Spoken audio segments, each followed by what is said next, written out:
现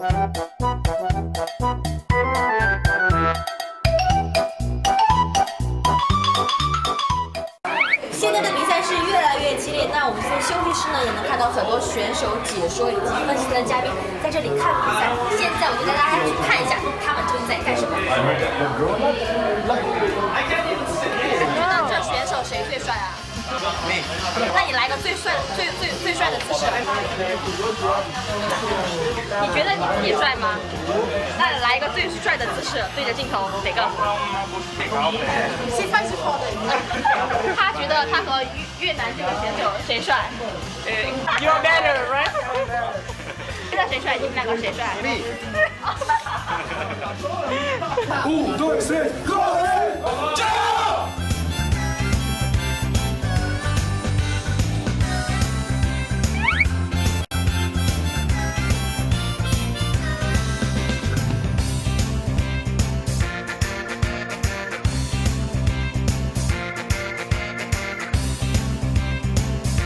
！AJ 危机 AG 进危机都是谁啊？当然危机了，大马70吧，一文吧，马哲70 KG， 知道他是他最后一届了，所以说希望他能夺冠吧。感觉无论输赢吧，就是说打出自己的风格就可以了。中国队伍必须牛逼，马哲加油！我是来支持 AG 的。支持 AG 最喜欢哪个队员？我最喜欢70。70女粉丝很多，为什么？因为他是我先生，这是他姑娘。所以70宝宝已经来现场了，这是70的老婆。那有什么话想对自己的先生讲吗？因为现在正在打比赛了，已经。就希望他加油吧，然后发挥出自己的水平就可以。最起码不管是输赢，他发挥出自己的水平之后，他就不会觉得遗憾。永远都是心中的英雄，是吧？谢谢。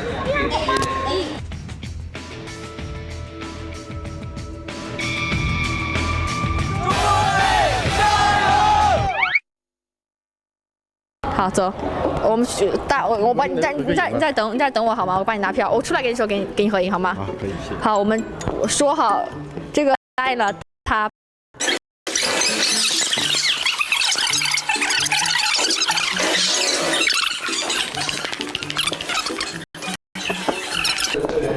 成功。所以说，如果你没有票来到现场想来看比赛的话，一定要提前买票。当然，如果你运气够好，如果你们运气够好，能够在现场看见我在做采访的话，找我好吗？只要你们来，只要你们找到我，我就带你们进去好吗？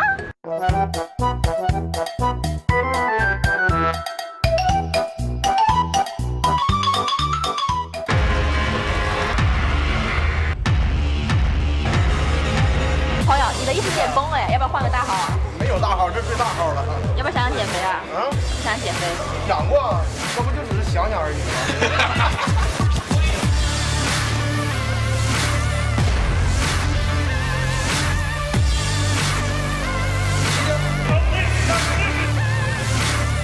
今天打完差不多了吧？我们在这个比赛中把所有的力量都用出来了。我们最大的竞争对手应该是我们自己。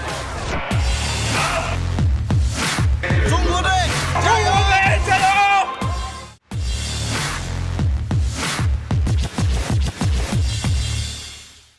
Hello， 大家好，欢迎收看 Crossfire Stars 2016 Highlight 第2天的节目，我是主持人妮娜。在昨天 CFS 2016年度总决赛在中国苏州独墅湖体育馆正式打响，12支战队在这里进行了首日的比赛。不少来自世界各地的 CF 爱好者顶着冬天的凛冽的寒风来到比赛现场，为自己所喜爱的战队摇旗呐喊。那么，让我们来看一下比赛现场的一些情况吧。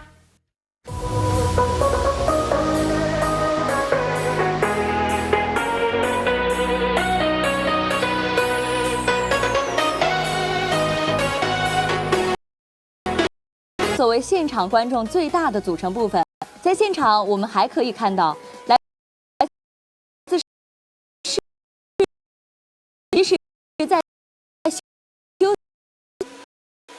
当然辛勤劳动的还有各位组织统筹了整个比赛的各位工作人员们，没有他们就没有这么精彩的赛事。在经过了一整天的激烈比赛之后呢，最终有3支队伍率先脱颖而出。他们分别是以各自小组第1的成绩晋级到了本届 CFS Grand Finals 的8强之列。他们分别是来自拉丁美洲的 Kawaii、来自中国的 VC Gaming 以及来自巴西的 Romo Brave Esport。那接下来就让我们一起来看一看这3支队伍的晋级之路吧。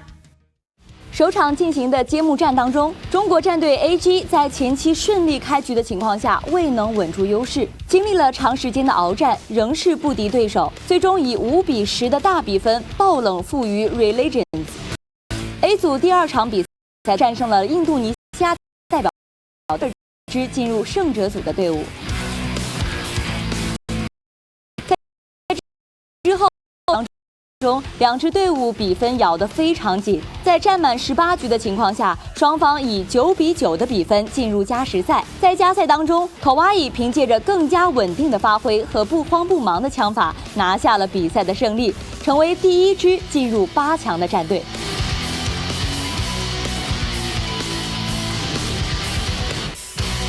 绿舞台上的首场比赛，欧洲队伍 Flipside 以10-7的比分战胜了来自越南的 Freedom Gaming， 率先进入胜者组。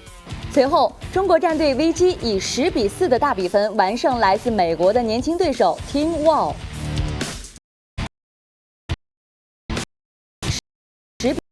10-4的比分战胜了 Flipside， 成为了第2支进入8强的战队。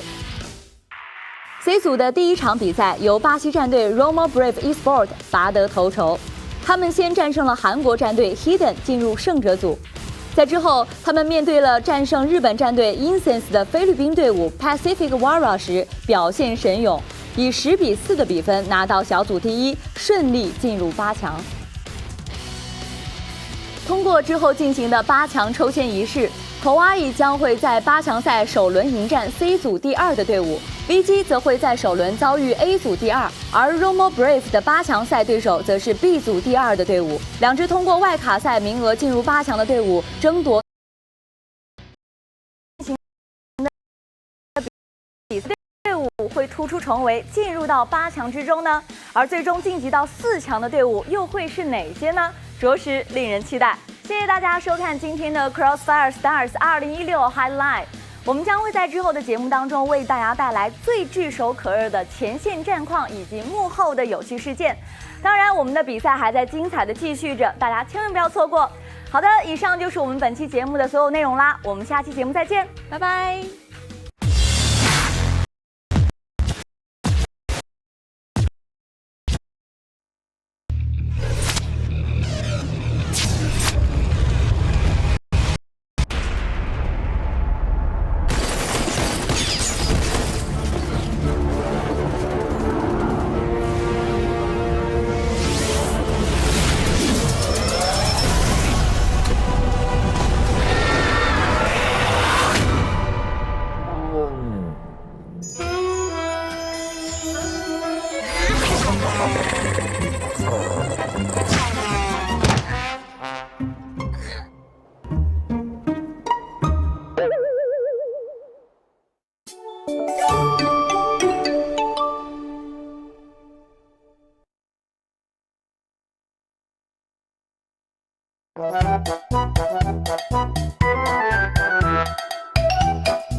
Hello， 大家好，我是倩兰。今天是我们来苏州的第2天，那今天是彩排日，现在是早上的7点钟，我要去吃个早饭，然后看看在餐厅里面能不能遇见我们的医生。为什么要拍我的麻将？哎呀，早上好。我已经吃完第2碗面了，干杯！干杯！吃了2碗面之后，我决定把这碗粥喝了，节约粮食，人有责。干杯！我为什么要喝汤啊？在化妆间，现在大家在休息，因为还要进行第2次的彩排。然后现在是来自各国的接下来是开幕。Hello。你好。你好。你好。现在我就要去我们的 B 导播间，看看那边的同事在做什么呢？走，我们来了我们的导播间 B。这里面坐的每一位大师都是值得我们学习的，都是我们的幕后英雄。这么完美的比赛靠的是谁呢？除了我们的选手、观众、粉丝，以及在屏幕前收看节目的、收看比赛的观众之外，当然了，不能忘记这一些幕后英雄。先去看一下吧。又是要来了一波刷屏，这两位选手发挥的非常不错呀。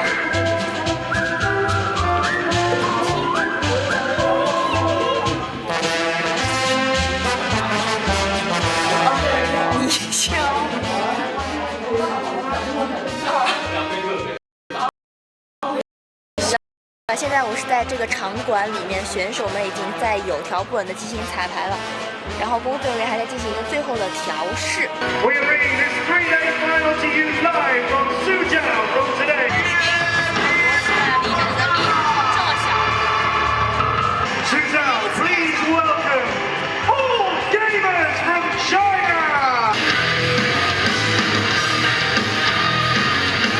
菲律宾的朋友要给我们带来他们传统的儿歌。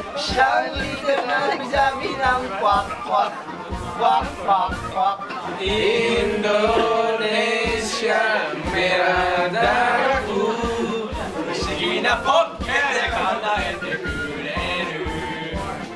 空を宙に飛びたいな。はい、タケコプター。あんあんあん、とっても大好き。ドラえもん。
shaking your ground, turning your head to see a new day calling. Does it feel like a head to lean on? A snapshot from where you were born. I'm looking for your hand in the rough. You're caught in the wire. Will I lift you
往正后面是冲一下 AG。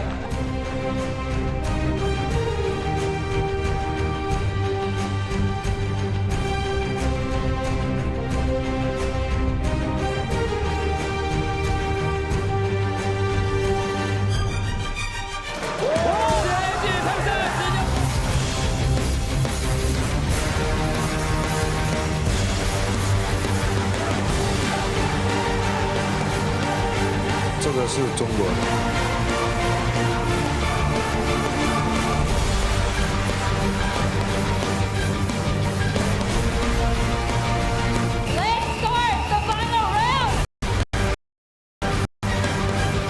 Final champions， 航空龙珠。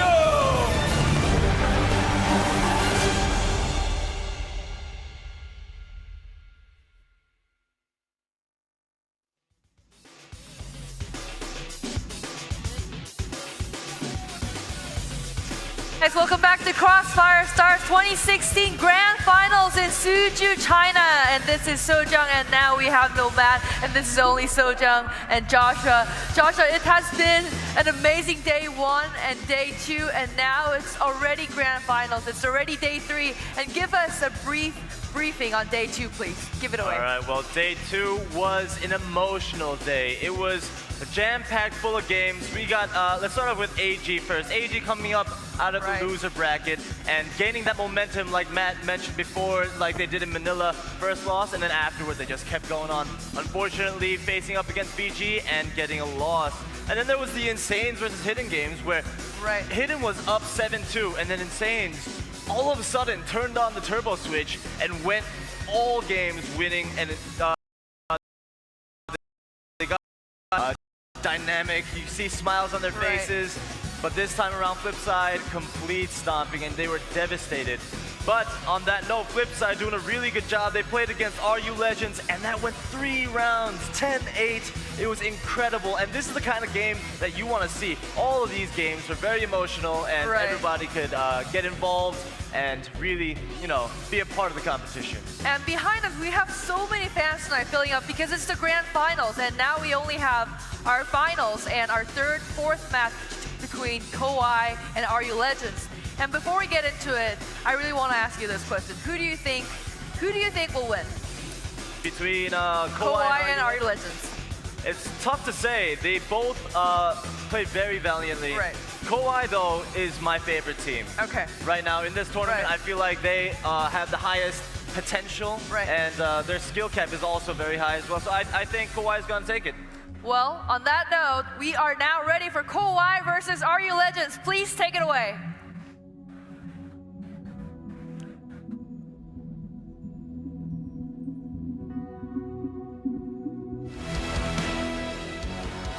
Dajahao, I'm Matt Andrews, and welcome to the Crossfire Stars 2016 Grand Finals. We are live here in Suzhou, where we've seen 2 days of incredible performances. And for that, we need to thank our host, Smilegate, our partner, Tencent, and our Queen, Kowai, a team from Colombia, whose training and preparation has brought them to this moment and the top of Group A.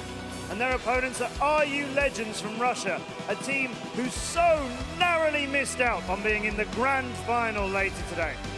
It's going to be a thrilling match, and it's part of our conclusion of this great Crossfire Stars 2016 Grand Finals!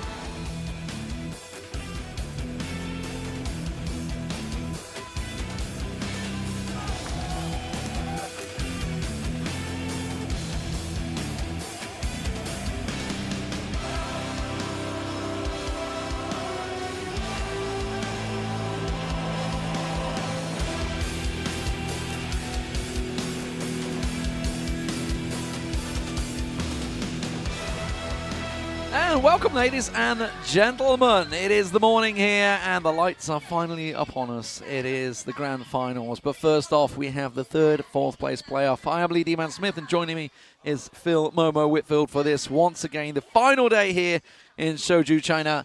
And, of course, a lot of money up for grabs today. A lot of money. This game in particular is $100,000, basically split in a very favorable way. $70,000 will go to the 3rd place, or the winning team of this game. Of course, 30,000 for the loser. I mean, it doesn't sound too shabby, but these guys get a chance to double their money, get almost in that podium position. You know, a top 3 finish is something to really shout about, and had them nowhere near the top 4. Yeah, absolutely. I don't think anyone did. I don't think anyone had them on their marker. For RU Legends, this is the furthest they've ever been in the tournament. The best they'd reached was the quarterfinals beforehand, of course. Lost in the semi-finals. A real close semi-finals, it has to be said, against Flipside. 10-8, 10-8. Real close matchup. And, of course, that was on sub-base, the last map. And that is where we're going to be starting off today. We've not seen Kawhi on sub-base at all so far. Yeah. So this could be a real tester for them. Yeah, it will be a tester, and I think, you know, we've already got a bit of an inkling of what, you know, RU Legends will do. But Kawhi, they've continually impressed us. You know, round after round, we underestimated them, and each matchup they've gone into is pretty much the underdog, and they've just come out and shown us what they can do, and I don't think this is going to be any different. It's not kind of like first tournament nerves. We're not on the Saturday. This is their last game. You know, they don't progress from here.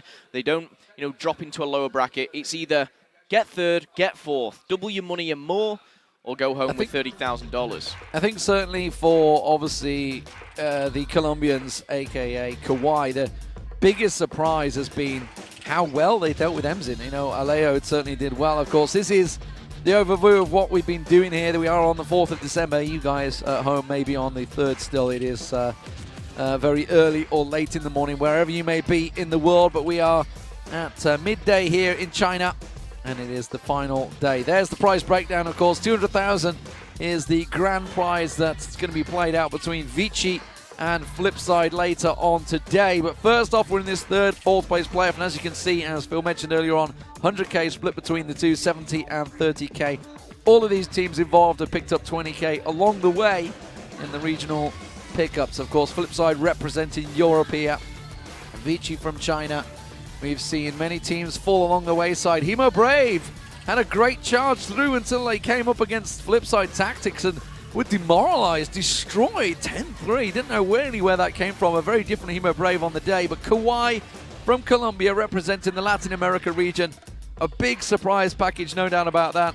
And of course, RU Legends, their fifth year that they've been here. And so far, the best ever performance they've put up. They couldn't quite reach the finals, despite their valiant performance on day one, beating all gamers. Yeah, it was so close, and you've got to say, you know, this Russian squad has shown potential. They've really shown what they can do. They've been a bit hit and miss in certain situations, you know, 10-5 against all gamers, and then we saw them just lose out to Flipside 10-8, 10-8. And then throughout the day and throughout the whole tournament, RU Legends, I mean, even against Kawhi, which they previously played, it went to overtime. Yeah, it went that was 4-2. on Mexico, I believe, wasn't it? Yeah. Yes, yeah. 4-2 in favor of Kawhi. But that was that epic moment at 9-7 when Kawhi should have closed it out in a 4v1 and suddenly lost out. It was, I tell you who it was. I'm trying to think who it was for RU Legends. It was Treek. It was Treek that had that big play, wasn't it? Treek went and pulled off the 4v1, and it wasn't even like a 1-by-1-by-1. It was almost 4 at once. It was just hit the guy on the right, hit the 2 on the left. Oh, look, there's Sniper staring straight down the barrel at me, Alejo, and he missed his shot, and bam, took out a 4v1, took it to the 8 time, because he would have given them I don't worry about an easier path, because they'd have ended up meeting Vici in the semi-finals, so that probably would have been easy. That's for sure, but it would have given them a nicer path, maybe. They had a big chance against Flipside. They failed, though. Flipside is the team that they practice with throughout the preparation for this tournament, of course. Many weeks online with the Europeans, of course, or the Germans, I guess you could say. But it is Kawhi from Colombia versus RU Legends from Russia. A surprise package for many in the third, fourth place playoff. I don't think this is a surprise by anyone, though. Vici versus Flipside. The Europeans once again, this time Flipside. Last year it was Penta, the team that Flipside knocked out to be here. And again, Europe reached the finals, of course. That was only down to the fact China met each other in the quarterfinals due to all gamers upsetting the brackets and losing in that first matchup. Their own demise, effectively, started on game one. Yeah, you can see we've got rid of those B booths. They are no longer needed here. On your screens, it is, of course, Kawhi. Very happy to be here. Thumbs up for all of them. Smiles all round, but I can think from one thing different from this team is they do look very composed as well. It might be smiles, but they've got their game faces on today. It's a little bit later in the day. They've not started at, you know, your 9 a.m., 10 a.m. They've had a bit of bit of a later wake-up call. Time to collect their thoughts, and they'll be going into this very, very confident. They will be going into this as well, just thinking, you know what, guys? We took them down once already in the Group A winners game. Of course, it was close. It was overtime. It's the only overtime I've actually casted over. I know there's been more, but on the flip side of things, we've got RU Legends. Yeah, and the big thing for RU Legends coming into this one is have they figured a tactic out of how to deal with Alejo, because Alejo was dominating them. He's a sniper that's done well. We've got a automobile car being shown from the referee. He loves to make his drawings, but it's pretty poor because that was the same one as yesterday. He's not really done anything new, has he? He's had plenty of time this morning. He's been sat around for 3 hours. You'd think he'd be able to get a bit more creative, but he's been happy. He's been doing the swipe face. I was actually speaking to him, but he said he loves he loves how in the game, like, when the game started, he loves just saying, guys, you know, you need to be quiet when he likes the power trip. die. Yeah, because they're not. If you're not sure, guys, they're not. Once they die, they're not allowed to talk. But he's also telling me he loves the tears of when they lose. I think he just enjoys everything a little bit too much. Bit sadomasochistic in there, but Subbase, as we mentioned, will be the first matchup, and this is a map that RU Legends did very well against Flipside on yesterday. Went 10-8, could easily go on overtime 9-9, down to that last couple of rounds where they just slipped away. It was trading round for round, very close matchup from them. But again, as I say, you know, Alejo, big sniper, and a sniper can work well. He can either obviously cover out those vents, covering out towards the double doors, which we see them coming through right now. That can be a spot where Alejo could be covering or blocking and preventing them positions. We already saw Rambo as well doing really well on it, along with obviously FaZe from Flipside. So we've seen some snipers really dominating on this map. The question is, can they deal with it? They did it against All Gamers. They basically removed 70 kg from the game. They struggled against the Alejo earlier on, and that was down to the fact that Kawhi used the Alejo, covered his angles, covered his position, set him up to make those plays, and that's something they need to think about coming into this match.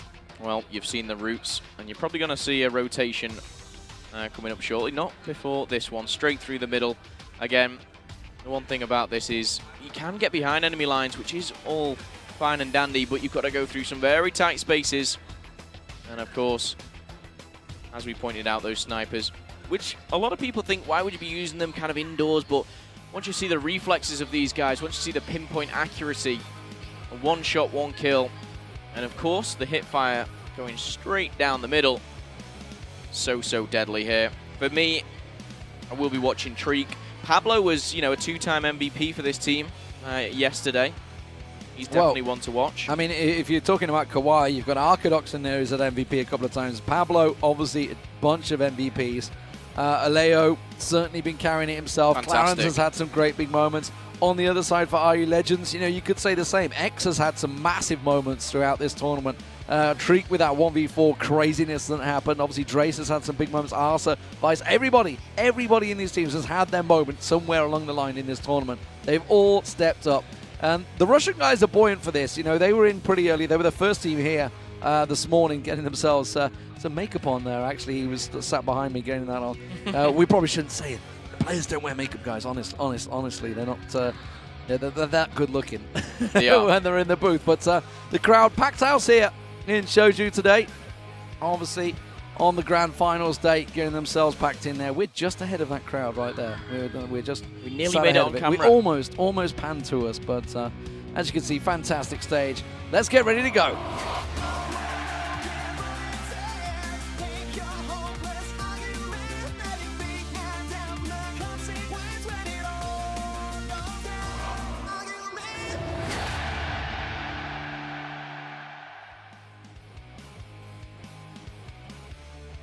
Here we go, ladies and gentlemen. Third, fourth place playoff. Who will take home the bronze medal?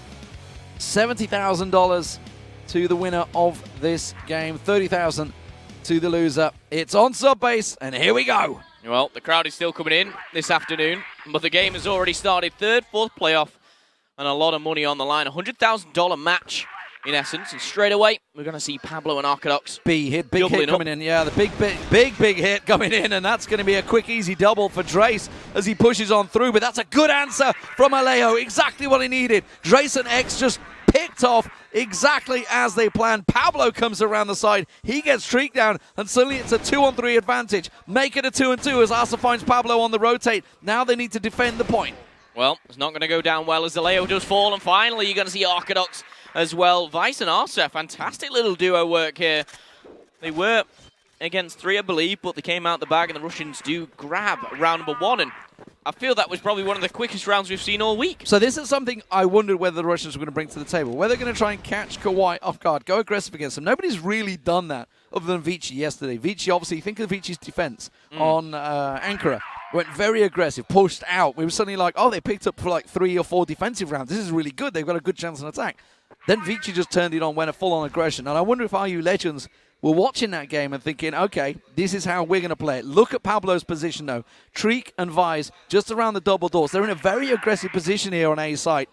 They push right up, but they're expecting it. They come around the corner. It doesn't work out. Pablo gets one. He comes streaming in. They're coming in one by one. That is not how you take a double door setup. You need to come in, swing out, get both of you in there with no ping at all, which is what they're used to right now. That's not going to work. It will work online. You'll be able to swing out wide and maybe try and drag 2 down. But in a no-ping environment, you cannot play it that way. That was a fantastic round coming in from the Colombians. Kawhi, in particular there. Drace, fantastic stuff. We saw Orthodox doubling up with Pablo. And that was a clinical round. 1-1 as we go into round number 3. He's quick, he's fast, and this time we've got one player reaching through his arse, actually. He's already in A. Alejo took the shot, so he saw him go through, so he's well aware of the position that Arsa's got him, but as you mentioned, he's all alone. They've got him pinned out. They're actually chasing him down. Pablo's pushing in from A site, and Alejo's covering off the exit, so they're just going to try and chase him down. We're not seeing it on the screen right now. Now we're seeing Pablo push up. You can see he's on the stairwell, and Arsa has managed to get himself back out alive, so he's rejoined his team in the, I think it's known as Forest area for some God knows reason, because there's no trees there. God knows why, don't ask me. Some of the names in this game don't make any sense to me, but nonetheless, you guys call it Forest. I'll go with that. Okay, well, still 5v5. Arsa has taken damage over at the A side, but he's managed to escape with his life. Now he's got the teammates supporting him. You see the triple, and it's going to be Pablo there, just in a bit of a power position, maybe able to pick off 1, maybe 2, but he is all alone at A. Rest of the squad, though, have gone heavy defense over at B, and that's coming in from Kawhi. We're going to see Alejo, Flitch, and Clarence, but on your screens, Pablo is backing off. He's revealed his location. They're going to come around. Tracy's going to fall as well. That's going to be their headshot for him. Treek finding 1, and Orthodox putting 1 on the board. And there we go. Pablo catching 1 of God. Can't find the second. And now it's all down to Arsa. He's got a slither of health. Surely he won't be able to do this one. Grenades coming out. He's running for his life. But Flitch, quick jump shot there into the vents. And that is good night. Fantastic stuff from Pablo. Yeah, gets himself a triple in round number 3. Exactly what he needed. Had a good first round as well. So Kawhi stepping it up early on here. 5 kills for Pablo already. As I say, tap shots coming out. Not going to find its target there, X. He's trying. You can see who he's aiming at. It was number 2, who I can tell you in a moment who that was. It's Clarence. You can just see it on the X-ray there. So vent boost in place for Alejo this time, so no push in that direction. RU Legends probing over at B site, but now they're starting to back away and maybe make their way back over to A site once again. The first round caught Kawhi a little off guard, but it seems that their guard is well and truly up in place right now as they make the cross. Now, Orthodox has got himself the vision to make sure this push doesn't work out too well. You can see he's in place. He's going to have 3 members, though, of RU Legends coming through. There's Treek. There's the sniper. That's going to be in vents. Flash comes in. Orthodox tries to get himself tucked into the box, but Arsa finds him. Vice comes around as well. Clarence manages to get a return kill, but that's about all it's going to be as the Russians pile in. It's just Pablo left. He's gone huge so far. Can he go big again as he rotates from A? Well, the bomb is going to go down now. With a minute on the clock, he has time. That's shortly cut as the bomb is planted to 30 seconds. 2 plays very, very low. Needs plays this wisely. He doesn't need to rush this one, and X is just to the right-hand side, tucked away. Behind that pillar, he's going to find one of them first. It's going to be Arsa. And again, he's been challenged in a quick flick shot from Pablo. Takes him down. So close to getting the double flick there. Yeah. You can see he tried to transition it. He thought he dealt with the guy on the right first and transitioned to the guy on the left. Didn't quite get the damage done. And sadly for him, it wasn't a quick double, which was what he was hoping for, Pablo. Already got 6 frags, though. Certainly stepping up his game early on here in the bronze playoff matchup. But as it stands, it is 2-2 And RU Legends pick up that round. Well, the bomb's been dropped in the middle. They'll be coming back for that for sure. But you don't want to be running in to a bomb site with that bomb, you know, dropping in a unpreferred location, one where your teammate's got to go in, put himself at risk here. And again, this is probably the slowest round we've seen. This come from RU Legends, just lingering around both bomb sites, looking to make an entry to A now. And you're going to have Arsa leading the pack. In fact, I say that, Shriek's already in there. Maybe looking to smoke something, get something going here. And with that going down, the push through did work last time, the flashbangs, but it's a fake. The smoke has gone down at A and they're pushing into B. Here we go, on board with X. Yeah, X leading the charge as they push their way around. You can see Flitch off in the right-hand side there, trying to cover things out. Clarence is also in a position. Flitch is just directly below. They're going to push in. It's Visor's going to lead the charge. Clarence gets picked off early, but Flitch gets a quick double from the corner. Arcadox gets another as well. It's all down to X to try and clear things out. It's not going to happen for him. Drace will get taken down, and the Colombians will come out on top once again. They've made a good early rotate. The information was gathered early on from Kawhi. They had 5 members ready and waiting. Yeah, one player we sometimes don't talk about is Flitch.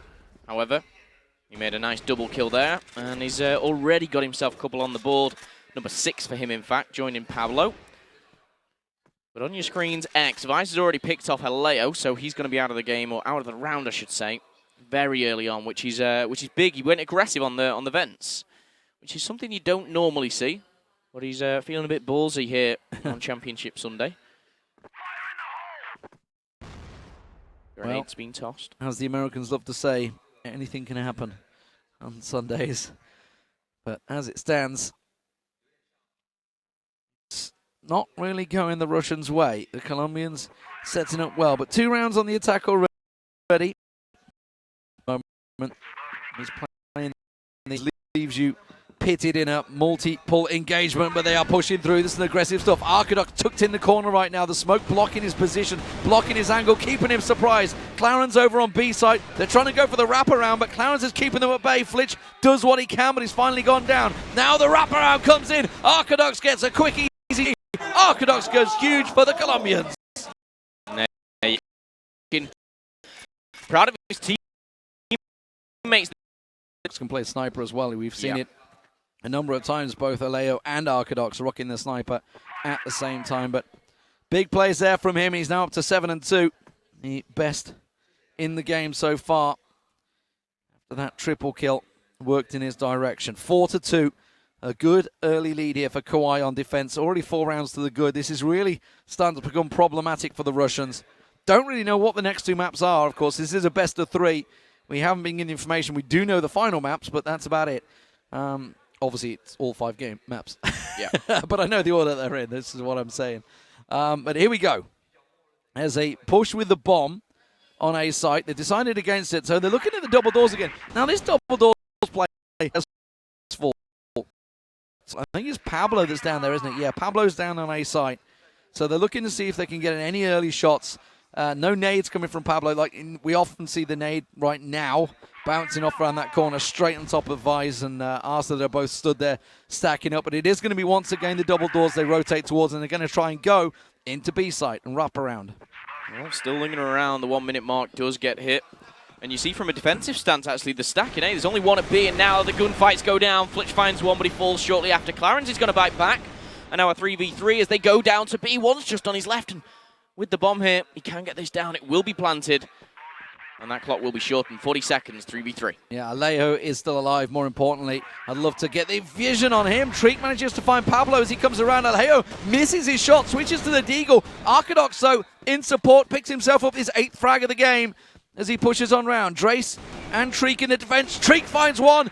Arsa finds the second. Sorry, Drake actually. Drace, rather, gets himself the second. And Russians pick up the round. Now, that is the, 3rd, 4th round running. They've done the exact same tactic on that wraparound into B site. It finally works for them, but Kawhi certainly know exactly what's happening here. They're up against it a couple of times. Maybe they're going to try and adjust now. Well, one thing I'm loving is how close this game is. We're into round number 8 and only 1 round separating them. Can the Russians level things up here? A wide spread through the middle. No dedication towards any bomb site just yet, but you can see Treek and Vise just peeking into A. We saw Pablo and Arcadox doubling up on these doors, and they're going to check that one out and very quickly realise they're not there. Yeah, Aleo's actually looking through doors as well. He's just backed away as they've pushed towards them, so he's looked away the exact moment they move towards those double doors. He may swing back. He's just going to get his vision across there. There you go, Aleo. You just saw him look through, peek in there. Arcadox in perfect position, as he has been so often here. This is the exact spot he picked up the triple kill from last time. Let's see if it works out for him. He's going to have to pop around the side there. Gets one, can't get the second, but now you can see Vice swings back in there, realizes, not sure I want to challenge this one. Will, and manages to come out on top in the challenge against Arcadox. He got Pablo down in the bottom of A side as well, so he's cleared out the site. But the problem is the bomb is tied up in Sniper Nest, and the rotation is coming in. Yep, they're going to come down. The flashbang's coming down as well. The bomb should be planted very shortly, but a 3v4, Aleo is so weak. Yeah, they're coming straight in the stairwells. Now the problem is came through, you make the kick in for the taking. 4-4 though, as we level. It keeps him at bay. He's going to try and check first shot onto Arce. Can get in Sniper Nest. It's called that for a reason. Well, that's going to be difficult. It is X. Larry picks up. But those later rounds of the first half proved to be worthy of that sniper. But very cliche, but it couldn't be closer than that. And that's also, obviously, you know, if you to look at the kills across, it's a good kill spread, honestly. 10 kills for Arcadox, the leading fragger in the game. That was all down to that triple kill he obviously got in that 1v3 situation. But other than that, honestly, solid play from both teams. 5-4, it's what we hope for, and it's what we're going to get. So now RU Legends going to be switching over on defense. We'll see what they can work, any magic, as it were, on that defensive side. They've not been that successful on attack. I would feel they're probably hoping for at least 6 rounds there, I think, and that's just not gone their way. They've ended up coming out worse off, and we'll see how their defense is.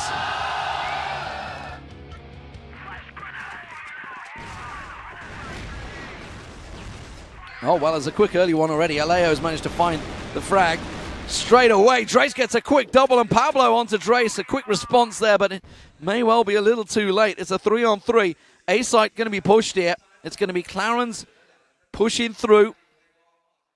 But you can see the rotation on the minimap. We would love to see the view from that man there, Arsa. That's who I want to see. There it is. Arsa comes around the corner. Arcadox is with him. He backs away, gets a lot of damage on Clarence, but runs out of bullets. Switches back to the pistol, waits around the corner. He's going to have to pop out. He's got himself the reload coming. Here's the support he needed. He manages to tuck himself in the corner. Arsa gets one with the deagle. Can he get a second? He's going to have to back away here, Arcadox.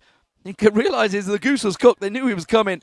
Now the wraparound is coming from Pablo. Pablo around the backside. Will he catch him off guard? No, Trick was ready. Yep, Arcadox left in a 1v3, and that is the perfect teamwork there. Arsa backed off, the flashbang came in, and the pistol was evident, but Arcadox, one shot, one kill, Vice falls, and now he's in the double position. Trick finding him on the cross there, and he will get the first round of the second half. And once again, it's all tied up 5-5. Yeah, perfect response. Perfect response from the Russians. Kawhi tried to go aggressive, tried to get in their faces, just like RU Legends did in their first round, tried to try and catch them off guard a little bit. Didn't work out for them, despite Aleo getting himself that very early first frag. Treat getting boosted into vents there. And it is going to be the sole man who I'm going to see. It's going to be X. X is the man covering B side, so keep your eye on that one. Treek, he was boosted in vents, gets himself one. Can he get Aleo down? Almost tagged up on Aleo there, had to quickly back away. Realized it's probably the scope, didn't want to risk it a second time as Aleo decides to challenge out. He sweeps across over towards double doors.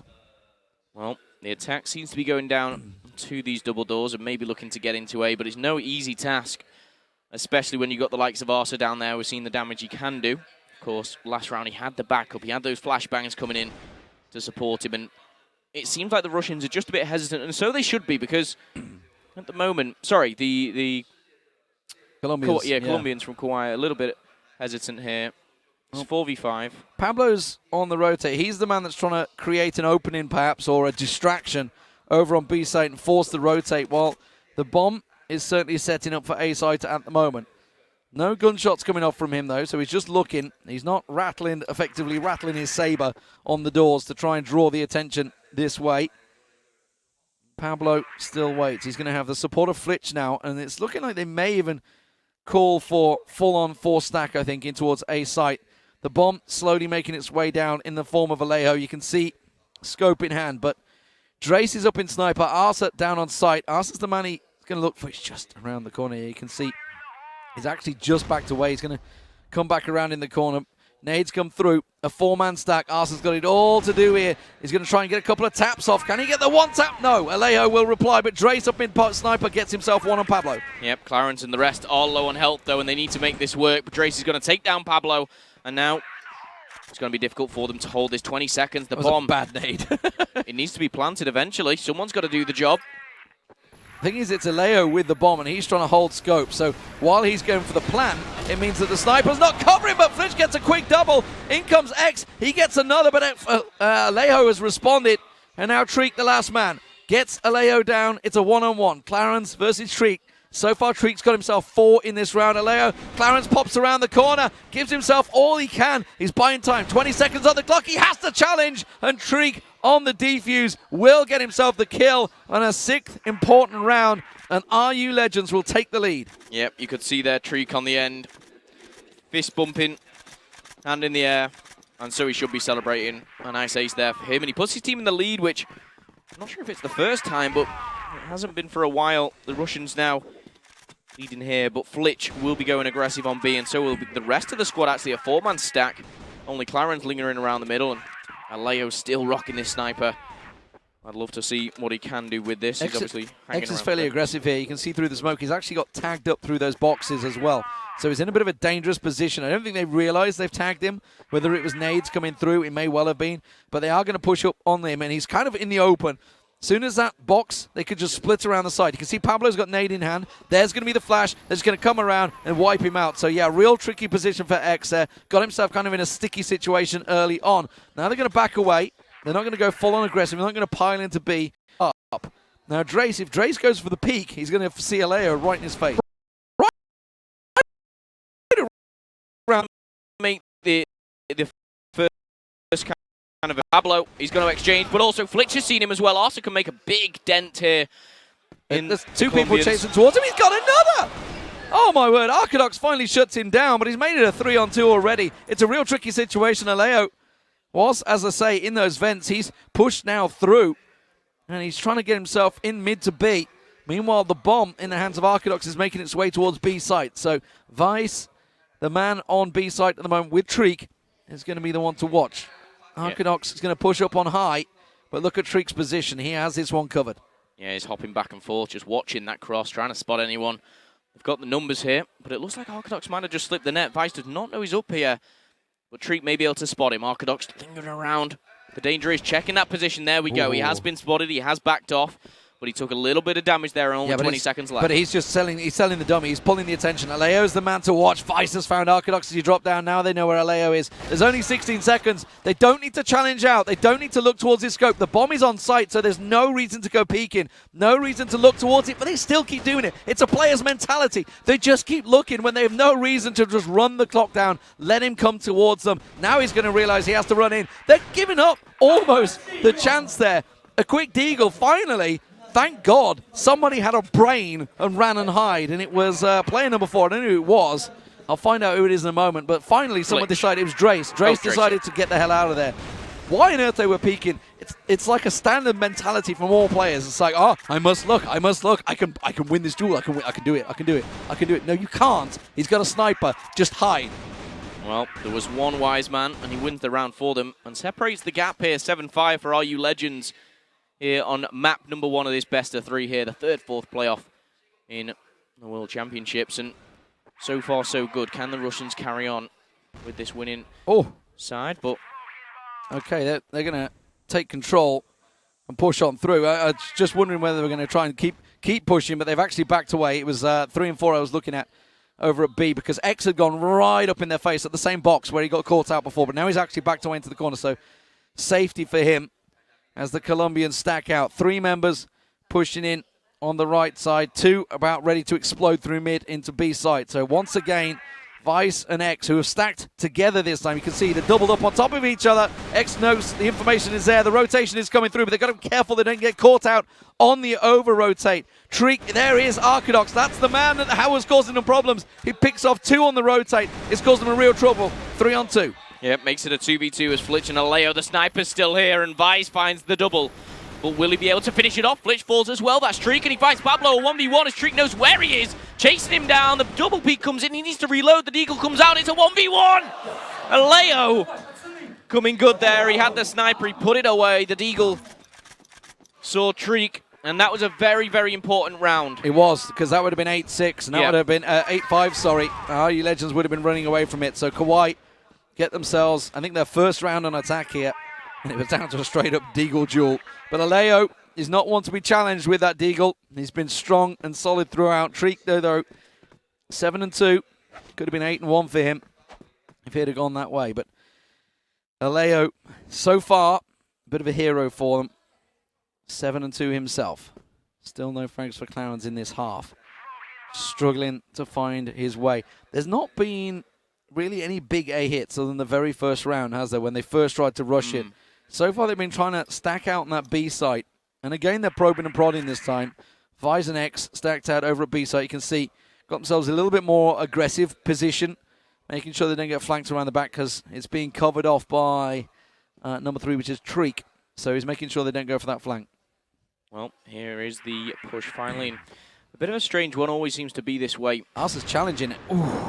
Yeah, Aleo seems to be the one entering. They switched away the camera, but Aleo just about pulled the shot there and didn't quite land it, but now he's in trouble. They're going to rush him down. Yeah, they know where he is. They know his position. Popping around the side, he's Drace, though. Treek comes in from Sniper. He gets himself a quick one as well. And Drace is covered off at the moment. They're going to push his position. They finally take him down. That's Flitch with the pistol. And now they're still yet to deal with Treek. Aleo got next to no health. Flitch, next to no health. 3 members of RU Legends closed on their position. Yeah, that health is a very hard pill to swallow here. They're coming up against 3 as well. X, Treek, and of course Vice. They should be able to close this one out. One shot on either of them anywhere will take them down. But the bomb is going to fall, and Aleo just popping a smoke, I believe, there just to clear off things from that sniper tower. Grenades coming out, which could be good, actually, because X and Treek are doubling up over there. Just a little too early. Flitcho could pop out and surprise, but it can only be a 1-for-1 trade at best, you'd hope. Doesn't manage to get the flash. Instead, he's caught with the grenade in hand. X and Vice sweep in. Easy clear there in the end. 8-6 to RU Legends. Well, that was a very clinical ending to the round as the 3 partnered up, pushed forward, and took them down with ease, of course, the health being a problem. We're going to kick off things in a round which, for me, Kauai need to take this one. To go down 9-6, it's a little bit tough to ask to win 3 back-to-back, especially in the position that they are. But Aleo, he seems to have put that sniper away. He's pushing forward now with the AK.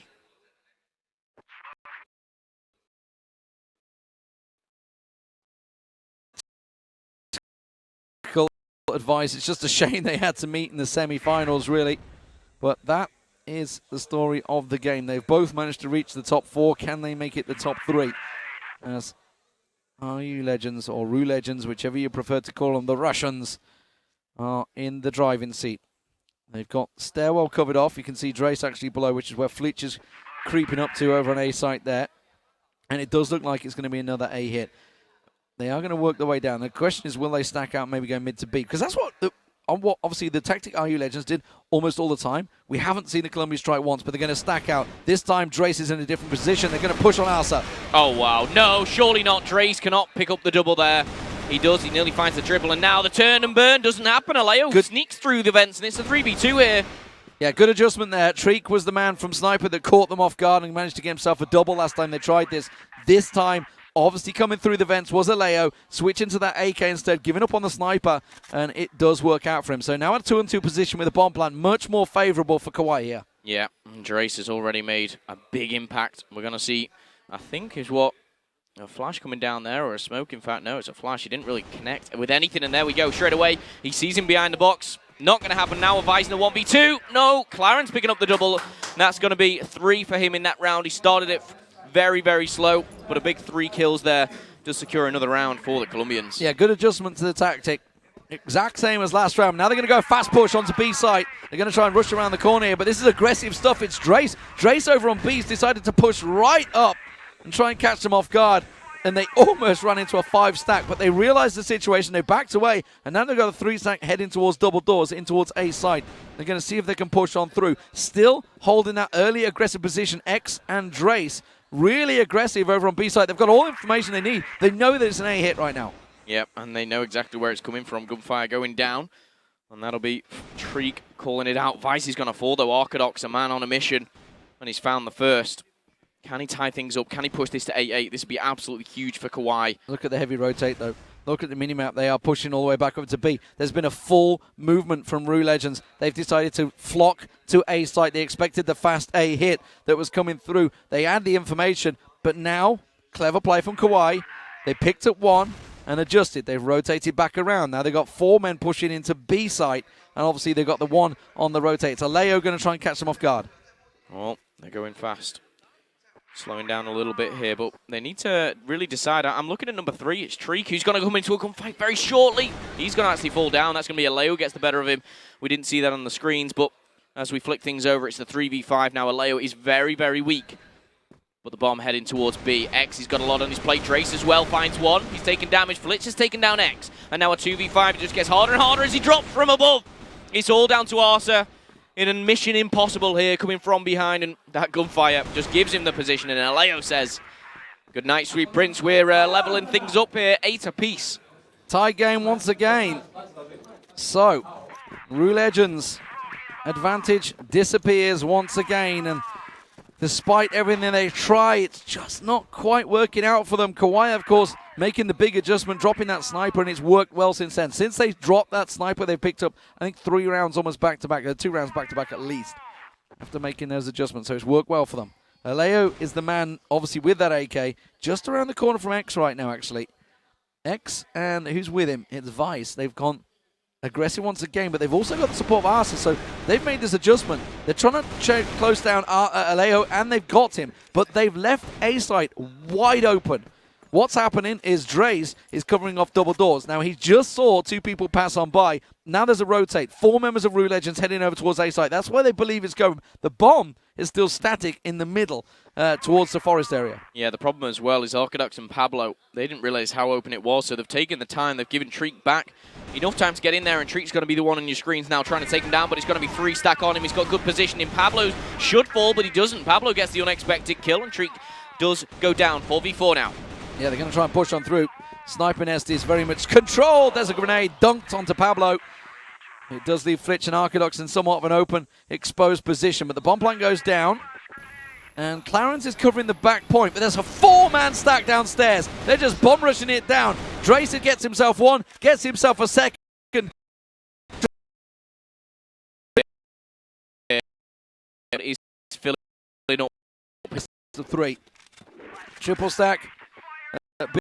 B site. Are they going to make it work? Again, roulette. Up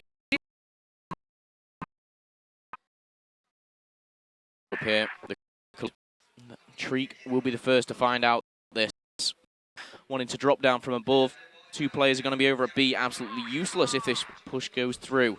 But Treek now going to find the first. I'm not sure what we were watching there, but eventually Treek will back off. He finds one. He shouldn't find the second. He doesn't. Pablo trades that one out, but a 4v4 as Pablo's so weak. Finally finds him. And now it's a 2v3. Surely this goes in favor of the Colombians. That was horrific. It was horrific to watch. There's a spraying and praying. Drace gets caught out. Arcadox invents there.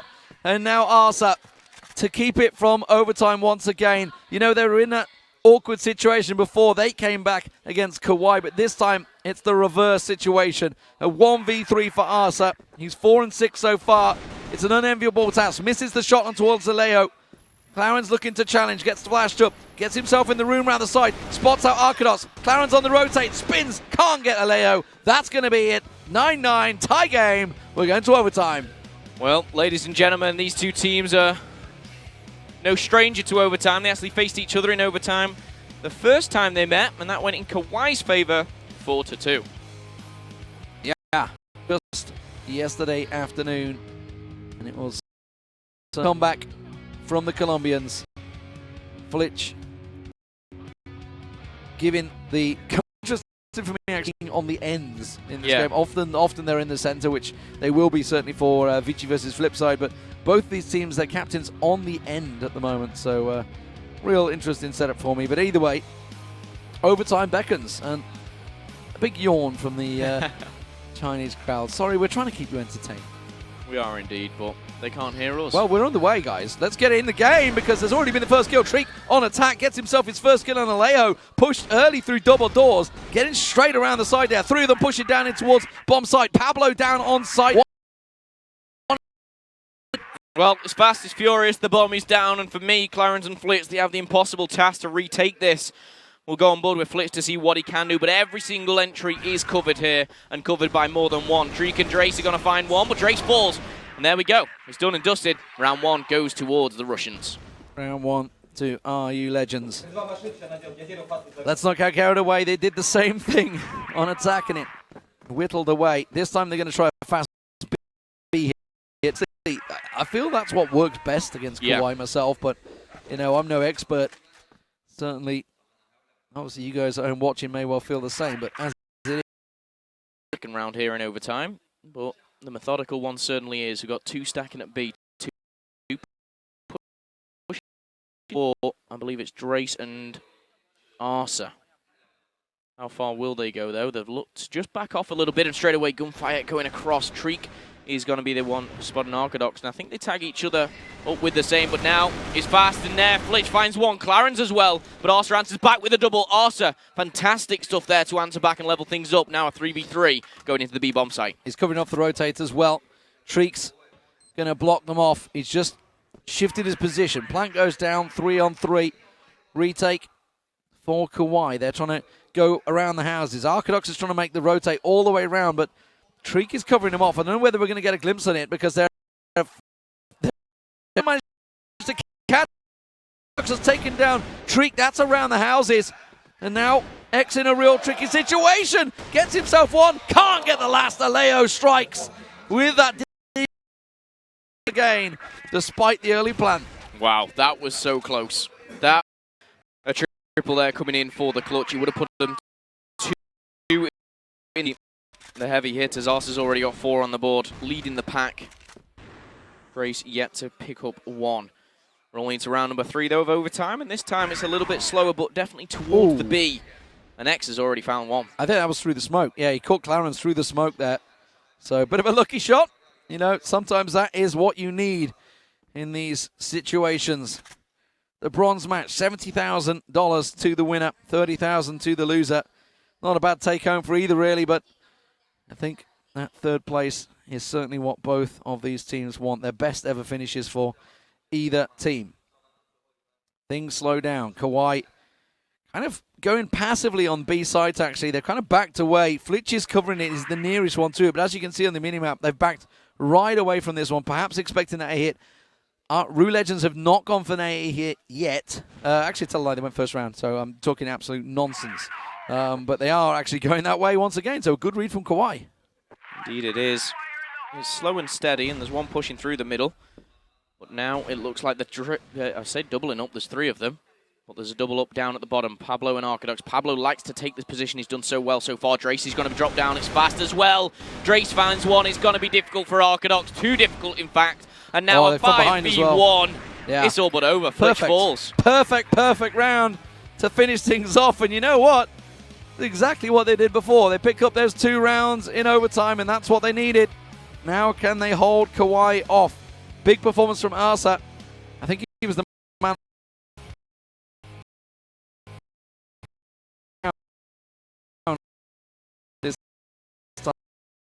To 4 in overtime on day 1. In Group A winner, change things, try and change that momentum, and straight away the momentum is fast towards B. Grenades going straight through towards the site. Smokes as well, which is going to cover that fire. Now maybe heading towards mid, possibly through the vents here. Clarence looks like he's trying to get a taster of that one, but he's going to back off as well. Just trying to get a glimpse, see if anyone was home. I think Treaky is in vents as well, actually. So he's by the looks of it. position now. You can see he's in the upper level this time. He was behind the box when he got caught out last time. He's going to get a vision. He's going to drop down. He's called for support already. The rotate slowly coming, not heavily yet, because it was only one member he saw pass by, but we can see on the screen there is 4 members stacked out here about to challenge X. Let's get in that room. Let's get a look. X has dropped down. Okay, so Pablo's going to be right above him. He's got no support, so X is in real trouble here. Yeah, he's going to have to call this straight away, and there we go. 3 grenades go out. Clarence fights Streak, and that's actually not in B. Oh! We do see X find 1. Can he do the better? No. Pablo evens things up and actually takes a 4v3. Drace is going to fall as well to Clarence, and Vise as well. Trades things out, but also left in a 1v3. A bit distant, finds Pablo. And I tell you what, he made Clarence weak too. Yeah, honestly, it's easy for us to see because we have the full vision of it. X saw them coming, but he made no call. There was no rotate. So maybe he just felt confident in his own abilities, I don't know, but he dropped down, put himself in that awkward position. So 3 of them were above him. We saw him come around. I thought he was going to get the quick double spray down, actually. Yeah. That's why I got quite excited, but it didn't quite work out for him. Now he has the support that he needs, but Kawhi have already picked up that first important round. That's equaling things up. Well, it's 2-2 here, as we've got 2 minutes left on this round. Plenty of time. And in the previous one, we saw a very important gun battle go down between Clarence and Treek over near Vents. We're not going to see that battle this time. Instead, we may see a little bit of an A push, as we do see the split coming in. Once again, that's going to be from Kawhi. The Colombians have come so far in this tournament. Taking down XCN 10-7. They've even taken RU Legends down in overtime. Filling things out, they took down Insanes and fell to VG. They find themselves here playing for $70,000. This is map 1 of the best 3. Dre's getting flashed out, but they didn't follow it through.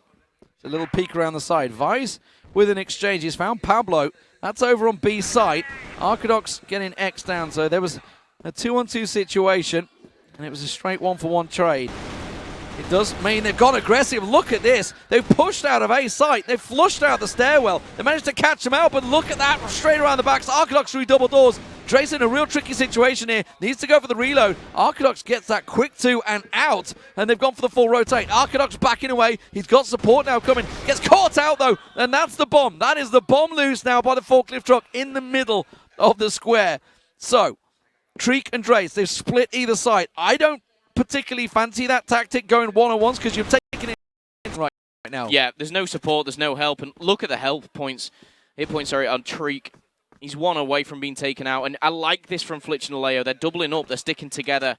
They have a plan, but they don't have the bomb. There's 18 seconds, and whether they know that it's going to be difficult, but Flitch finds Drace, and there we go. Treek falls as well. The health was too low. I don't understand. I don't understand that tactic, I've got to be honest. As soon as Treek made contact, I'm stuck right now. I'm pinned. There was no movement at all from Drace, but they're going aggressive. Look at this. Over on B site, they're piled straight forward. It goes down. They're going to pour in there. Treek now in sniper. He's got it all to do. It's going to be 4-on-4 with plant down. Well, they've got them pinned in, but it's whether they can break coordinating this Pixel with a push. Lined up. Ladies and gentlemen. They were 2-1 down coming into overtime. 3 rounds back-to-back. Honestly, you got to look at that plays. You got to look back on their VODs, and RU Legends are going to be kicking themselves because it was theirs to take. Yeah, they'll be frustrated with that one. Trying to bounce back. Obviously, this is a best of 3 for you guys at home. They'll take a little time out before the game 2 starts up. It looks like we're heading over to Black Widow. But they are going to take just a couple of minutes here to reset. So much money on the line. I can't imagine what it is like going through that. I think we're going to see 3 maps. I agree. And I think, speaking before the game to a lot of the experts, a lot of the other casters, in fact, and you said, these 2 teams are so close. Yesterday went to overtime. You see map 1 go to overtime. I think I'd be a bit upset if we didn't see 3 maps. A lot of support in the crowd for Vici, of course, who's going to be playing later on. But we will be getting over to map number 2 in a few moments. We're going to have a quick break. And when we come back, of course, map 2 will be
们就来到了这个网师园啊。都说在网师园里面是可以听到昆曲、评弹，还有各种各样的苏州的一些传统文化。那今天在这里面听到昆曲啊，不得不提到我大学4年里面的一些校园生活。那今天晚上我们在这个网师园里面会看到什么样的故事呢？一起期待一下吧。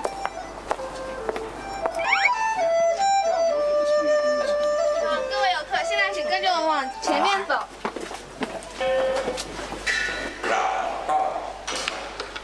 又到城里头去购买香烛去了。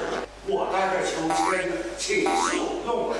请进，不是西扫地啊！老鼠的数字测得出来吗？测得出。我相信很多人都知道昆曲是称为百戏之祖，所以我觉得现在可能说年轻人没有那么多人这么喜欢戏曲这个东西，但是它作为我们国家一个传统的文化艺术，我觉得大家还是应该去保护它。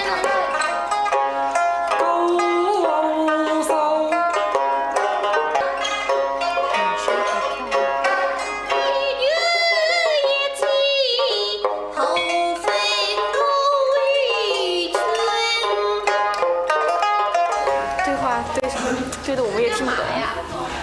拍你呀，拍你吧，拍你呀！哎，你不用带那个东西。我也有指甲呀，这是我自己的真指甲。那你弹那个不会长茧？有啊，你摸。哦，好厚！哇，你是男人。哇，你是男人。牡丹亭，其实我觉得一说到昆曲，大家第一反应就应该是牡丹亭、游园惊梦。爱气势，花一心。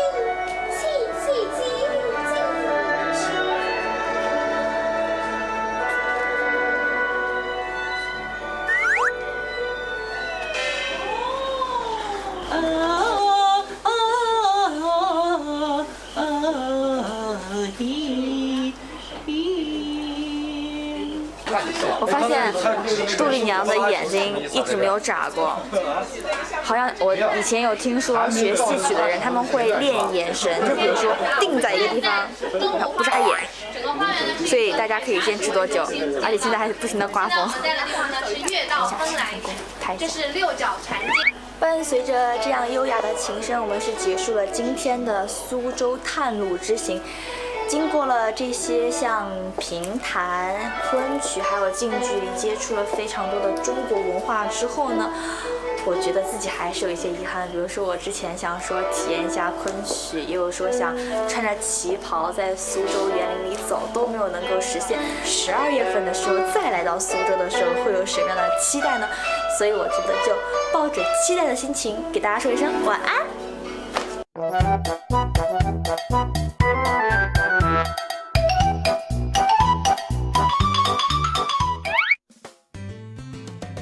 我要勾带了，大家早安，全世界早安！你亲自能冲在苏州，为什么要这么早起来拍这个？哦，我天，我还在录，拜拜。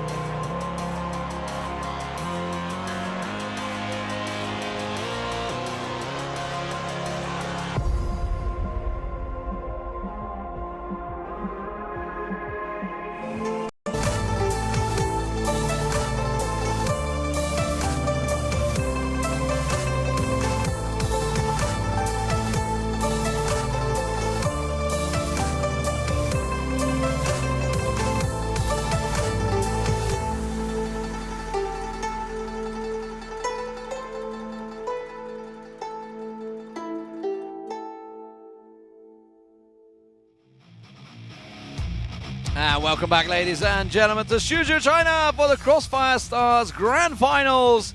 It is the third place playoff, and we've had the first map go, and we'll see who the MVP was. It's got to be, I would say, either Leo or Pablo for me. I don't know, those two guys. Arcadox, of course, I forgot about him. How could I forget? 21 and 15, fantastic performance. It was mainly done in the first half, actually, for him. Solid stuff overall, but you could have picked anyone, I think, from the Kauai team there.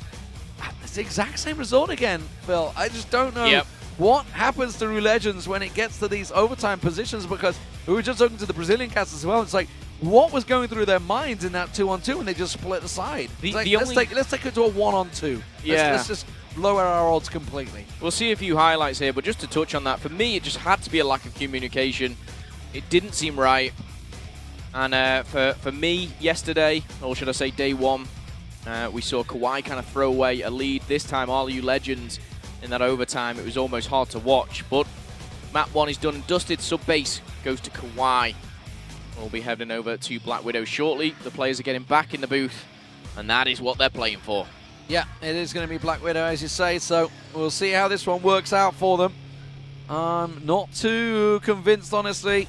Kauai didn't have the best of luck, of course, but that was against Vici yesterday in the semifinals on Black Widow. Well, obviously, it's a good map for those guys. Whether it's going to work out differently, Aleo can come into his own here, perhaps. Obviously, it's a heavy sniper map. You're going to have a lot of work holding out, say, long A, etc. In fact, actually, to be fair, Kauai were very good at long A. They were very good at long A defense, almost to the point that Vici just stopped going that way. But instead, they just exploited every other position that was open for them, sadly. Well, they adapted well. Will the Colombians, will the Russians do that? Sometimes, obviously, with the Russians, the one thing that I will say is they are sometimes a little bit overly aggressive those early rounds, and it just seems to be the case. The first round of every game is like, let's just run at a bomb and let's hope for the best. It's worked for them a couple of times already here, but I don't want them just to kind of keep doing that. The Colombians will adapt. They will change their play style, if you like. But there is one man out of all 10 that I'm looking at. He's Alejo on this map. I think his sniper, is something that can match the likes of Emzin sometimes. And I think he is going to be the one that separates himself from the team in regards to the stats, but I think he's the one that will push his team to the win on this map. That's my prediction. Yeah, and that's actually almost the downside to Rue Legends, is the fact they don't have a solid sniper player at all. Nobody really even tries to challenge it. They just sit with the AKs. And you know what? It works out sometimes. You can just try and focus down that man, but obviously it didn't work out too well for them on Black Widow, on sub-base. But Black Widow is where we're moving to now. So we'll see whether they decide to go aggressive. I'm really interested to see how they're going to play on here. I haven't seen them on Black Widow at all myself, because obviously they played over on the other stage, so we didn't get to see a great deal of Rue Legends. But we covered their first game, and then they kind of disappeared from us. Exactly. And Kauai we have seen a little bit more of. We know a little bit more of. And for me, I've almost become a bit of a fan of their team and how it does work out. But the map we've talked about already is going to be Black Widow, and Alejo we talk about the snipers a lot, and there is obviously the main reason for that is they are the ones sometimes getting the opening picks, the fancy plays, if you like, the ones that are very entertaining to watch. You're not quite going to get such an easy run into long A. Definitely not.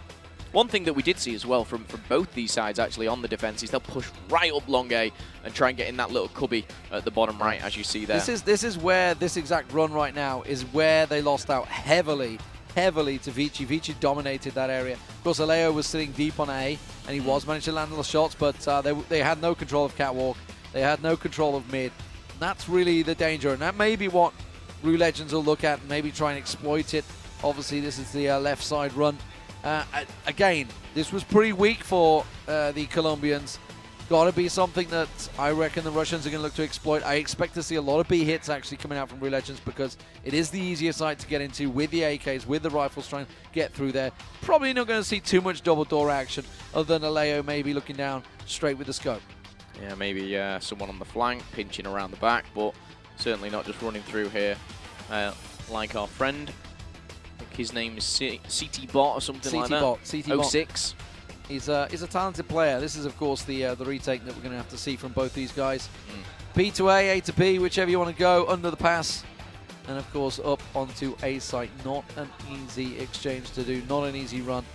And, of course, the teams are in the booths and very much ready to go. Well, for Kauai, this is a $40,000 map. Yeah.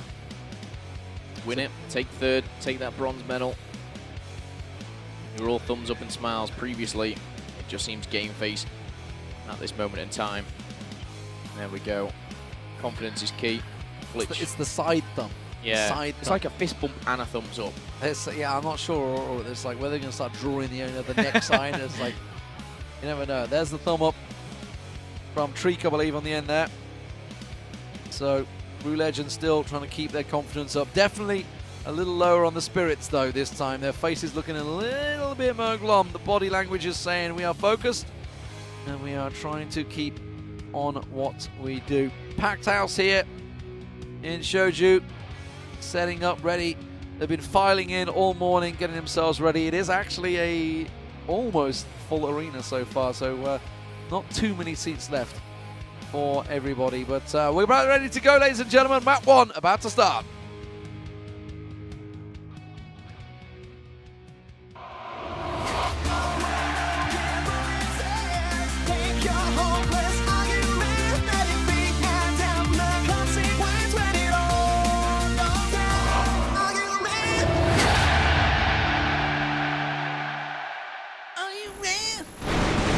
Ready, does I think it says, "Are you in?" Are you in?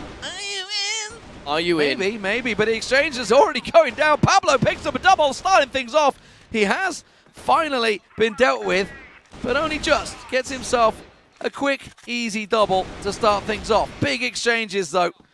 And, well, you know, we talked about this. We were wondering, it's like, are they going to go long A? Is it going to be a big battle there? Well, yes, it is. Yes, it is. That is exactly where the battle is going to be. And it leaves Kawhi. Okay, Kawhi going to triple stack defend this. They've all gone 3 members to B site to stick together. And it leaves Rue Legends Arsa in a bit of a predicament because he's kind of slowly heading that way. Yeah, this is going to be unfortunate for him if he walks straight into B and walks into a wall of Colombians who will, of course, take advantage. But he's just trying to spot out here, and you can see all those X's, obviously, where the kills have gone down, all over at the A side.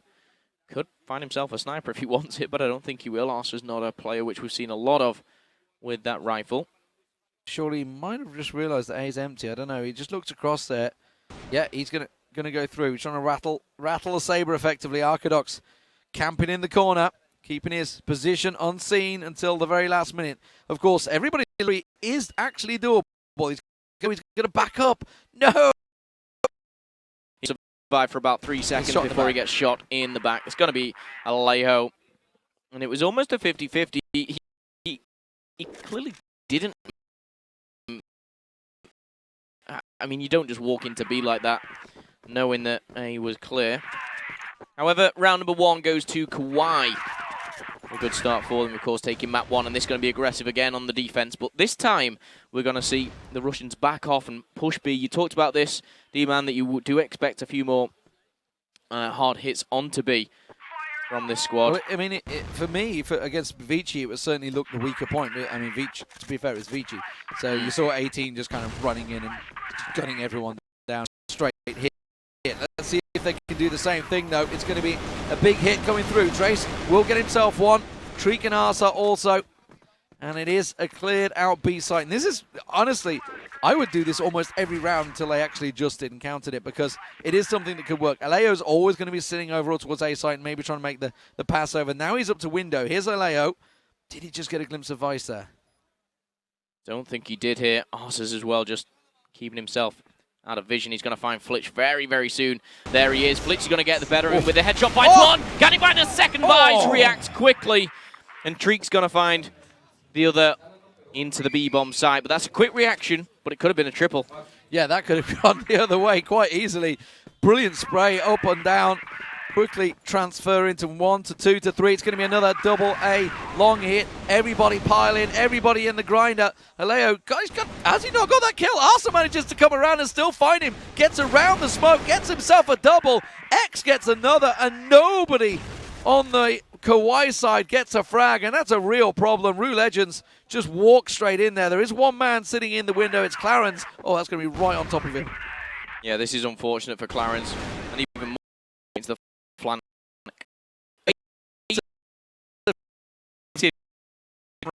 Around. Clarence waited. They came at the same moment, but the fact is, it was, well, everybody from Rue Legends still alive. Well, good start for the Russians there, as they do take another one here. 1-2 on the board. And I think they've learned their lesson, let's say that, over A side. And you can see it looks like they're heading towards B, as it's an aggressive defense. But this time, Clarence and Arcadox opening up the bank with a couple each. And now it's a 3v5. Arcadox going might be able to get a shot down load instead, but B-side once again has been taken, but it is a 4-on-3 advantage on the retake for Kauai. They're going to push on through. Treek goes aggressive. On through, Pablo gets another, but Treek is still alive, will finally get dropped down there. Had to have gone for the ace to pick up the round, and it will be all square, 2 apiece. For me, that just seemed, the push onto B was very well worked, but since then it was just messy from both squads. It was kind of just running in, trading when they could, one-on-ones. But you do see Kauai come out on top there, 2-2. As again, the aggressive defense, but this is going to be big. A-Long is going down here. Russia versus Colombia. Flitch and Pablo. 2 go down, 1 either side, 4v4. Aleo manages to pick himself up 2 though. He's been the difference once again with that AK, makes it a 3. Now catwalk control has actually been lost here. Drace is coming around, but he's just going to come out. Perfect timing. Oh my word, Clarence pops around, but it's actually Aleo that picked it up. So Aleo's got 4 already. Finally goes down, and now Treek in a 2-on-1. Now he's already picked up 7 in the opening 4 rounds. He's had a very good start to this game. And Treek, he's going to get the bomb down. He's got A-site completely on his own because they are up mid towards the spawn at the moment, Kauai. I do worry if he takes his time too much, though, they could come on the flank, either back through catwalk, or right through A-Long. It's going to be A-Long. We can see the mini-map. You guys can't. And the bomb is not going down. Maybe heading over towards the B site, in fact, which could work out for him here. But there's not going to be any action going down just yet. 1:20 left on the clock. 2-2. And if you just missed it, ladies and gentlemen, Kauai took map number 1, but Treek, he's actually double-backed on himself. He's going back to A. He's checking out that window room. Playing very hesitant here. Well, there's only a minute on the clock now. And the Chinese commentators using that time to build and work the crowd, which is actually still filing in. I don't know where they're going to sit now. I don't think there's too many seats left. I'm getting very warm. It's getting bloody hot in here.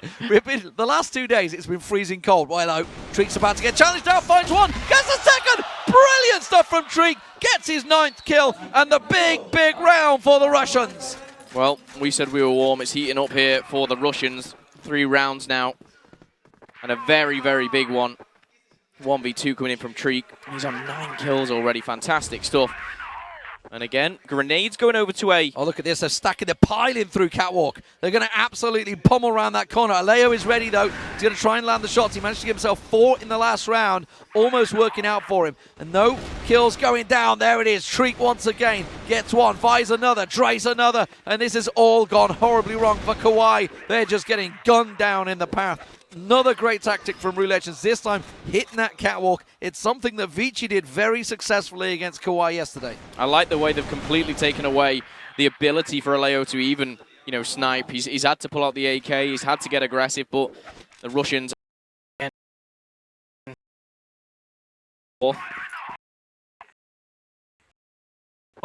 Who is it that's about to pounce in here? It is Vise there, but he's also got Dre, so they're about to come around that corner. There's the nades. They're coming around the side. Who's going to lead the charge? Arsa, Treek, everybody ready to come around this corner. But there's 2 members trained on them. They're going to come straight in the corner. Arcadox, Clarence and Pablo getting themselves the kills. It was a grinder for them. But Treek, X gets himself 2. Okay. Now he's in a 1v4. Yeah, it would be a 1v4. Now they're actually going for the rotate. He's ready. Oh, look at that. Perfect little just get back. Oh, he gets the tap there. No flinch. Brilliant stuff. Now it's a 1-on-1 against Aleo. He's got the scope. Don't challenge. Go for the plant. Aleo, it looks like he's just swapped it out for the AK as well there. He doesn't have the bomb, though. It's very close to him. He could pick this up and go for the plant, but with a minute on the clock, he's got a lot of time to play with. And again, this would be, I think, it would be the 3rd round back-to-back for the Russians. This would be huge momentum. They're on the attack, and it would be very demoralizing for the Colombians here. 50 seconds left on the clock. No one making the move. You see Aleo just backing off towards the B-bomb site. What does X do? Aleo's got his gun trained into the corner at the moment. He's going to wait for the move. Now, 40 seconds. He's got to pick up that bomb and get moving. He's kind of stayed static in this position. X, very experienced player. Been here many times. Russia versus Colombia. X versus Aleo.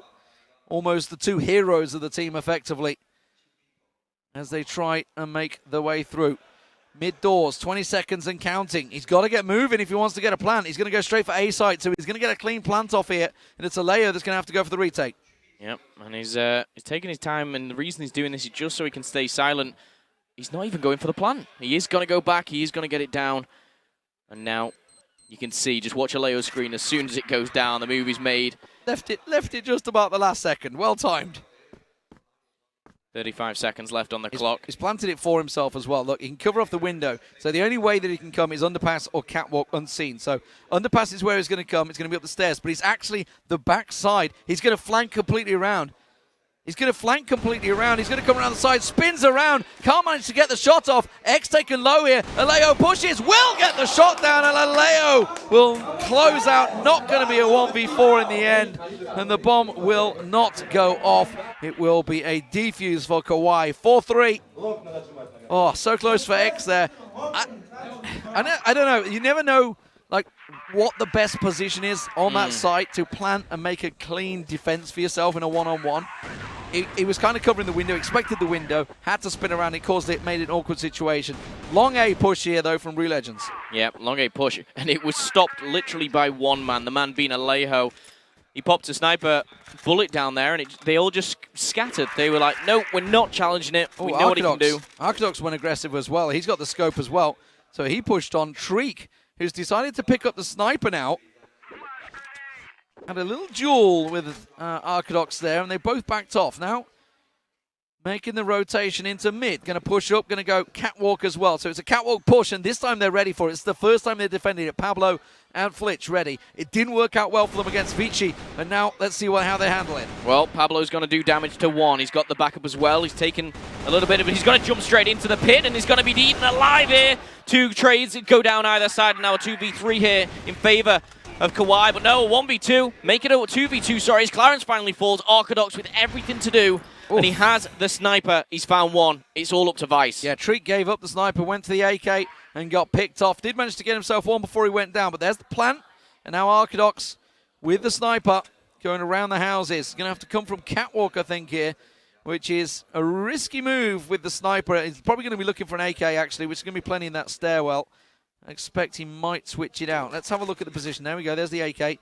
Vise. Oh, that's a really open defensive position. What is he thinking? But he's found the shot. Okay, why not? Headshot. Just pops up from the stairs. Completely wide open to every environment, any angle he could have come from, and still comes out on top. Sometimes that's how it is. 5-3 for the Russians. Another good round for them. Another 1v1 clutch. Aleo, same as usual there. Going for that quick no-scope. Lets them know he's here. Pops the grenade off, and he's out of there. Smoke's going down either side. The retraction of the Russians will go down, and now they just have to sit pretty. X is in the mix a little bit here over at the cubby, but can't really do anything. The only thing I can think is Aleo may pick him off from a long, but the bomb heading towards middle, a 3-stack, maybe a 4 shortly. Are they going to try and do the same again? Are they going to try and hit Catwalk? It looks like they might. They're considering it. Drace and Vice going that way already. It is, once again, Flitch and Pablo in there. This time they're going to get the support of Aleo as well. There's the gunfight going down. Pablo gets picked off. He's ordinarily unstoppable, but this time it's not going to work out. Grenade goes straight. Aleo manages to find X coming around the side. Flitch misses the shots. He's forced to back away, and now the top of A is also covered off. So this is a good hold from Rue Legends. They're going to get the plant in, but you can see Clarence going to come from the window. There's going to be one from underpass. That's Aleo. Shot coming through, and Arcadox going the rotate through catwalk. Yeah, Aleo's just swapped out for the AK there for close quarters. 2 go down, and that's not good news. Clarence is the third. Wow. And the Russians, even though low on health. Yeah, why not? They find it out of the back here. That's going to be half. It's 6-3. That's a good half for the Russians. It's what they needed, the response they needed after losing out in that overtime in a similar fashion to yesterday. A little bit demoralizing, no doubt about it, going in 2-1 up in the first half and losing out 4-2, not picking up a single round on the defense over on sub-base overtime. But here on the attack, they pick up the first 6 rounds and now are just 4 rounds away from taking it to a third map. I think it's possible. I've got to be honest, Phil. I think we're going to see it. I think we are. I think we're seeing that third map. I'm not sure what that third map is, but we're heading back, of course, on to Black Widow. The scoreline being 6-3. The Russians, can they do it? Or will they throw it away again? Yeah, the big difference here is, of course, Kawhi have those snipers. It's going to be a straight grinder in long A once again. They're going to come around the corner. Drace and X and Arse are all backing away. This time they don't fancy it. They landed some good nades. It was Flitch that managed to take a lot of damage there. 50% health gone down. So a good couple of nades tossed in early. Went for that triple nade stack at doors and didn't quite catch him off. But going back to my point, the big advantage that Kauai have here, while it didn't work out so well for them on attack, they have the snipers. It's Aleo is going to be using it this time, which enables them. There's a lot of chances for picks here. They've got Aleo and Arcadox can both switch it up. We saw them using the double sniper before. Treek actually on the sniper once again for our Rue Legends, though. Okay, well, things slowing down here. The pace, that is slowing down. Arcadox is getting a bit aggressive on his lonesome, but he's backing off now, edging towards B. And it does look like a B hit coming in for the Colombians. Kauai, the 6-3 down. For me, this is such a crucial round. Oh, wow. Vice is all alone on B site at the moment. He's got one at double doors to help him out. They've realized it. I think they've realized the situation. They've pushed through Connector. And Vice gets himself one, gets himself two. Can he get a second? Can we get a look at him? He will go down eventually, but the damage has been done. The rest of the team coming in support there. Drace making that rotate, and there's two of them already pushing through. They'd already gone all the way up Connector through Catwalk and through Connector. X comes around, Arthur gets himself one. This is only going one way. Clarence, no chance. And Rue Legends collapse perfectly. And, well, credit to Vice. That was a 4-man, 5-man barreling down on him, and he got 2 for 1 exchange. Yeah, he picked up 2 very, very quickly. And even if he went down immediately, would have been great. But he actually stayed alive for just 2 seconds, and that time bought enough time for his team to get over support, get in there, and win out the round. And for me, that was such a crucial one, 7-3. It's another challenge. There's the nades. This time they're going to challenge it out. You can see, I think it's X that just jumped across there, was it? Yep, managed to get himself in a position. There's the nade coming through, but now he's in a tricky spot because Flitch and Pablo and Aleo all there. They know where he is, so he's just keeping his head down. Pablo's going to push his position, gets around the side, can't take him down, but Pablo next to no health there, so almost an even trade, but it does give them the man advantage. Looking over, Vice has gone, look at Vice on the left side, that's number 1. He's pushed right out on B side, they know where they are. Yeah, I love this position as well from Vice. If you see it from his point of view, he tucks himself right in that corner, and he can take maybe 1, even 2 in the back. But he's not going to find anyone yet. There's no point watching him there.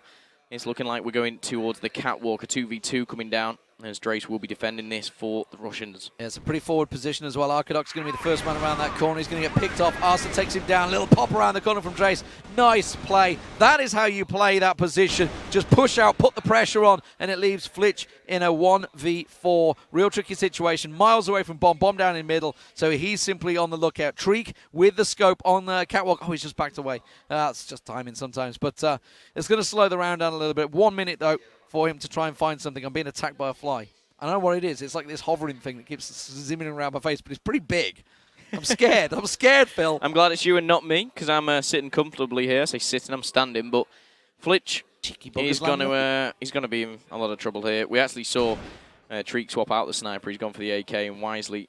So when you're in these positions, you just want to double up, find your buddy, and make sure you get that trade. That's all they need, and they'll put number 8 on the big. That's bad timing. I just wonder, right, allow this map to go through, because clearly they're not that good on it. Maybe, like, what? I'm intrigued. I'd love to have known in the veto process. Yes, we don't get to see the veto process, and then we go literally begging hand in hand, trying to find exactly what's happening. But how it worked out, Vice is going to get pushed here. He's got no chance. Pablo swinging around, and now Treek's got to keep them above, but it's only got the scope. Now he's got the support. Everyone from Rue Legends stacking out on towards B site, and Kauai wisely choose to back away. They're going to push though. Rue Legends going aggressive.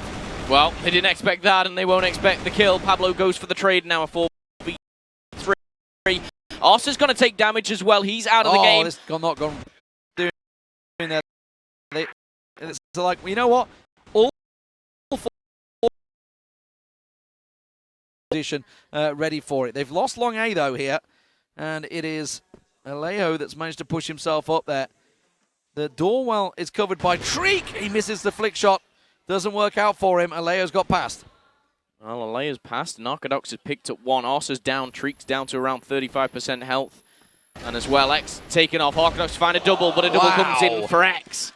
It's a nice answer back there to losing 2 of your teammates. He's put this into a 3v3 now with 90 seconds left on the clock.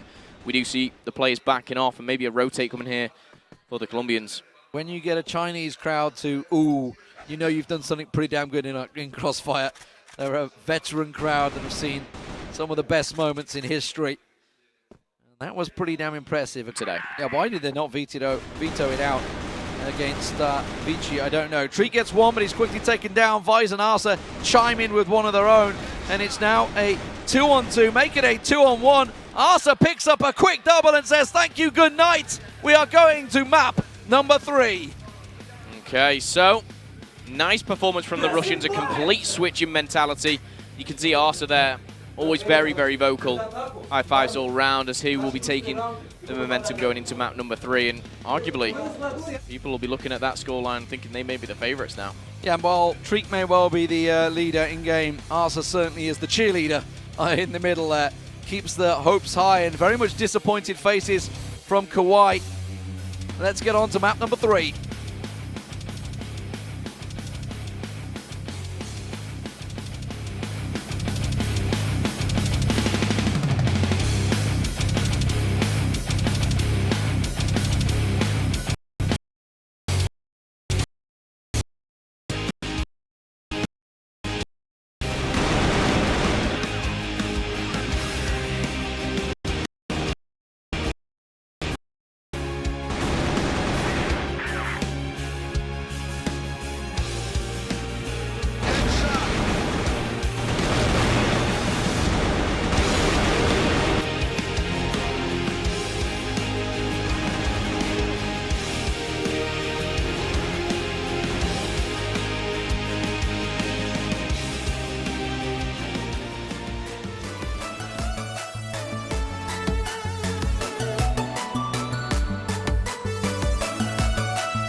选手解说以及分析的嘉宾在这里看比赛。现在我就带大家去看一下他们究竟在干什么。觉得这选手谁最帅啊？那你来个最帅的姿势。你觉得你自己帅吗？那来一个最帅的姿势，对着镜头，哪个？他觉得他和越南这个选手谁帅？You're better, right? 觉得谁帅？你们两个谁帅？5、2、3、Go！ 加油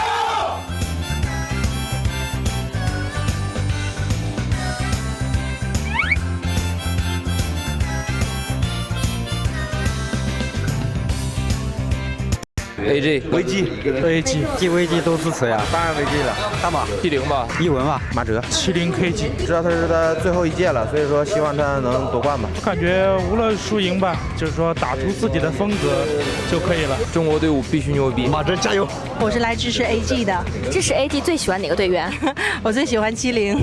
70女粉丝很多，为什么？因为他是我先生，这是他姑娘。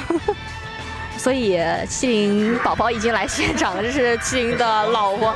那有什么话想对自己的先生讲吗？因为现在正在打比赛了，已经。就希望他加油吧，然后发挥出自己的水平就可以。最起码不管是输赢，他发挥出自己的水平之后，他就不会觉得遗憾。永远都是心中的英雄，是吧？谢谢。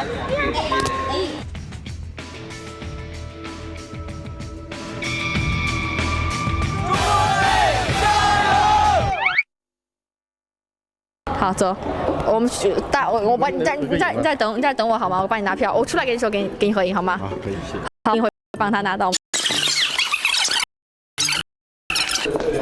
成功。所以说，如果你没有票来到现场想来看比赛的话，一定要提前买票。当然，如果你运气够好。如果你们运气够好，能够在现场看见我在做采访的话，找我好吗？只要你们来，只要你们找到我，我就带你们进去好吗？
Welcome back, ladies and gentlemen, to the third place playoff in the Crossfire Stars 2016 Grand Finals.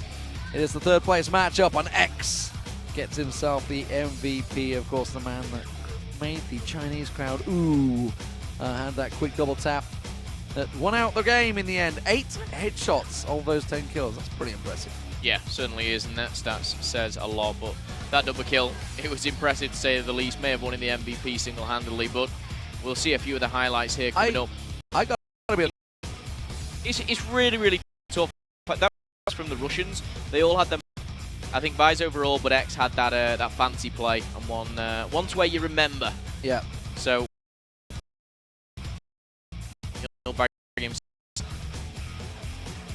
he'll be wanting to do exactly the same here. One apiece. This best is always just the best of one. Yeah, they're going to be starting our best chance they're going to have at taking this series, and I think the looks on the matches we've had on Mexico earlier on yesterday, and of course Subbase earlier today. Now onto Ankara, a very heavy attack inside. We'll see whether this can favor the Russians early on, whether they can pick up multiple rounds back to back. It's all going to be about that aggressive early start. They tend to go very attacking, tend to go very aggressive on that first round. And we saw it just there, just how effective it can be on Black Widow. It certainly worked very well for them. So here is the map, confirmation. Not Port, it's Ankara. And that is where we're going to be going to, as I mentioned. Blacklist start on the attack for the Russians, and this is probably what they're going to be trying to do. Pile straight in towards that A site, expect them to see the fast, aggressive style that they managed to make work. And you know what? I think actually how they just played on Black Widow, they're going to look at that and think, yes, aggression works. Aggression definitely works against this team. That's how we're going to play against Kauai. Let's do it again and again and again. And you know what? The aggression as well, even onto sub-base for the Russians, when they pushed, really, really quickly, it did pay off for them. I think if they give the Colombians a little bit more time, that's where they find their feet, that's where they suffer. So for me, the Russians, they need to keep up that aggression, keep up the pressure. Maybe this B route through Hotel is one they will take, but I'm a big fan of Ankara. Well, we saw obviously Kauai playing Vici on this map. They went heavy on the defense actually in that Hotel site. So that's something that our Rue Legends need to be looking towards. Of course, Aleo had a really good couple of duels against Emzin on here. So it's one of those maps. They went very aggressive. They held B site really solidly, but that was also, this is one of the routes through the underpass here, mid to B, just backfired horribly on them. Vici just carved them wide open time and time and time again on that route. So it's something that certainly Kauai themselves need to look at from yesterday and thinking that's how we can recover and succeed maybe on this map and how the Colombians could pick up their win. Okay, well, concentration phase for Kauai themselves, and going into this game, yes, it's all even, yes, it's 1-1, but you've got to just look at that last result, and the Colombians have got to change something, because something wasn't working. Maybe it's their weak map. I've not spoke to them individually, but here in the arena it is getting very, very full. Of course, we've got our grand final coming up next. Vici versus...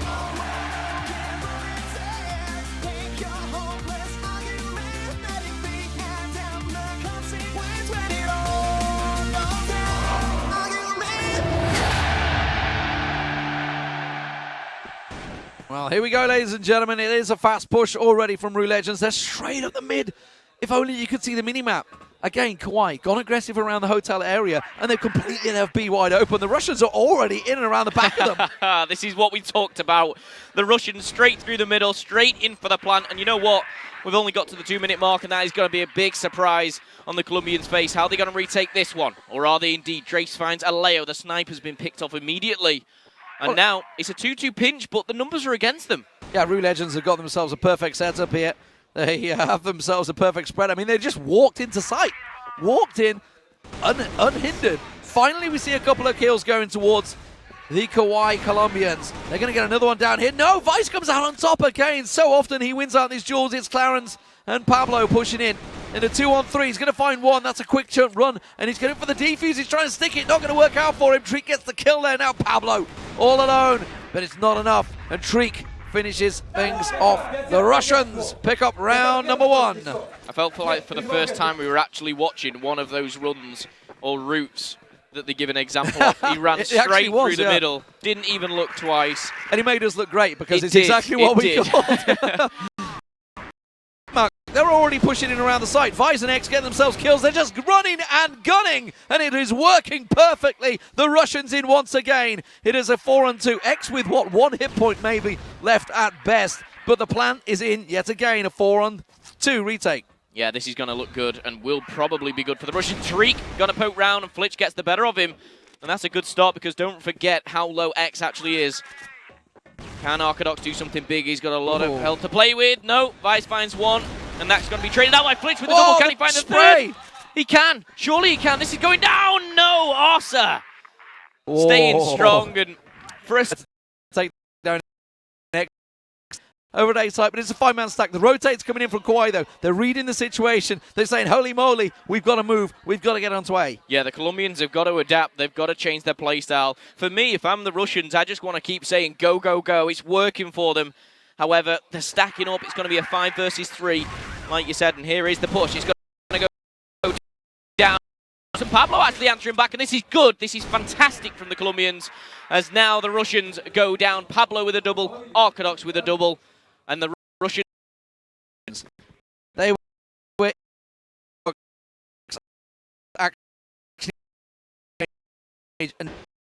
another warning for Rue Legends. The one thing it does do is the Colombians have to be on their toes here. They can't take 30 seconds at the start just to ponder. They've got to be ready for the aggression of these Russians. And there we go. Treek and he's going to find one. Pablo, maybe the third, but no. Vice does get the kill and maybe keeps his team in the game here. Could have very easily been a triple for Pablo. Clarence is going to go down. That's from Arsa. And now a 3v3. 2 players very low on health. 90 seconds on the clock here. Bomb in the middle. Arsa just caught a glimpse of Flitch there. He took some damage. And as you say, Arcadox and Vice are both very low. X off the side. Arcadox tucked in the corner behind the box. And X may well find him in just a moment. He's certainly going to be looking that way. Timing could be crucial here as the rest of the Russians start to push around towards Arcadox's position. A site is open. Arcadox the only man in position to try and stop them here. Timing being everything. 1 by 1, they all sneak past. Arsa still not yet to go through there. Arcadox about to go for the peak. Timing. Almost caught the headshot, but it's given the information. They know that it's going to be an A hit. If he would have waited, maybe not taken the shot, he could have sneaked up behind, but X is going to be in a very powerful position, as well as Vice. Vice has been fantastic so far with 5 kills already. 35 seconds left, the bomb goes down, and now the pinch is going to come in. But a good setup from the Russians could fend them off. Yeah, they've got themselves a really good position. It's very hard to break this nut. Arcadox does get taken down with ease by Arsa. Now he can probably go for that flank, come up to the stairwell. Yes, it's exactly what he's going to do. He's going to be the man that will come around the back. He may not be needed. X gets 1. Arsa does come around, and there he is on your screen. Gets himself some very important kills. 3-1 to Rue Legends. It is an attack-sided map, though, so this is exactly how it needs to go. 3-1. I like that from Arsa as well after making that clutch play. Just hands out to either side, waiting for the high fives to come in. He gets what he wants. Clarence has taken damage into round number 5, though, and like you said, this is an attacker-sided map, so the Russians should be doing well. They are doing well. Can Kauai put something on the board? Because, of course, Kauai, I believe, yesterday actually faced off against VG on this map, and they didn't do too bad on the... Giving up control of Hotel as well. It's something they often fight for. They've already been taken down by Arsa. Continuing where he left off in the last round. 1 man trying to stay tucked in there. It was Clarence. He gets quickly taken down as they push on through. Flitch gets dropped. Pablo goes down. And it's just Alejo left in a 4v1. Almost had a chance. So well. Alejo's not had a chance. He's 0-4. Yeah, and he is the one that will get those opening picks. He's going to be the ones to really be the catalyst in that squad. Colombia, but not today. The Russians are looking strong, and they're going through the mid again here. Not as fast as round number 1. I doubt we'll ever see anything as fast as that, but they're actually taking the underground route from behind 1. That's going to be Arcadox and a big play. He would have seen 3. Yeah, the rotate's coming through here. The man at the back, Treek, is going to be vital here because he's covering off Pablo's there's Pablo down, and now Aleo all alone in a 1v3, make it a 1v1. Can he get the Deagle in action? He's got 3 already this round. Can he chase down Vice? Comes around the side. Oh! Vice with the Deagle manages to hold him at bay. Almost a superhuman effort from Aleo there. But Vice, 8-2 for him so far. The Russians get the 5th round. Well, he was probably not happy with his teammates stealing the MVP off him. He's wanting to go for it this round. And this map in particular, it will be the deciding map. And you saw there a bit of a miracle play from Aleo, but it wasn't good enough.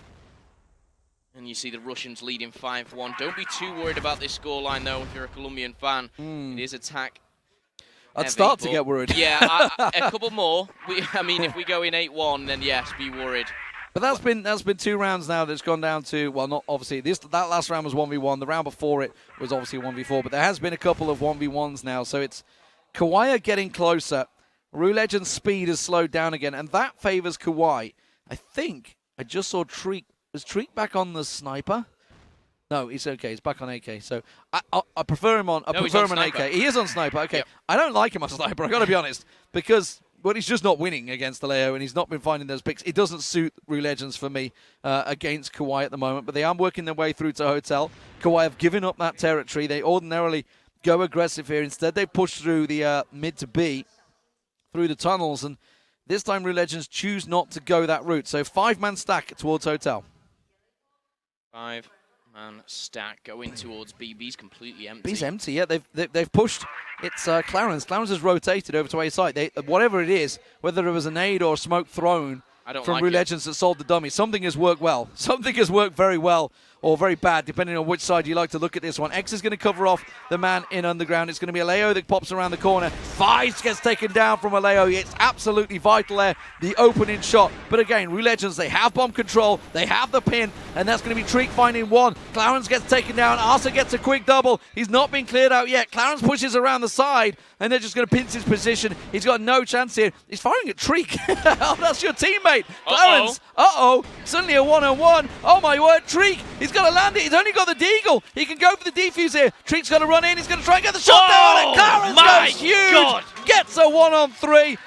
Arsa was shooting at Treek. He was shooting at his teammate through the smoke. He thought that's where he was and completely lost his marbles. I don't know what he lost his complete position in there. But that was a massive error from Rue Legends. That is huge. It was a 1v3. I'm Yeah. Triggering in my head, mate. I don't know if it was a 4. He jumped over the side and got X. Yeah, it just shouldn't have happened. It should be 6-1. However, a huge play coming in from Clarence there. He puts 7 kills on the board. Treek had an AK there and he come out on top, no problem. But he had that rifle and he's keeping it. I don't trust him with that sniper. He's much better, especially with the speed that we can see of Rue Legends. They're through Hotel. They're pushing back on B again. They're fantastic with the speed, and the speed with that sniper doesn't help. Look at the grenades going in thick and fast. It's going to be Clarence on the bomb site. X finds Pablo. Clarence needs to go big here. The bomb goes down, the 3v5. It's not looking good, but if he can pick up one, the one's going to be to his side as well. No, not even a bullet onto Drace. There's a 2v5. Surely they can't retake this one. Yeah, Flitch in all sorts of trouble at the moment, trying to get them down. And Rue Legends, you hear how that means to them. Arsa buoying up that team. 6-2 on the attack. Massive, massive start from them. 1 round left. Well, they'll be disappointed, really, with that previous one. They've got to make a mark here. Nothing but 7-2 for them is acceptable. Pablo, and this time it's different. We're going Pablo could be big here. He's going to get himself 1. Can he get the second? He's going to back away. Nice play from Pablo. Very low on health, though. He's about to get challenged out. It's actually getting pinned. He's got no chance there. They came from both sides. It's going to be an A hit, and it's going to be all down Flitch and Arcadox. Arcadox. Arcadox, talk of the man. He takes damage. Flitch finds 2. Combining the 2. Flitch comes off better, but this is big. This is really, really big here for the Colombians. Oh, my goodness. Make the kill. He finally does. And that's going to be Clarence. And for me, all right, that is... We should be looking at a 7-2, 100% 7-2, but it is a 6-3 score, and the Colombians could take something from that because they were looking to be on the tail end of an absolute whooping because Rue Legends quickening that pace. Tell me, please, somebody out there in the world of internet, why Treek is using the scope. when the rest of the team, when the premise of the tactic is to rush fast, why are you using a sniper? It slows them down. He's not as effective. It hinders his own team. And his team have to play slower. They can't put all 5 into one state. Well, they're not playing slow, though. They're still pushing, piling through. True. They are, yeah. And he's been magnificent with the AK today. He was brilliant on the previous map. Oh, I don't get it. Someone recognizing. She's asleep on his arm. She's like, whoa. Oh, no. What's Arsa done? Okay. Not sure what's going down there, but we've had a disconnection. Remake, yep. Get out of there, quick. Leave. Yeah, remake, quick.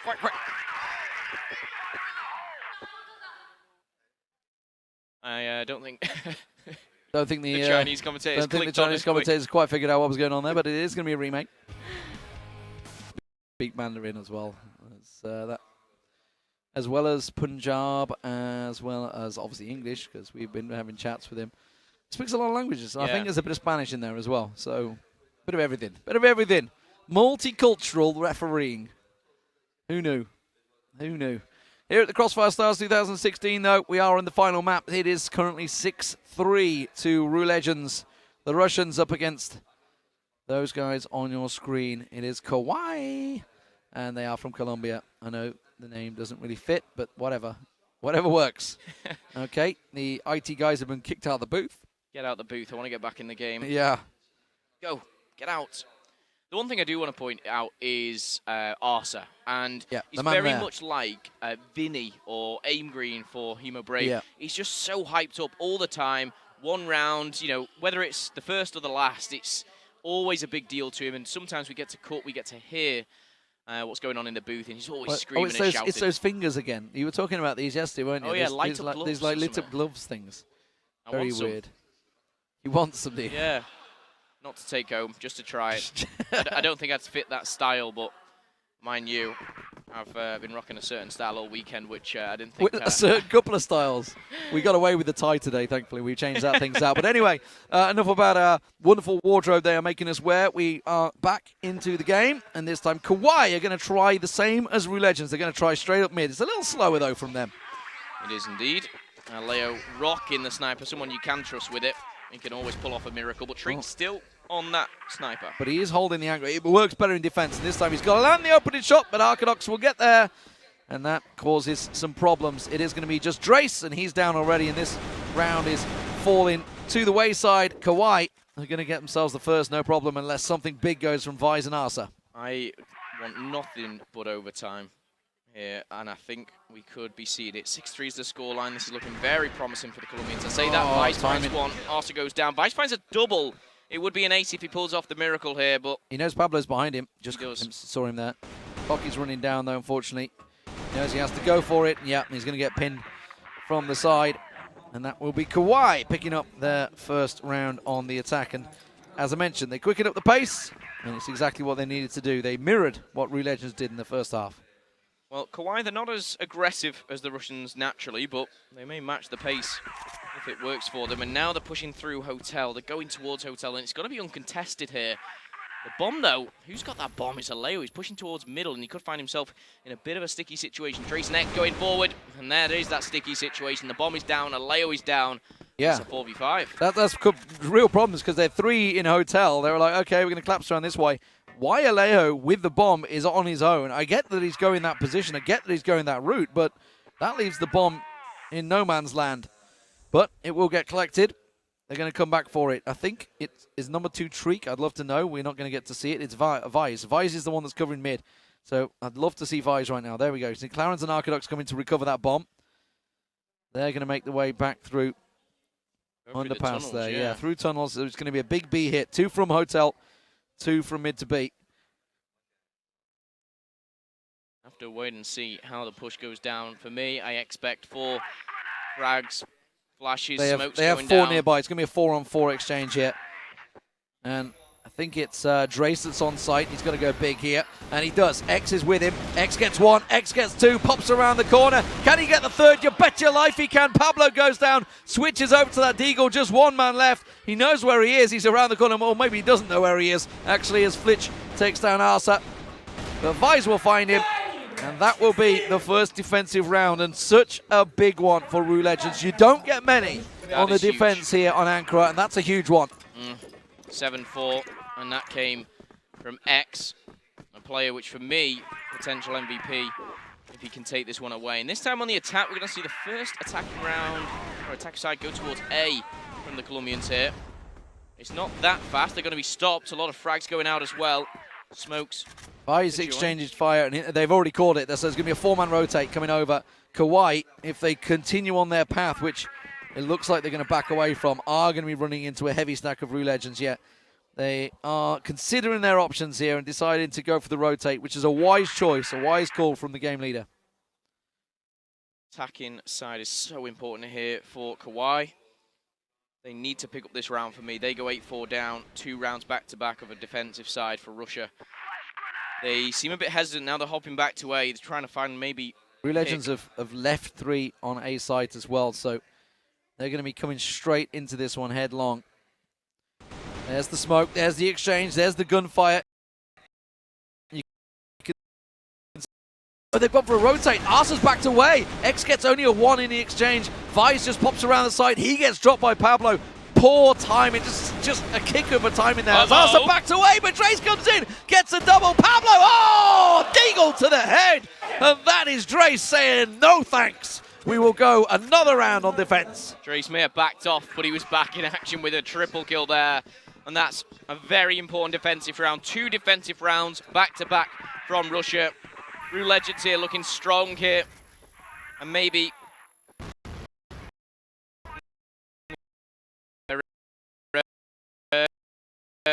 in the box, he's not going to find the kill. Clarence and Flitch just both line themselves up, and that leaves A site wide open. The rotate coming from Rue Legends, but it may be a little too late. They're already going to be on site because of the speed that they played. X is going to have to go big here. He's got support. I think it's Drace that's just coming around. X gets the first one. Clarence goes down here, but Drace can't go huge this time around. Yeah, Treek and X are so low on health here. This has to go the way of Kauai. It should do. Should be seeing 8-5 at the end of this one. But prove me wrong, Russia. 35 seconds left. You need to do something pretty special. X is left now in a 1 versus 4. He's flashed, he's challenged, and he is dead. Round 5 for Kauai. 8-5 in total. This is match. Well, the last match, should I say, it's 1-1. You can see that either side of the team names. 70,000 for the winner, 30,000 for the loser. Oh, Rue Legends pushing through underpass here. They're going to run into 4 members of Kauai around the corner. Drace gets 1. Second one checks around the corner. Drace gets 2. Switches to the Deagle. Decides to go for the challenge again, but a flying Arcadox gets a quick double, and that puts things paid. But look around the back. Here comes Vice. Can't come out on top. And now Arsa left in a 1v3. But 2 members of Kauai very low on health. It is possible. Can he catch one in the back? Well, do not rule this man out. We've seen him getting hyped. We've seen what he can do. He's only got 1 kill to his name here on the second side. He could catch them perfectly here. Oh, I like it. He's taking his time. He's got to find 1. He's going to tag the second. They're both low on health. Flitch and Pablo, he can do this. He finds 1, but no, Pablo.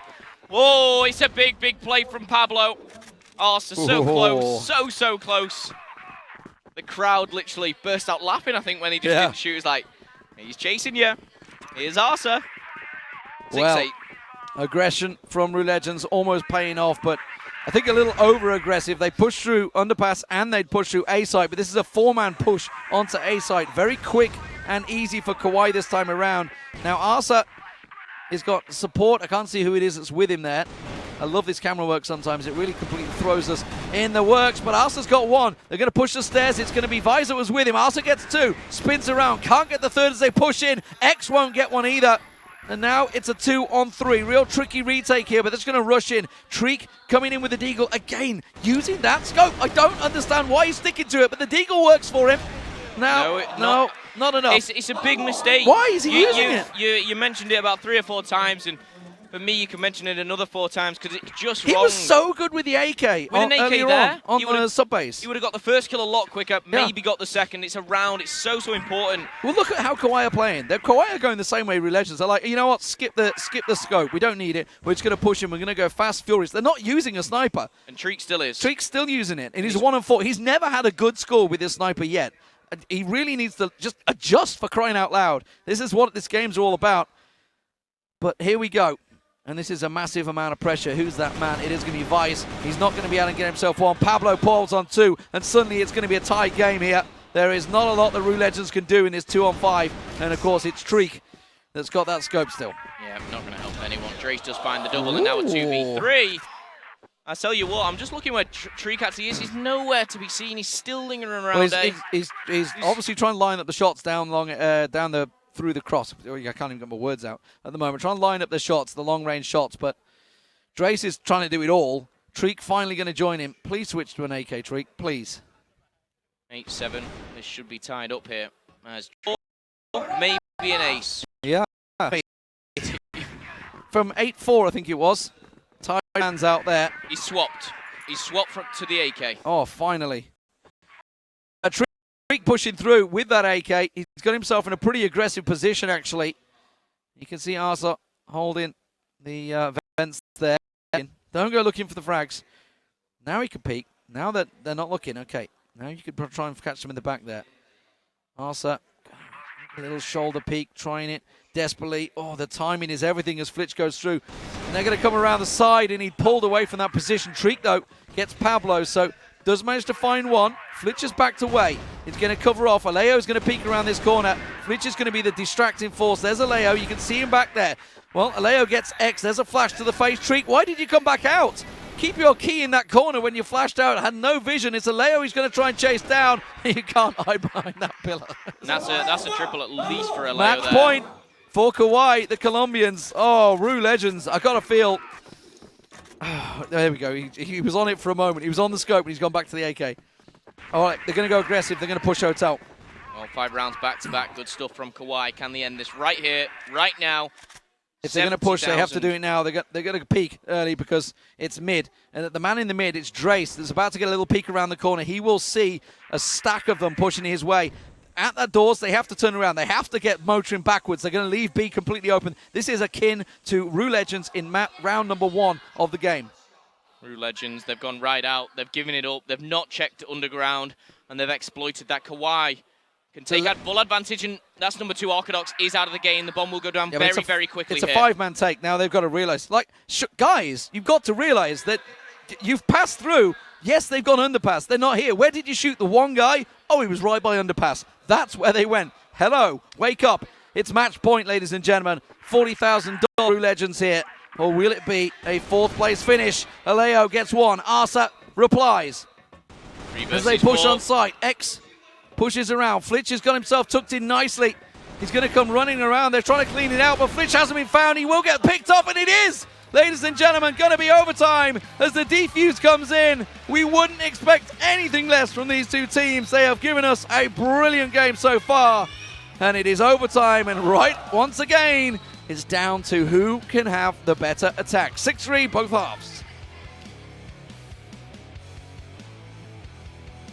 Treek there for me. Massive influence when he changed over. He got the AK out. He was doing damage. He was in and out of the A tunnels. He made something big on B as well. For me, if he adapted earlier, it could have been a big win for them. Think of the 1v, was it 1v3, 1v4 that Kauai pulled off that should never have happened. Yeah. He missed the scope shot. Went to pistol. He didn't have the range. He was too far away with the pistol. Got no chance in the duel. I'm trying to think back, and I think I've seen it on the kill feed. Maybe 1 sniper kill on this game. Maybe 2. Maybe, yeah. But other than that, you know, the likes of Alejo, where he's constant. He's so good with the deagle. He backs up what he's using, and for me, it is a little bit of an upset, really, to see it go that way. The Russians, I feel, should have taken that. I think they should have adapted. However, it's overtime. We love it. It's game 3. We could see this go even further. I want to see it finished in overtime. Well, I mean, now if you're Rue Legends, they've just lost 2. They've lost 2 overtimes, 4-2 to Kauai. Yeah. First in the winner bracket finals. Second, obviously, the first match of the day on sub base. Now, they dominated on Black Widow. They need to get that mentality back, the aggressive style that works so well for them. Ironically, Kauai mirrored it and worked just as well for them. So, I mean, it is an attacking map, and you know what? We said it.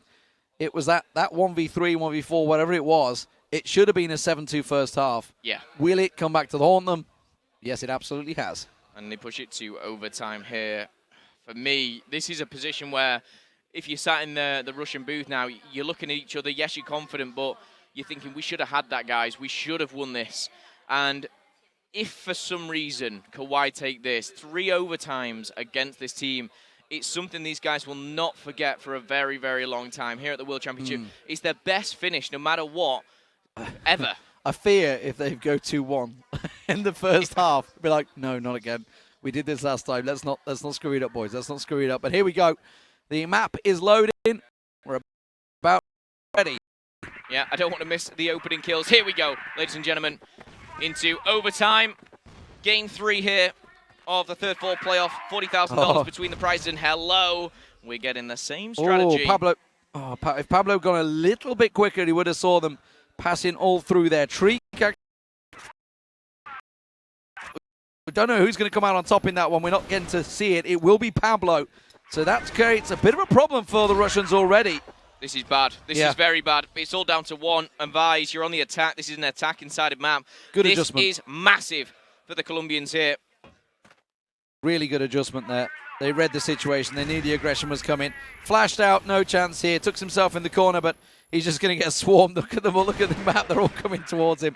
Leo, in the end, picks up the pistol. And for me, that was all about that little one exchange. Treek stayed behind in mid. If it had come out on top, that would have covered off the back door. But instead, they had people coming from just about every angle. No chance. I couldn't have gone any worse for the Russians. It just seems like history repeating itself here.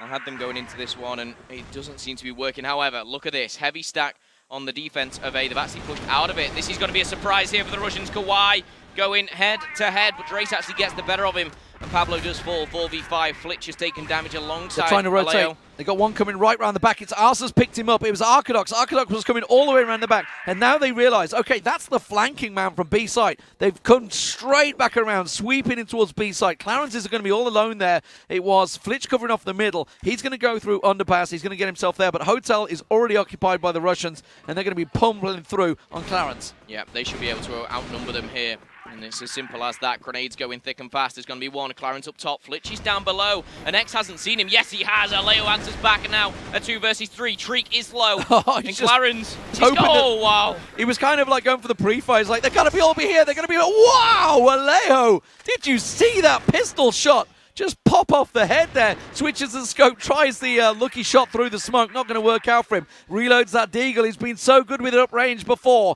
Vise and X now pushing through. Vise not having any of it. Gets the first attacking round on the board for the Russians. Aleo, fancy plays. It's not good enough. 1-1 though.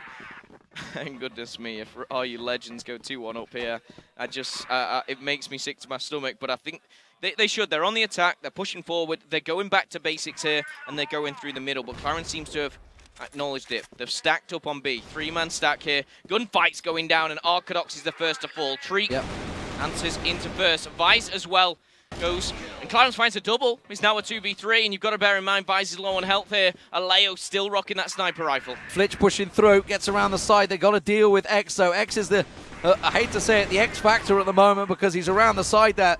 Aleo pushing through. X gets one. Can he get the second? Yes, no. No, Flitch comes out on top. They snuck and swooped the camera on me, catching me off guard as they push on through. Flitch, but this is a really awkward split. Look at it. Vise to the left-hand side of him. As soon as that smoke clears, yep, there we go. Taken down 2-1. The Russians do get themselves that big, important second round, but oh, Phil. It's the same score again. But it is a different map. Yes, exactly. It's a different map. But more importantly, Kawhi are on the attack now, and this is a massive attack-sided map. So they could easily go 3-0 once again and take it 4-2. It's happening. It's happening. Ru Legends have got to pick up this first round, or they're just going to be absolutely pooping themselves. I can see it. I can see it in the stars. Flitch, I don't know why you look so down, buddy. You've done it once. You've done it twice. Can you do it a third time? The composure level from these guys to do this in overtime is insane. Please tell me Treek has an AK. Please. If he doesn't, he doesn't deserve. I can see he's number 3, and I can see he's in the sniper position. Oh, yes. He has an AK. Okay. Whew. Let's go, Treek. Show us what you're made of. This is a heavy stack towards A. Oh, wow, there's only one there.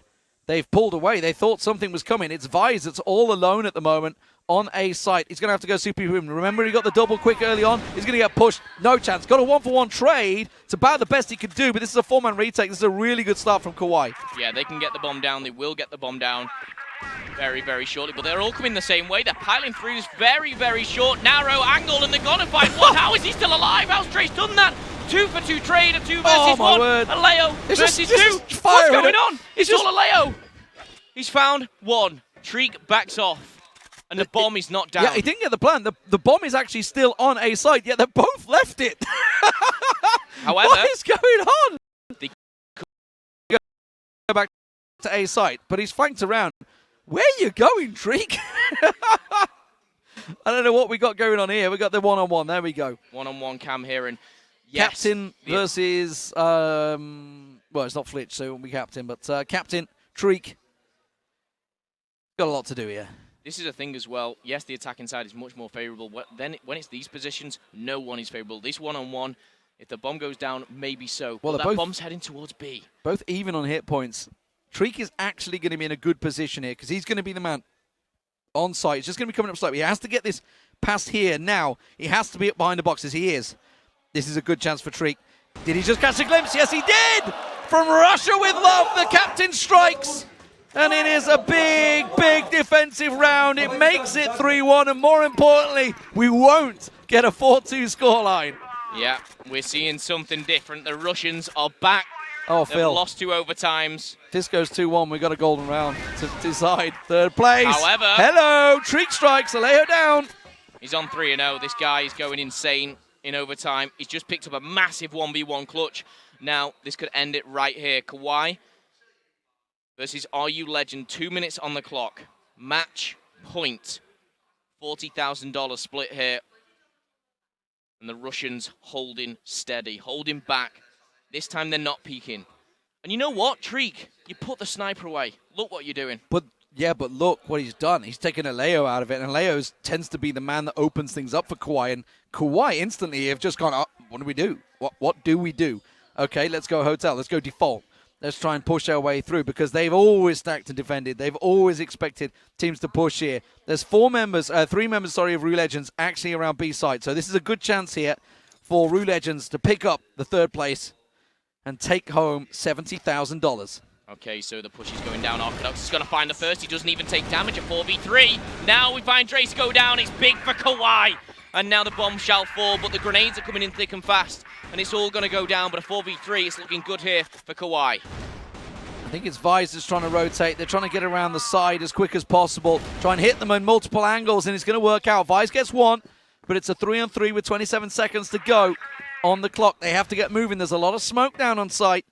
The man from Hotel, Vise pops around, sees a glimpse on Arcadox, gets a couple of shots off. 17 seconds and counting. Arsa gets one, Vise gets another. Flitch now to keep the Colombians in the game. Gets himself another, switches to pistol. Arsa, Truss is on. Arsa's got no help. Boots around. Oh, Flitch goes massive for the Colombians. The captain, fantastic. Strikes, and Colombia are not done yet. The hairs on my arm, neck, and everything is standing up here, but Flitch, I can't emphasize how huge that was there. The Deagle comes in, and that is massive to keep them in. One more round, push it all the way. That's what we want to see. It's going big, and this is going down at A for once. That looked good for the Russians. It was a 2v1. They had 15 seconds on the clock to defuse, but Flitch going huge. The sweet, sweet irony if Rue Legends were to pick up a 4-2 victory here in overtime. Something they've lost twice already to Kawhi, but it is the attackers that have the advantage. Aleo back involved. Bomb, though, with Flitch, the captain, all the way over towards the backside of the hotel, while 4 members of Kawhi are over towards A sites at the moment, looking to see if they can get any of those picks. Okay, 90 seconds left on the clock. 5 men still alive either side. Clarence has taken damage, but he's still fighting fit. Now it looks like they're rotating towards mid to B, but actually on the defense. Get the kill there. That leaves B side open, though. They're pushing through Hotel with the bomb, so nobody at the moment on B side, so they're going to have to go for this retake. But Kawhi have slowed down. They've second-guessed themselves. And now they're thinking, do we go on B? Is B covered? They're not even checking. They're going to back away. 1 minute left to go, and for me, there's 2 people for the Russians still sat at A. They can make this move. They don't know it. We have the overhead. One man you want to keep your eye on is Arcadox, so he's on your screens. He's lingering back in 2. And for me, something's telling them that they are not being aggressive. You can see the 3-man stack. They're going to push out. They're going to be completely fine here. No one is defending B. You've got one man, underpass, who will see the cross. Is Alejo entering first. Pablo to follow. X is about to burst out as well behind them. The plant's going to come in. And as you mentioned, number 4 there, Arcadox. He was there earlier on. Didn't get the kill, but he could be vital. He could be the man that cuts them in half as they try and get to B site. They know where it is now. They're going to go rushing across. Arcadox is about to peek out. Look at the patient play that he has here. He hears the footsteps, sees them come out, tracks them. That's 2. He can line up. He gets himself 1. Can he get the second? Yes, he can. And now we see the golden round is begging. Alejo comes on through. The man that's been so vital for his team in a 3-on-3. The retake from the hotel. It's not going to work out. Alejo gets 1. Vice is in there. Vice is all alone. He's going to get picked off. It's going to be the golden round. Ladies and gentlemen, the Colombians bring it back. 3-3 in overtime once again. And oh my word, Rue Legends, please don't lose it this way. $100,000 on the line. We see the full time. We see the overtime. Nothing can split these 2 teams. If you're just joining us, map 1 was overtime 13-11. Kawhi lost the second 10-4, but you've got a very big question on your hands is who gets that attack. I think it's Rue Legends. I think. Man, the face on Arsa there, though, maybe. Yeah, look at the referee's like, speed it up, speed it up, speed it up. You can't speed these guys up right now. I need They're a break. literally in a 1-round battle for $40,000 to decide what they're going to get. $30,000 to the loser, $70,000 to the winner. I can't see an empty seat in the house. Now I can. 1 or 2 there. But boy, it's getting warm It's in the here. Russians. The Russians are on the attack. Okay. So they have it in their hands to decide what they do. It's theirs to lose. It is theirs to lose here. And we should be jumping into the game very, very shortly here. The Colombians and the Russians. 2 nations, 2 national finalists who have come so far. Neither team expected from the experts to be in this position. The Russians, their highest placement being the quarterfinals. Now they find themselves looking for a bronze place finish. And $70,000 on the line for the winner. No one wants to take, and I know it sounds silly, but nobody wants to take home that $30,000. Well, I mean, okay, so the ultimate question is now, oh, hello, they've had a change. Rue Legends are on defense. Oh, that's why their faces look so glum. They are on defense. It is in the hands of the Colombians. Kawhi on the attack. Uh-oh. They have the chance, and that's why you see Arsa not looking as happy as he usually has. Focus faces. They know it is a tough, tough task. They picked up the first defensive round, though, in overtime. It's possible. It's possible, but my word, they have a tough task ahead of them. I know someone out there, and in particular, a Russian family who've come all the way to support one of the players here. I'm not actually sure which one it is, but it means so much to them through the quarterfinals, the semi-finals. They've been supporting, screaming, shouting. Here we go, Phil. The round about to begin. We've seen 1 golden round already. It's inside the winner, Kawhi, on the attack. Will they go full on aggression? It's a risk from the Russians. They've gone for a 3-man stack and A, and it may work out. That is where Kawhi are looking. Arsa's pushing out. This is the man, the one in the middle, making the noise. He's pushing out. He could find he's actually found a couple. They're going to attack. There's outnumbered. Arsa's going to go down.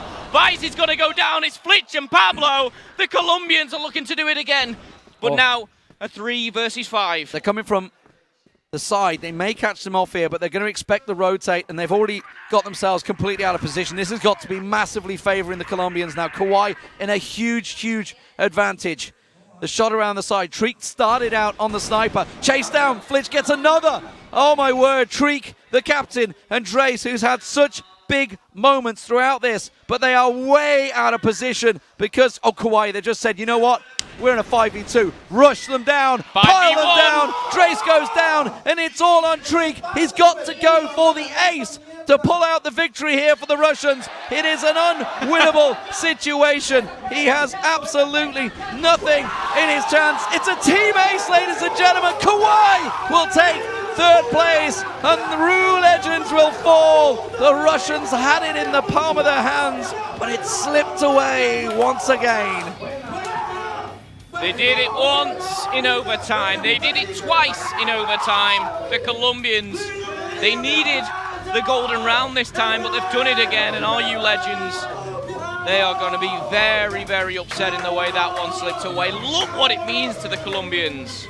Oh, Phil, I hate to say it, but we've got to go back to that one round where they lost it 1v3 or 1v4. I can't even remember what it was now.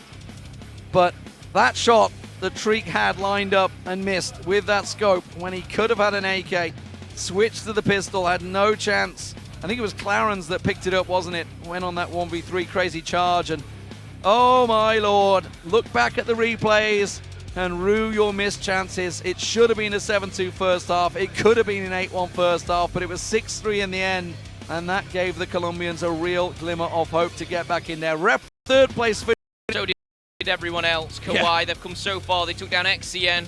They took down RU Legends first of all. They moved on. They took down Insanes. They pushed out, unfortunately, to VG, but guess what? They bite back and they take down the Russians once again. They've proved their worth. They've proved why they are here, and they will take home $70,000. Yeah, it's not quite the trophy that is on your screen, sadly.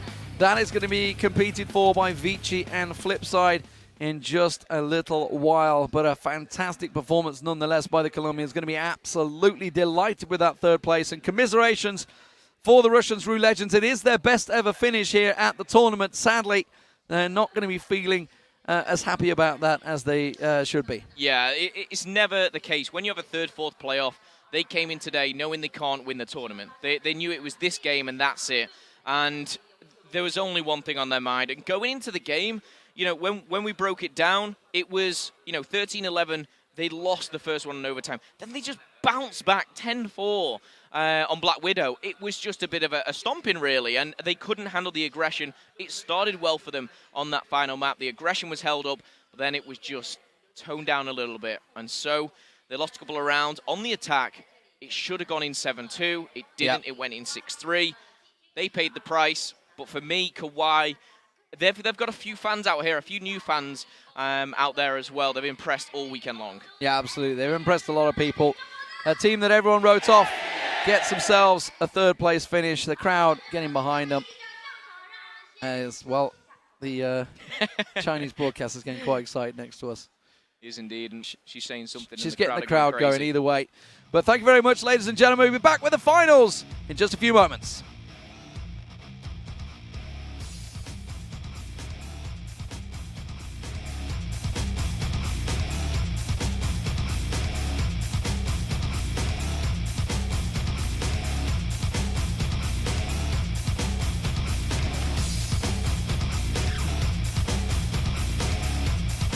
Stars 2016 third and fourth place match deciders, and Kawhi just had that dramatic win. Matt, what did you think of it?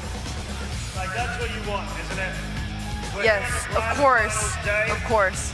It's our third and fourth place playoff. We know we've got a huge final to look forward to later on. Those two teams are both disappointed not in that grand final, but you don't want to leave this amazing tournament without having your head held high right to the end. What more could you ask for? You've got two teams, and you do not want them to lay down and die. A lot of love here for both Kawhi and RU Legends. And that's an incredible game. That's exactly what I want to see, and it's not even the grand final. So well done to Kawhi. And you kind of fancied Kawhi to do well in that. We know they were the underdogs before the tournament, but we know they were a good team. They've had good showing. They beat RU Legends on the time. Let's just write this off. They can have this one. We'll just come back stronger and we'll win the third. They're 5-1 down though, Joshua, in the third map. They're 5-1 down. They pull it back to 9-all. They're 3-1 down in overtime and they go and win it. That That's an incredible performance by the Colombians. I'm so happy you mentioned that because this is exactly why I think Kauai is a formidable team. Their concentration levels are like up here. Yeah. Like, how do you do that? You go down and then you mentioned that they just threw away Black Widow. They didn't throw the game. They were just like, you know what? Let's concentrate on the next game. And they got their mental game on lock, and that's how they did it. I mean, if I were to pick an MVP, it's really hard because at what point are we talking about? All throughout the match, there were clutch plays by different players, like Alejo, obviously on the sniper, getting clutch plays, and then we have Pablo getting like triple 4 kills. It's amazing, and especially in overtime, we see Flitch. They're down 3-1. If they lose just one, it's the difference between $70,000 and $30,000. But that's not in their mind right now. They just concentrate on the game and they go headlong into it, and it was just beautiful to watch. Yeah, that's an awesome game. And if that's our 3rd and 4th place final, then what a final we've got to look forward to as well. That final, of course, is going to be coming up very, very shortly. Yep. That's between Flipside Tactics and VG. And we think we know where the support of the stadium is going to lie. We know how this is going to react. Are you excited about that? Yes, I'm very excited. I was packed with completely fans. sold out today. But the problem is, there aren't that many Flipside fans, I know. right? No. So we were talking behind the scenes, and I was telling them, look, I really want you guys to perform really well because right now, you know the crowd's going to be cheering for VG, and that's what not they really how you put it. What you actually said to them was more along the lines of, there is no one here who wants you to win. It's all There's strategy. nobody in this audience rooting all for strategy. you. So There's a use that to your strength. Well, what I'm trying to say is, they just need to concentrate on the game, don't worry about the crowd, and just stick to your team and your players, and I'm sure they'll be able to perform well. Well, now, before we go into anything, Joshua, we really need to ask you this. The crystal ball. You said at some point that it's really hard to say at which point that you had to pick an MVP, but still, we really need for you to pick an MVP. Let's see. Okay. Okay. I'll say Flitch did really well in over.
好，欢迎收看 Crossfire Stars 2016 Highlight 最后一天的节目，我是主持人妮娜。时间过去的真的是非常的快，转眼之间呢，就到了比赛的最后一天了。在经历了2天激烈的角逐之后呢，我们一共有4支队伍来到了我们最终的舞台。首先是来自拉丁美洲的队伍口哇伊战队和来自俄罗斯的 RU Legends 战队，在下午1点的时候会为大家带来季军争夺战。而最后大夺赛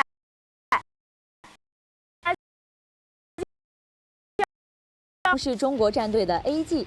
在过去的比赛中，2支战队有着较多的交手记录，同时也是互有胜负。而在昨天的8强赛中 ，VG 以10比5的比分力克 AG 战队，率先晋级4强，同时也成为了赛场上仅剩的一支中国队伍。在之后的半决赛当中 ，VG 战队面对本次比赛最大的黑马队伍口哇伊时，也是打得相当的出色，以大比分2比0的比分拿下了半决赛的胜利，成功晋级决赛。在昨天的杀入4强。4强赛当中，他们在面对坚韧不拔的俄罗斯队伍 RU Legends 时，双方比分一直咬得非常的紧，哪一方有失误就立刻让对方找到破绽。在这样实力接近的情况下，他们还是顶住了压力，拿到了比赛的胜利，成为了另一支进入决赛当中的队伍。而将要在3、4名比赛上遭遇的，则是口哇伊以及 RU Legends。口哇伊在进入4强之后的比赛打得非常的顺风顺水，小组赛2胜之后进入8强，8强赛上再度以10比7的比分拿下了士气正盛的日本队伍 Incense。这支年轻的队伍口哇伊进入到了4强赛当中，虽然遗憾负于 VG 战队，但是对于季军的争夺，他们相比是势在必得的。RU Legends 与 Flipside 在半决赛当中，经过了长时间的鏖战，最终不敌对手，遗憾的失去了决赛的资格。对他们而言，争夺第3名也是非常关键的战役。在看完今天激烈而精彩的赛事之后呢，我们在观众席上遇到了他们来到本次比赛的 CF 之间发生的一些小故事，一起来听一下吧。我玩 CF 已经4年了，大学4年整个青春都献给了 CF。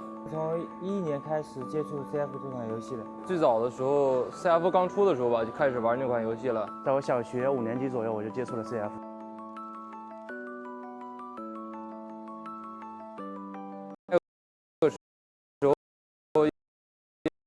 跟同学们一起玩，和室友、大学同学还组织了一个战队，名字叫河南理工。然后有些时候也会带着同学一直到我们家里面去玩。然后一开始玩的时候，挺孤单的嘛，因为其他人都在玩英雄联盟，玩其他 MOBA 游戏，只有我一个人喜欢 FPS 射击的游戏嘛。一台电脑，围了有10几个人，然后一起看着比赛。1个月没上班，请假在家，天天打 CF。那个网吧让我包机了，基本上那网管跟我特别熟，那个机子就是我的，特地请了4天假过来看的，也是非常感谢 CF， 这改变了我生活中的很多的事情，非常感谢。穿越火线带给我很多，平常我在生活中，穿越火线其实告诉我，做什么事情不可以放弃。在我们团队生活中，在我们公司或者工作中，告诉我们需要团队配合才能做好每一件事情。我宁可不泡妹子都要玩穿越火线。那会儿真是太高兴了，太兴奋。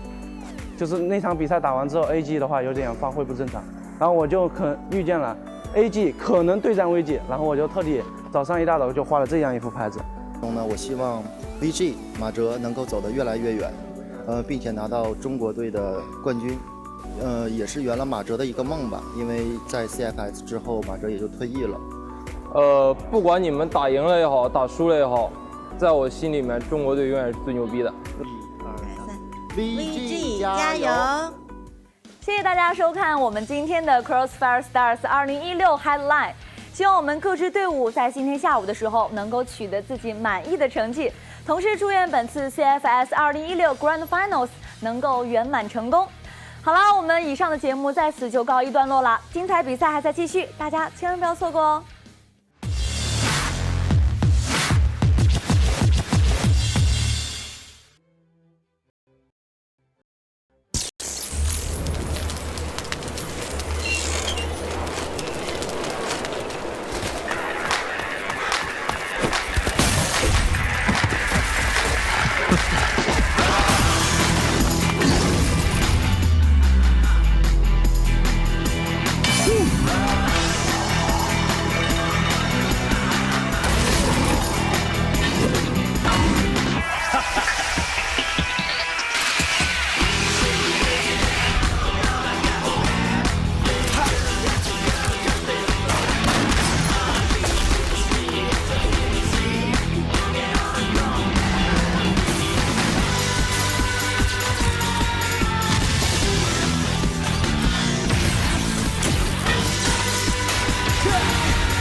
February last night.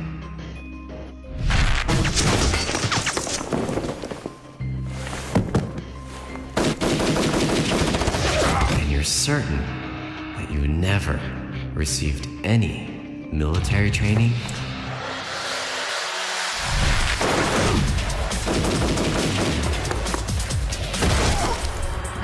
Are you a switcher?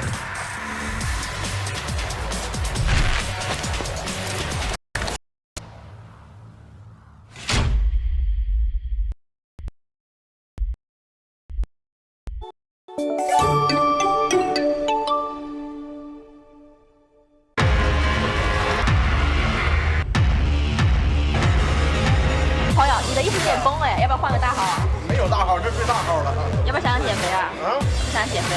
想过，这不就只是想想而已吗？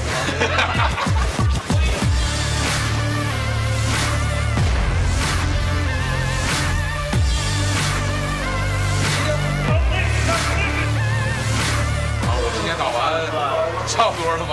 我们在这个比赛中把所有的力量都用出来了。我们最大的竞争对手应该是我们自己。中国队，加油！加油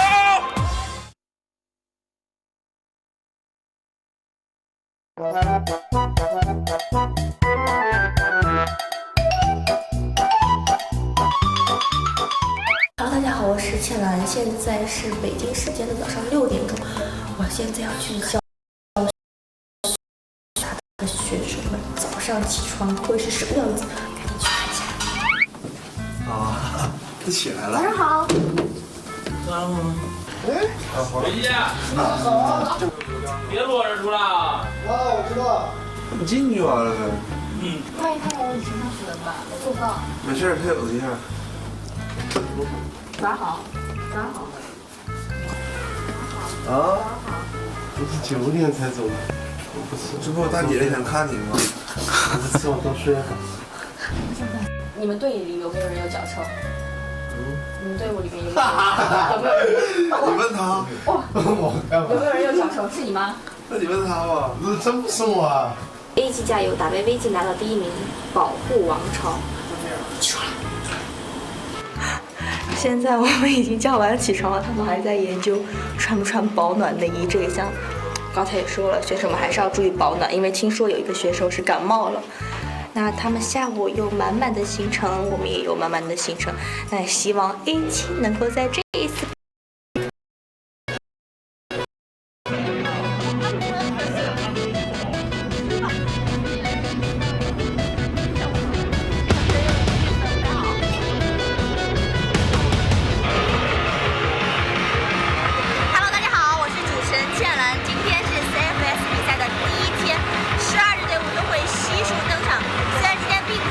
但是我们看到现场已经有陆陆续续观众进场了，还有5分钟，比赛就要开始了，让我们一起拭目以待吧。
Hello， 大家好，我是倩兰。今天是我们来苏州的第2天。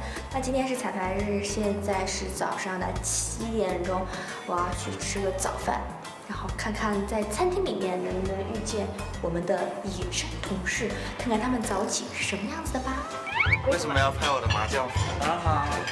嗨。你好。哎呀，早上好。Morning。我们现在在酒店吃早饭，我已经吃完第2碗面了，干杯！干杯！吃了2碗面之后，我决定把这碗粥喝了，节约粮食，人有责。干杯！我为什么要喝汤啊？在化妆间，现在大家在休息，因为还要进行第2次的采访彩排。然后现在这边是我们的来自各国的，say hi to the camera。嗨。Hello。你好。你好。你好。现在我就要去我们的 B 导播间看看那边的同事在做什么呢？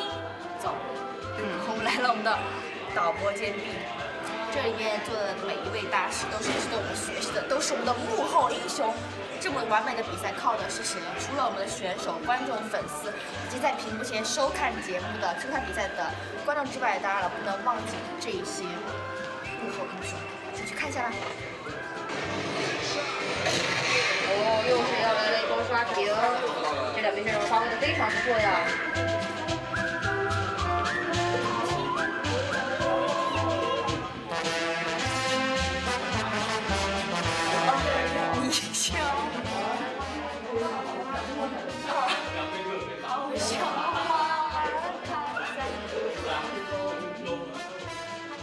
现在是不是感觉我在夜店？没错，我是在夜店。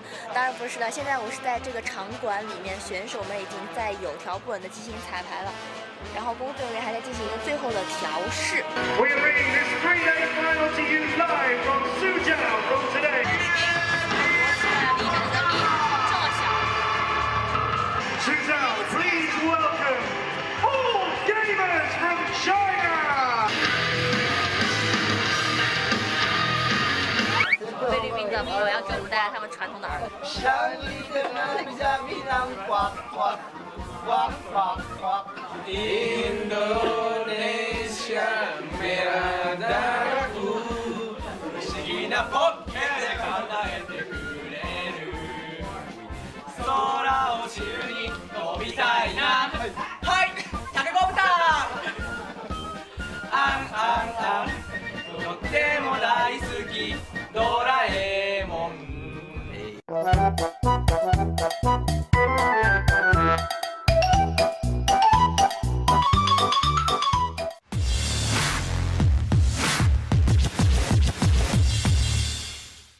Hello， 大家好，欢迎收看 Crossfire Stars 2016 Highlight 第2天的节目，我是主持人妮娜。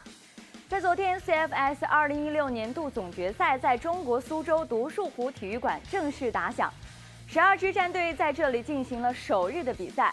不少来自世界各地的 CF 爱好者顶着冬天的凛冽的寒风来到比赛现场，为自己所喜爱的战队摇旗呐喊。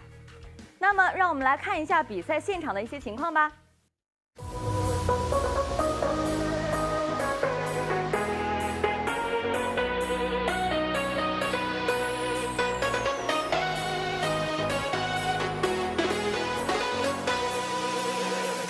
瞧瞧观众席上这位美丽的外国妹子，正在聚精会神地关注着比赛的动态。当然，我们中国战队的粉丝作为现场观众最大的组成部分，他们加油的气势也是压倒性的。观众们的热情让整个比赛的氛围变得更加的热烈了。在现场，我们还可以看到来自世界各国的主持人以及解说们正在为比赛做着精心的准备，即使在休息时间也孜孜不倦地做着功课。当然，在幕后付出辛勤劳动的还有各位组织统筹了整个比赛的各位工作人员们，没有他们就没有这么精彩的赛事。在经过了一整天的激烈比赛之后呢，最终有3支队伍率先脱颖而出，他们分别是以各自小组第1的成绩晋级到了本届 CFS Grand Finals 的8强之列。他们分别是来自拉丁美洲的 Kawaii、来自中国的 VC Gaming 以及来自巴西的 Romo Brave Esport。那接下来就让我们一起来看一看这3支队伍的晋级之路吧。首场进行的揭幕战当中，中国战队 AG 在前期顺利开局的情况下未能稳住优势，经历了长时间的鏖战，仍是不敌对手，最终以5-10的大比分爆冷负于 Religions。A 组第2场比赛当中，来自拉丁美洲的 Kauai 战胜了印度尼西亚代表队 XCN， 成为 A 组第2支进入胜者组的队伍。在之后与 Religions 的比赛当中，2支队伍比分咬得非常紧，在战满18局的情况下，双方以9比9的比分进入加时赛。在加赛当中，Kauai凭借着更加稳定的发挥和不慌不忙的枪法，拿下了比赛的胜利，成为第1支进入8强的战队。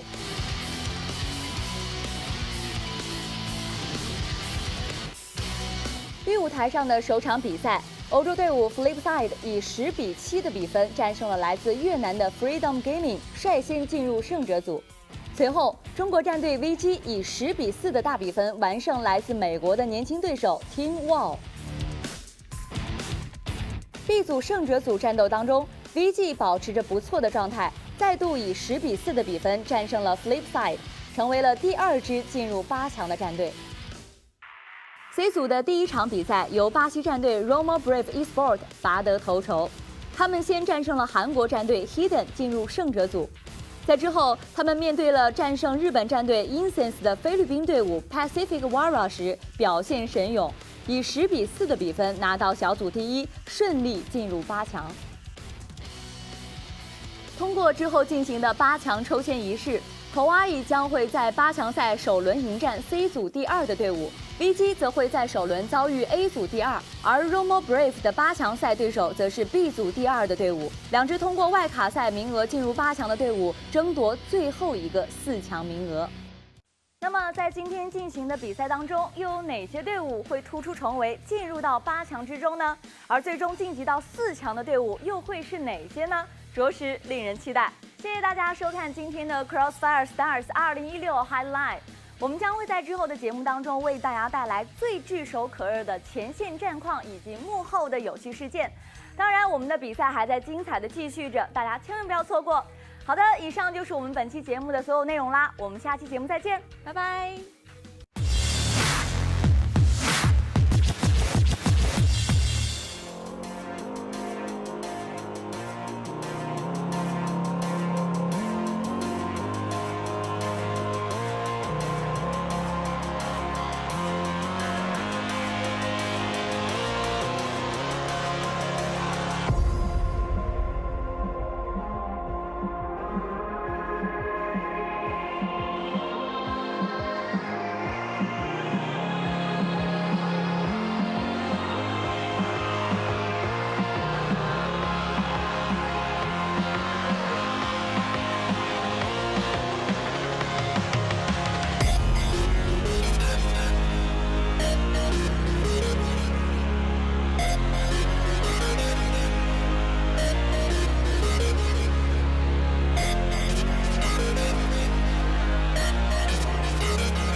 Hello and welcome back to Crossfire Stars 2016. Now it's Grand Finals, Joshua. I've been saying it's only been day 1, only day 2, and now it's day 3, Grand Finals.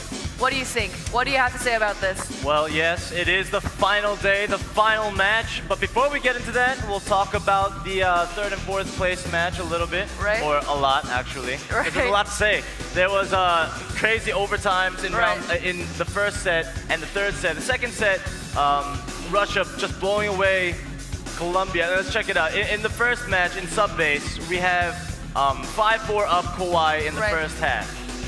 Now, how did they get there? It was just really good play back and forth. Great individual performances from Russia, but at times they're a little bit messy. I mean, they went and did unnecessary 1v1 situations where they could have just held position, and that's how the first half of sub-base went. And in the second half, Treek and Arsa, definitely great performances, and followed up by Drace. We saw Drace get 2 kills, 3 kills, and it was amazing. But then, in round 14, we saw Drace flank, and it instigated a perfect 3v2 flank, and it created 8-6 situation. But then, Clarence and Alejo, they started showing up big, and in the last round, Vice, with a really long desperation spray at the boxes, got him killed, and then, it pushed onto a lone Treek. Right. It sort of made it a really tough game for Russia and made it 9-9. And then in overtime, Colombia was down 2-1. But then Clarence and Alejo again, I mean, these names come up so often, they allowed a 4-round streak and got the first map. Now the second map, we go into Black Widow, and this is Russia's map.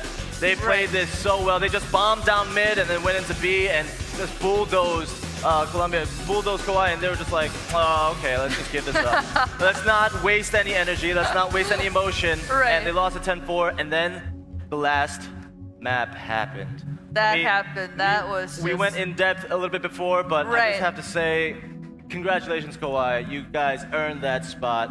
A beautiful play on Ankara. Right. And, now it looks as if we might be ready to go into our next match. Yes, Grand Finals. And before we go into Grand Finals, there is this fine statue next to me, and the winner of the Grand Finals will be getting this Grand Finals statue. Look at it. So nice. I shouldn't even be touching it. It's very sexy. It's very sexy. It's very beautiful statue next to me. All 5 players get this prize. I don't know, but if you ask, I mean, it's a really big statue. I think one team will get this statue. Yes, and this is a very big statue. So yes, I think we're ready for our Grand Finals. So it's just a Grand Finals. This is it. This is day 3, Joshua. This is the last match. Everybody's hyped up. The crowd is ready. The crowd, it's jam-packed. You know, in day 1, I was really worried because there was not that many people showing up, but it was the weekday. But look behind us. There are tons of people in the arena cheering for which team? Which team is it? VG. I'm gonna say it silently because they might scream. VG. VG. VG. VG. Okay, no one's screaming. Okay, no one understands what I'm trying to say. But yeah, now we're gonna go for countdown. 30 seconds left, 29 seconds left. I think, what should we do? Do you want to count together? Of course, we have to count down. Once we start counting down, I'm sure they didn't follow us when we said VG, but when we start counting down from VG's 10, gonna win. And then there's only they'll all follow along. 15 seconds left until VG wins. All right, ready? Are we 10, almost there? 9, 8, 7, 6, 5, 4, 3, 2.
是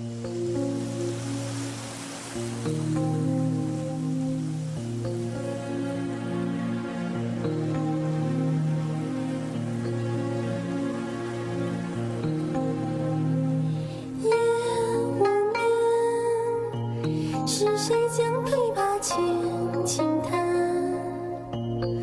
声声不问我心弦，你可也听见？你曾说我是你前世离散的红颜，相约这一世相见。再续前缘。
I will voluntarily obey all the adjudicators and strictly adhere to the rules of the competition.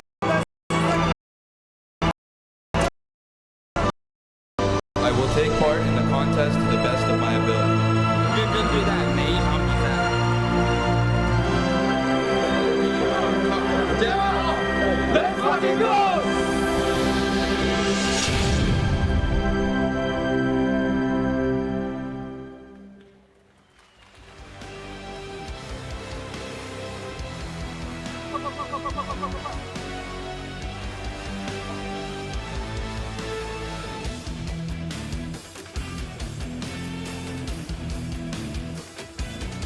Ladies and gentlemen, it is time.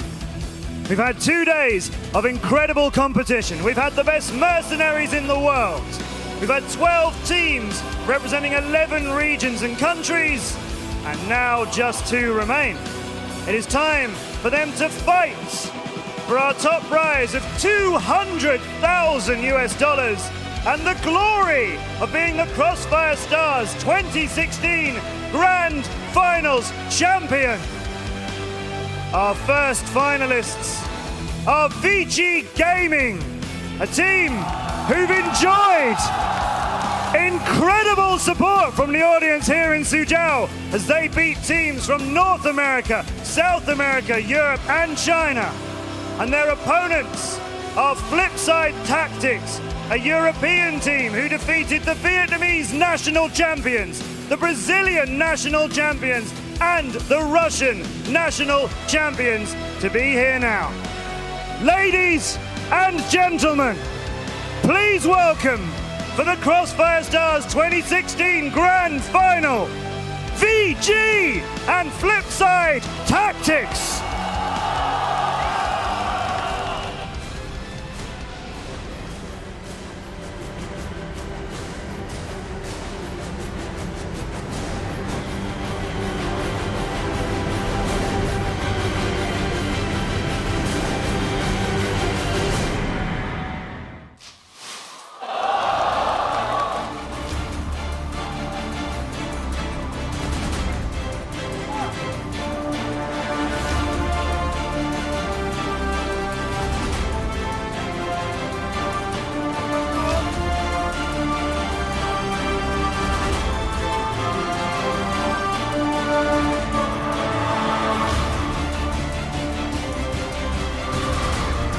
when these teams met on day one, it was VG who were victorious. Have they got what it takes to win again? Or can Flipside Tactics turn it around and be champions? We wish both teams the very best of luck. It is time for the Crossfire Stars 2016 Grand Final!10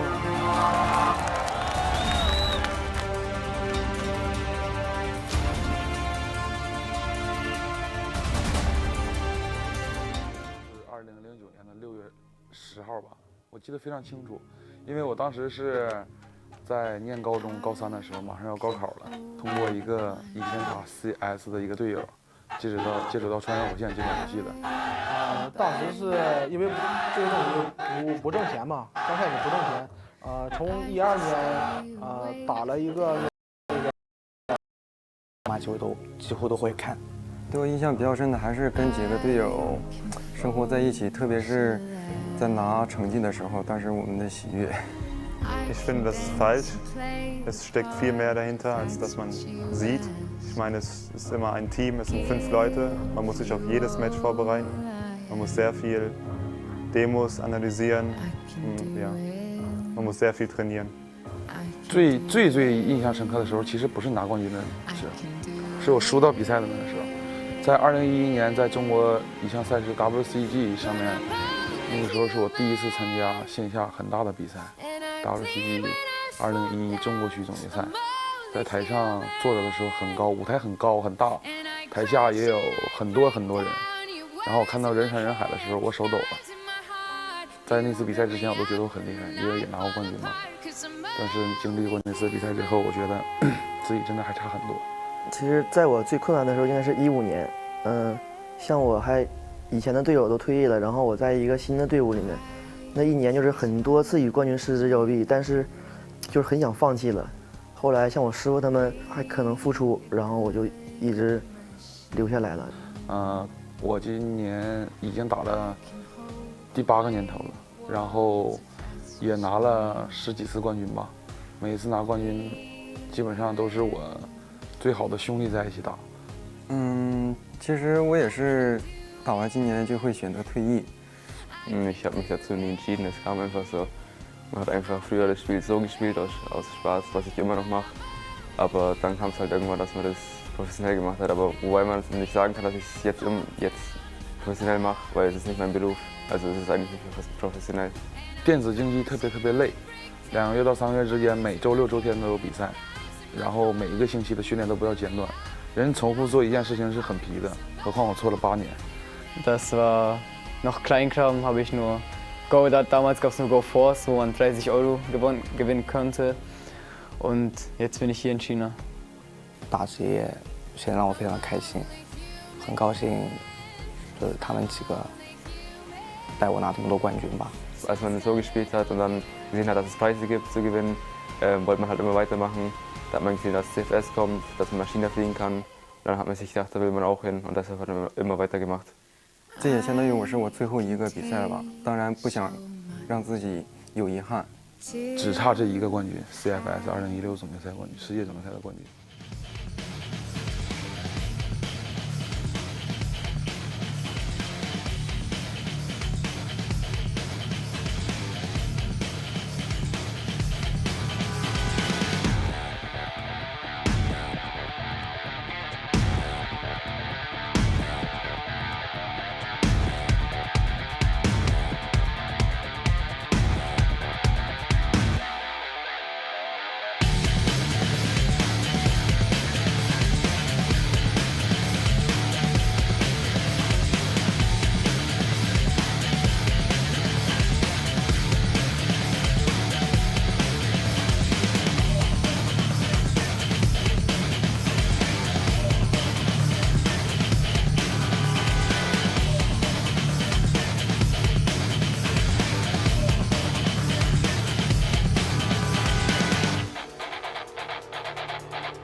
Welcome, ladies and gentlemen, to the Crossfire Stars 2016 Grand Finals. It is, of course, Vici Gaming up against Flipside Tactics. I am Lee Deman-Smith, and joining me for this one is Phil Momo Whitfield. Once again, we go into the depths, and it's China versus Europe, a la last year. Of course, different teams, different faces. Well, actually, some of the team faces are very much the same, and some real heartfelt stories coming out of that video, hearing a number of times, you know, 18 saying I wasn't going to do it, but my master came out of retirement. Emzin comes back, and, you know, we're hearing from a couple of these guys saying this is going to be their last ever championships, and they're going to do everything to win it. Yeah, and for me, watching that, it's, you know, I don't know some of these personally, but it's very emotional watching some of those. It means so much to them. There's so much on the line, and you know, I've been there where it's, you know, it's your last one and you want to do the very best, and they have the opportunity now. They're one game away. It's a best of 5, and they're coming into this the hot favourites. But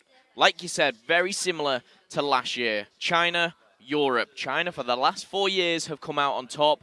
This game is very, very predominant here, where we are in the hometown of China. The Europeans would have to pull off something crazy to upset them. But as you saw it, Vici Gaming wanting just one more champion. Yeah, as I say, 3 members of Vici are champions from last year, so lots of experience. And it's a team that has already swept aside Flipside 10-4, but that was a very different game. This is the Grand Finals. This is a best of 5. And, of course, to break down the tournament for you guys, it has been a magnificent run for some of these teams. Of course, this is the quarterfinals, semifinals onwards. We saw Flipside in a very, very close game against Rue Legends. 10-8, 10-8 that ended, and that put them in this winner position. Of course, Vici sweeping aside Kauai in their semifinals. Of course, we already just saw the 3rd, 4th place playoff. That has gone the way of Kauai in a golden round. I don't think we could wish for a closer game, but this is a best of 5. This is the Grand Finals. And I can tell you, Flipside have got just about every coin toss won. They have a real good chance here against the Chinese. They've got themselves the map. It's already been predetermined which 5 maps. Obviously, it's going to be the same. Obviously, all of the 5 maps. But it's already decided which order they're going to be in. Yep. And they won all of the coin tosses. All of the coin tosses Every to choose single one. the side. Yeah. It couldn't have gone better for them. And yes, they've lost to them already in this tournament alone. They did get a bit of a stomping, but they go into this one winning every single coin toss. Yeah. We're talking quite a few. And then, is it just go here last year, who came 2nd as well? And by all means, there's a lot of talent on this squad, but it's going to be a very tough game. We've got the maps. We've got the players. They've been introduced ever so elegantly with a little curtain drop, a bit of pyrotechnics as well. Always nice to see. A hell of a lot of dry ice, actually. We were just like, wow, that's a lot coming out. But packed house here. The stadium absolutely full. 3,000 capacity. Everybody packed out. And, of course, everybody supporting Vici Gaming. 5 maps. And as I mentioned, it was down to Flipside to choose their sides every time. We're going to be starting in Mexico, and they're going for a global risk to begin with, which is going to be an interesting one. We'll see how that works out for them, of course. No team so far has taken 5 maps off Vici Gaming, and that is a challenge and something that Flipside are going to have to break here in the final. Vici looking absolutely confident, supremely confident, I think you could say there in the booth. Yeah, there's WQ and 18. Moving on. The legend. The legend that is Emzin. He's honestly impressed me so much, and of course for me on the end. Again, he is another one saying it's his very last. Well, just to break down that team for you, if you are new to the game, well, you may not recognize them, but if you're an experienced Crossfire person, you will see all of these players multiple times at multiple championships. Emzin, you know what? It says just a small list, but honestly, you could probably put a plethora of victories there in his career. You could like stretch it off the page. He's won so much. 18 also. We go, and China won that one, of course. They all have a lot in their locker. For me, was fantastic yesterday. WQ didn't have the greatest games for me yesterday, honestly. he was probably the one weak point. If I was ever to pull a weak point out of a team, he was the one weak point yesterday, but we know how that tends to turn out. Of course, N9, the youngest player on the team, just 17 years old. He's looking up to the veterans that are in his team. Vici Gaming, massive, massive favourites coming into this one. Although, speaking to Danny earlier, the expert, our brother from Bradford, representing the massive, he reckons Flipside can actually take 2 maps. Yeah, he really does. That's still not a win. He actually thinks the first 2, I think, as well. He's very, he didn't say first 2, he just said 2. Oh, 2. Yeah, okay. Yeah. He said they've got all the picks, they've got all the sides, they're happy with what they've got. He thinks they can take 2 maps. Can they do better? Can they cause a huge... I mean, I tell you what, I don't want to know what this crowd would be like. 7. Jin representing there. Member of Flipside. Snox has been immaculate, but that man there, FaZe, there is a lot of pressure on his shoulders. Going to be in a straight-up duel with Emzin, the legend. You know, FaZe made the transition earlier on in the year, and it's been a good year for Flipside Tactics, no doubt about it. 7, they've got him down as the sniper, but we know it's probably going to be FaZe. 7 had a massive 1v2 yesterday, actually, in the semi-final, quarterfinals, quarterfinals. Vise, he's the one for me that needs to step up. As much as I hate to see it, because he's such a nice guy, Patrick, but he's the guy that needs to step up.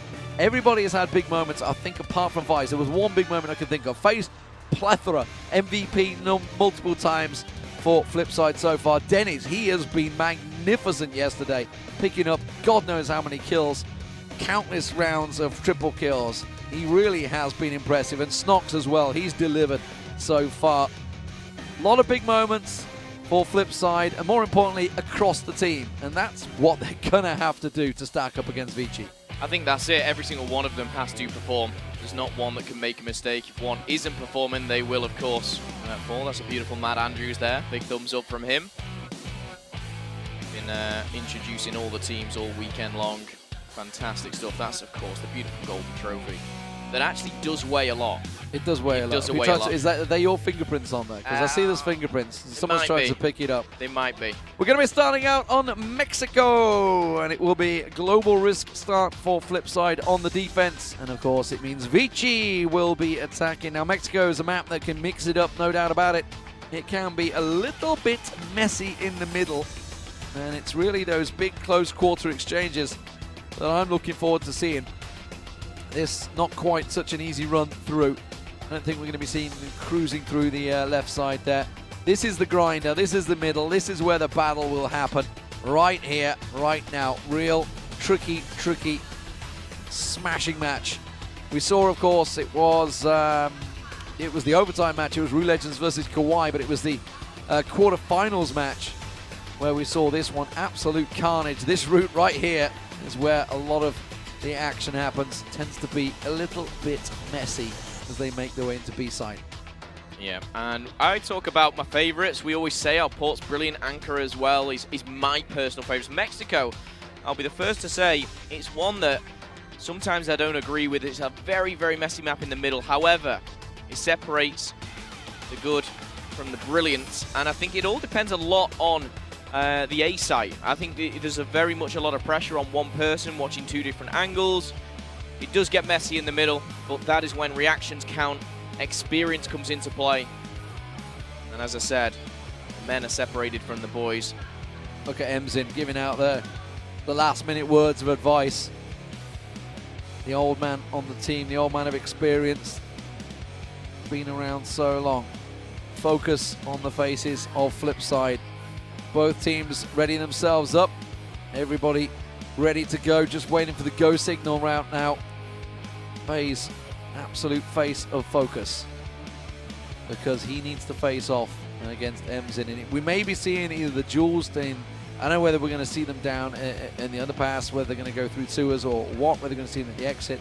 Whether they're going to leave the door wide open like we saw a few times in the Kawaii Rue Legends game. 7 on your screens.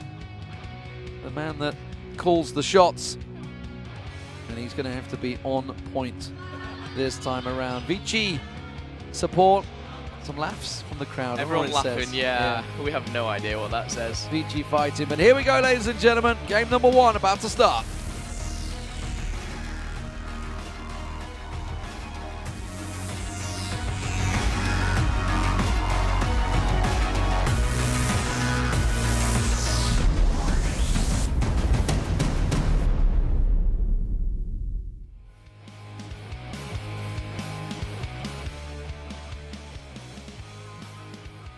The stage is ready. The teams are ready. We are ready. Let's get the game underway. They are into the match and good to go. Well, we're starting here on Mexico. Vici versus Flipside. China versus Europe. So much on the line here. That, of course, that beautiful trophy, which I'm sure will be lifted at the end alongside that $200,000 handed out to the winner. Flipside as well, you know, they've come here a long way. They've matched already the previous year, coming second, but prize pool a little bit more hefty this year. $100,000 to the loser, which isn't a bad weekend's work, should I say. So they've got a mountain to climb, but the underdogs, there's no pressure on them. There's no fan support here in the audience, but how will that affect them? They're in their booths. They can't hear us. We can't hear them unless we get a sneak peek during the game.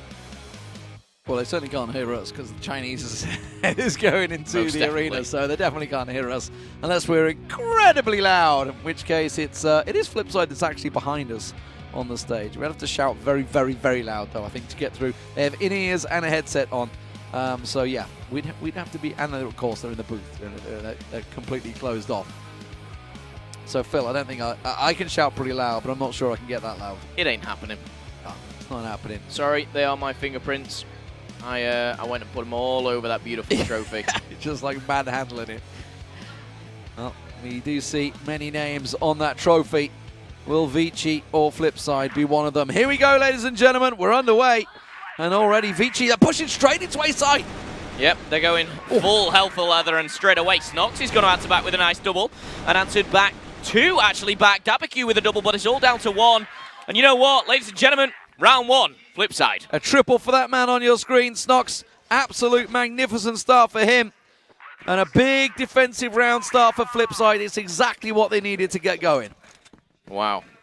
Snox with the triple. Vise also picked up one. And you know what? Look at this very aggressive defense. I say that is pretty standard here on Mexico, getting in the mix in the middle. Snox, he's getting confident. I don't blame him after that first round. He's picked up 3 M's in. He's going to be challenged. Snox finds a double. Whoa, hello. Somebody is ready to go. And it's Snox with a quick double, chasing down the legend that is Emzin. And I don't think they quite expected that in their faces. No, they didn't. And Snox, I don't know what he's had for breakfast this morning, but he is fighting. And he wants that number 1 spot. So far, so good. Still early on. And 9 and M's in already taken off the map. Snox has taken damage. But for me, just sneaking through, he's going to get better of 7 and 7 caught out. That's going to leave a gap in the defense. And now for me, he could push through, or he could decide to rotate back, maybe give the call out to his teammates. But there is 3 players of Flipside defending A. Yeah, but Dennis is on his own at B, and that's where they could easily just go through to. They're starting to move across. For me, like you say, in the underpass, could easily certain break out and go straight across to the B side. It looks like where they're going to be heading, yep. They've all regrouped. Dabaku's going to come around the corner, gets a little peek on there. Dennis has got a lot to do, a lot to hold on. The rotation's coming, but it's a little slow. There goes Dennis, gets picked off. Faye's trying to get a peek through. You can see he's only using the AK this time around, so it's a 3-on-3 retake. Bomb plant will come in just a moment, and it is, for me, the man in the middle that's looking to cut them off. Yeah, this is a big position for Formy. You could find a couple in the back, but he also could be caught off guard. Gunfire's going down. It's been seen through the crack, and he'll be chased. That's going to be FaZe. Big plays from him, and he's weak. Sorry, that's Vice, who's actually really weak. FaZe full of health. And now the retake on. 25 seconds left on the clock. FaZe is going to be spotted. He's going to be tagged. But the flashbang's coming in 18. Blind. Yeah, blinded, but big miss there. Dabaku makes up for it, gets a quick double. The crowd light up. That's what they want to see, but FaZe is still alive. Only 12 seconds, no chance to get himself this round, and will get taken down. Dabaku You know what? I called him out, and he replies, gets himself a quick triple at the end there. Yep, big shouts from the Chinese booth there. Looks like the referee's having a bit of a word. Yeah, there's a pause. We've gone back into lobby by the looks of it, so a pause already coming out here. Let's see exactly what that is. Seven talking to the admin. They are sat in base, so nothing happening just yet. It is N9 there, the youngster. How does he feel? How nervous is he right now? 17. 17 years young. Well, that's a lot younger than I am these days. I was going to say his teammate, his Emzin, I think is 28. Yeah, I mean, it's a big difference. Okay, so it's Vise with a problem, by the looks of it. A lot of people in the booth suddenly. How many people does it take to fix a problem? There's something wrong. Is it FaZe's? Don't tell me it's FaZe's mouse again. Bit of a funny story, obviously. FaZe's mouse did have a few problems in the national finals. He still pulled through. He still won, and that's why he's here in the grand final. But it's actually, you know, a credit to them that they did pull through with their yeah. effective superstar not being able to perform up to standard as we expected. I believe that's Formy on the end there. Oh, she's woke up now. She was asleep on his shoulder earlier. She is awake. All smiles. Get a few crowd shots while we can. The one thing I do love here is all the signs. The only thing I can ever realize or recognize, it just says VG. A lot of fan support here coming in for the home crowd, and as expected, wouldn't be any other way. For the last 4 years, the Chinese have took it, looking to make it number 5. So we're back into lobby by the looks of it. So a remake required, not sure exactly what or why the problem was, but it does mean that obviously things are going to be back underway. I assume score will remain as is, 1-1, which is about as fair as you can get. She's been on the screen quite a few times. Been getting a lot of screen time. The cameraman seems to be liking her. He's panning in. Look how many people filling up the stage here. Absolutely awesome stuff. Yeah, packed house. In this. I do worry about those cameras sometimes. The actual power of the zoom. They could find some... yeah, you know where they go. We got one staring right at us, Matt. Matt. I don't want to go to Matt. I don't. Maybe you've had a shave of the hair. I don't know why Matt shave it all off. Come in there. Yeah. Put a stern voice on. Of course, Matt has been hosting. He's been on the analyst desk as well all weekend. So we've seen a lot of it. He's here, there, and everywhere. He's been here from the first person in and the last person out. Bless him. Yeah. He's had a tough old time of it. Yep, he was earning his money. Late, that's for sure. And he's done an awesome job. Remembering lines for us, we just say what we see. That's just what happens for him.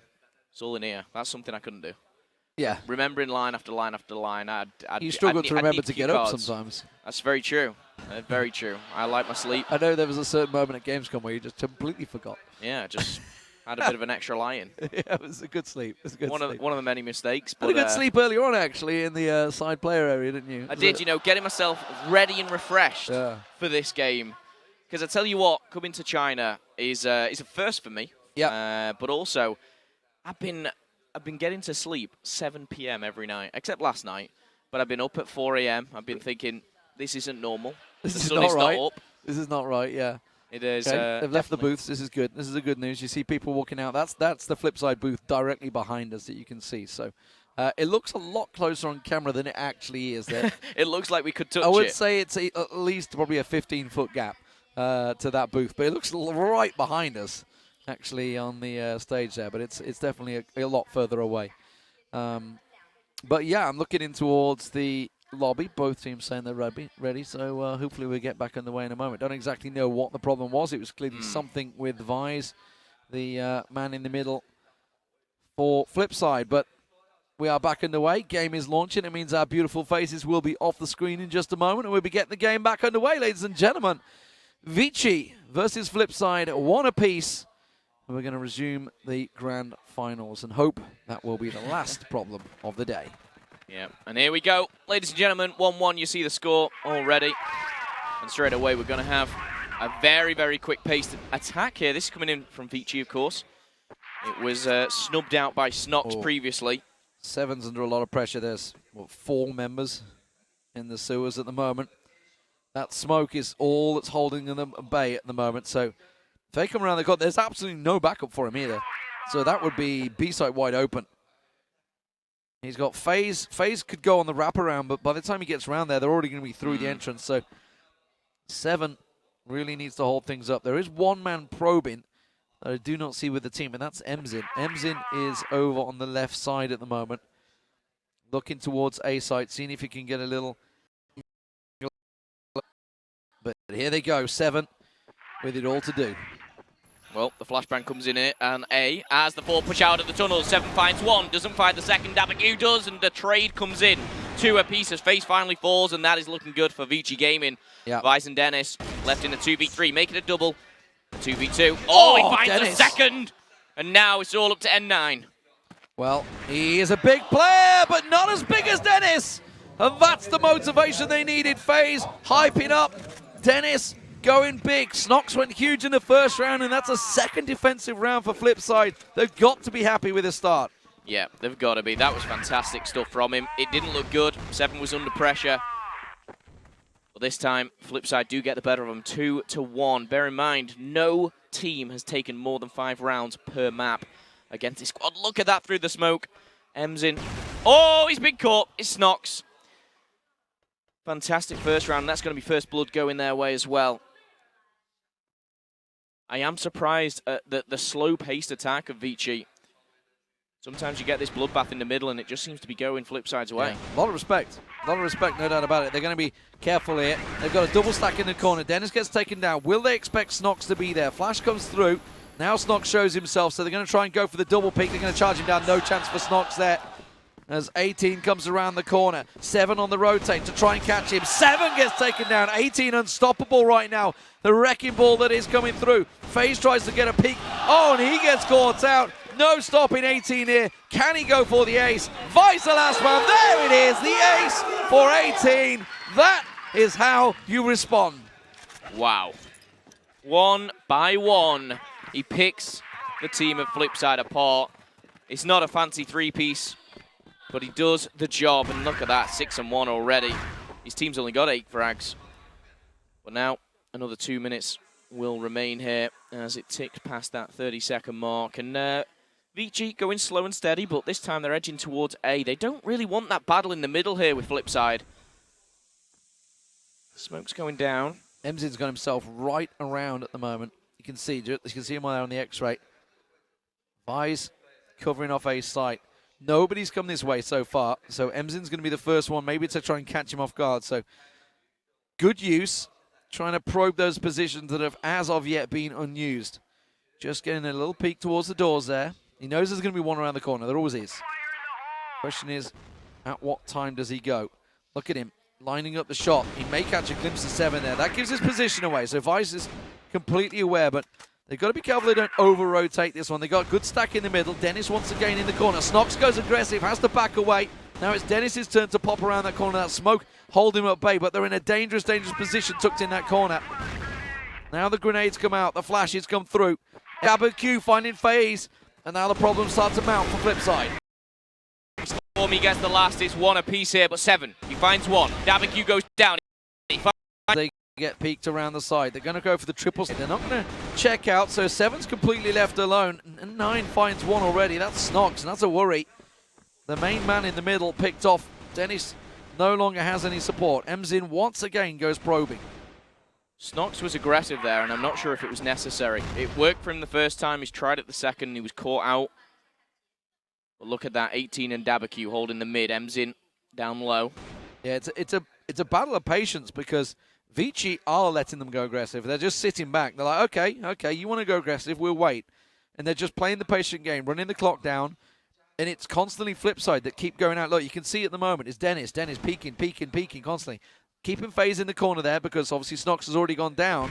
Emzin again goes all the way around to the side, gets a little probe off and forces them. They're going to go aggressive around the corner. Nice, it works for FaZe. Can he get a second? Yes, he can. Now he can't get a third though. Dennis misses as well. And it's a 3 for 3. Emzin goes in on Vice. Yep, and Emzin's pushing forward. He will get aggressive. He's dropped down. He can tuck himself away, but 7's taken out for me. A 3v2. N9 takes damage. N9 is the last one alive. He's only on half health. He finds 1. Vice is going to go down. 7. does do the trade. A nice trade that it was. Shaky shots actually coming in from N9, but it was a tough job to do, and it's 3 apiece. 3 apiece. Aggression from FaZe this time working out. They let the clock run down. They bided their time, and they push. But this time it's going to be 7 that's tested once again as 4 members of Vici Gaming stack out through the sewers. The smoke once again in perfect position to slow things down. Last time they got pushed out. They're already suspecting it though, because they haven't got the triple stack in mid. We see, I think it's FaZe that's already backed away. Yeah, FaZe just above them, already in a position to try and cut them off. Now, they won the round last time this worked out. Can they do it again? Well, 7 did a good enough job.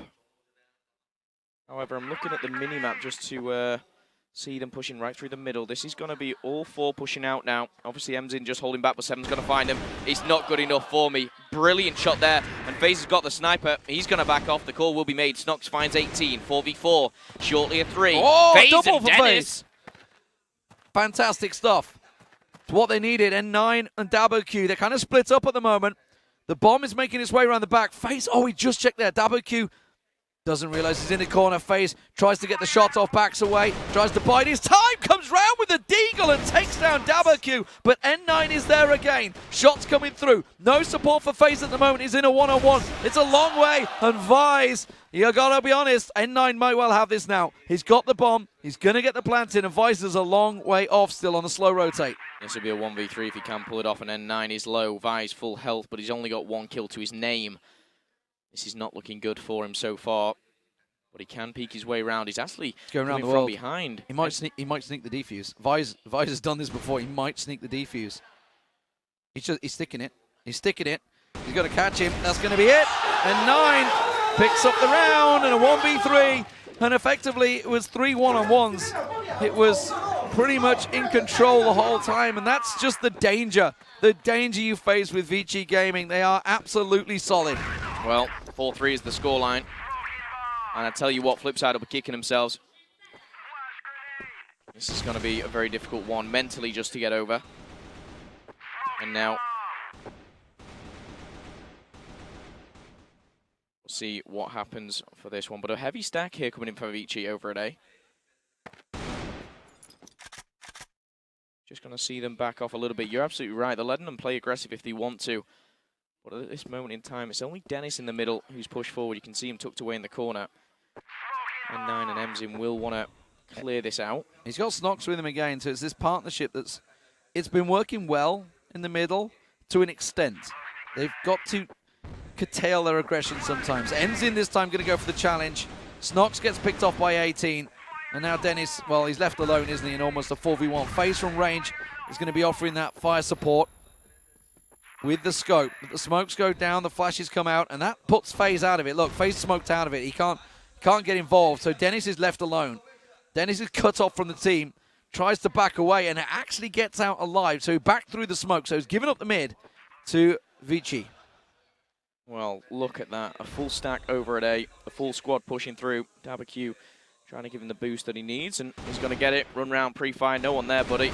18, he's just keep pre-firing every single corner he needs to, and he's cleared out the middle, but he needs to make a decision on which one he's going to. B only has Dennis at once again. Oh, FaZe is making a move. FaZe is going through the through the sewers. He's just checked out the sewers, cleared it out, so he knows they're coming now.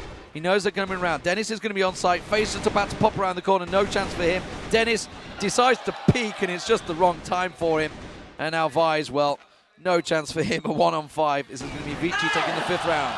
Yeah, and Emzin's going to put him to bed. 1-5 for Vise. We talked about it. It was the one to step up and really put something on the board. I think before he timed out, or something happened, he did pick up a nice double, but other than that, we've not seen too much from him. 5-3 here.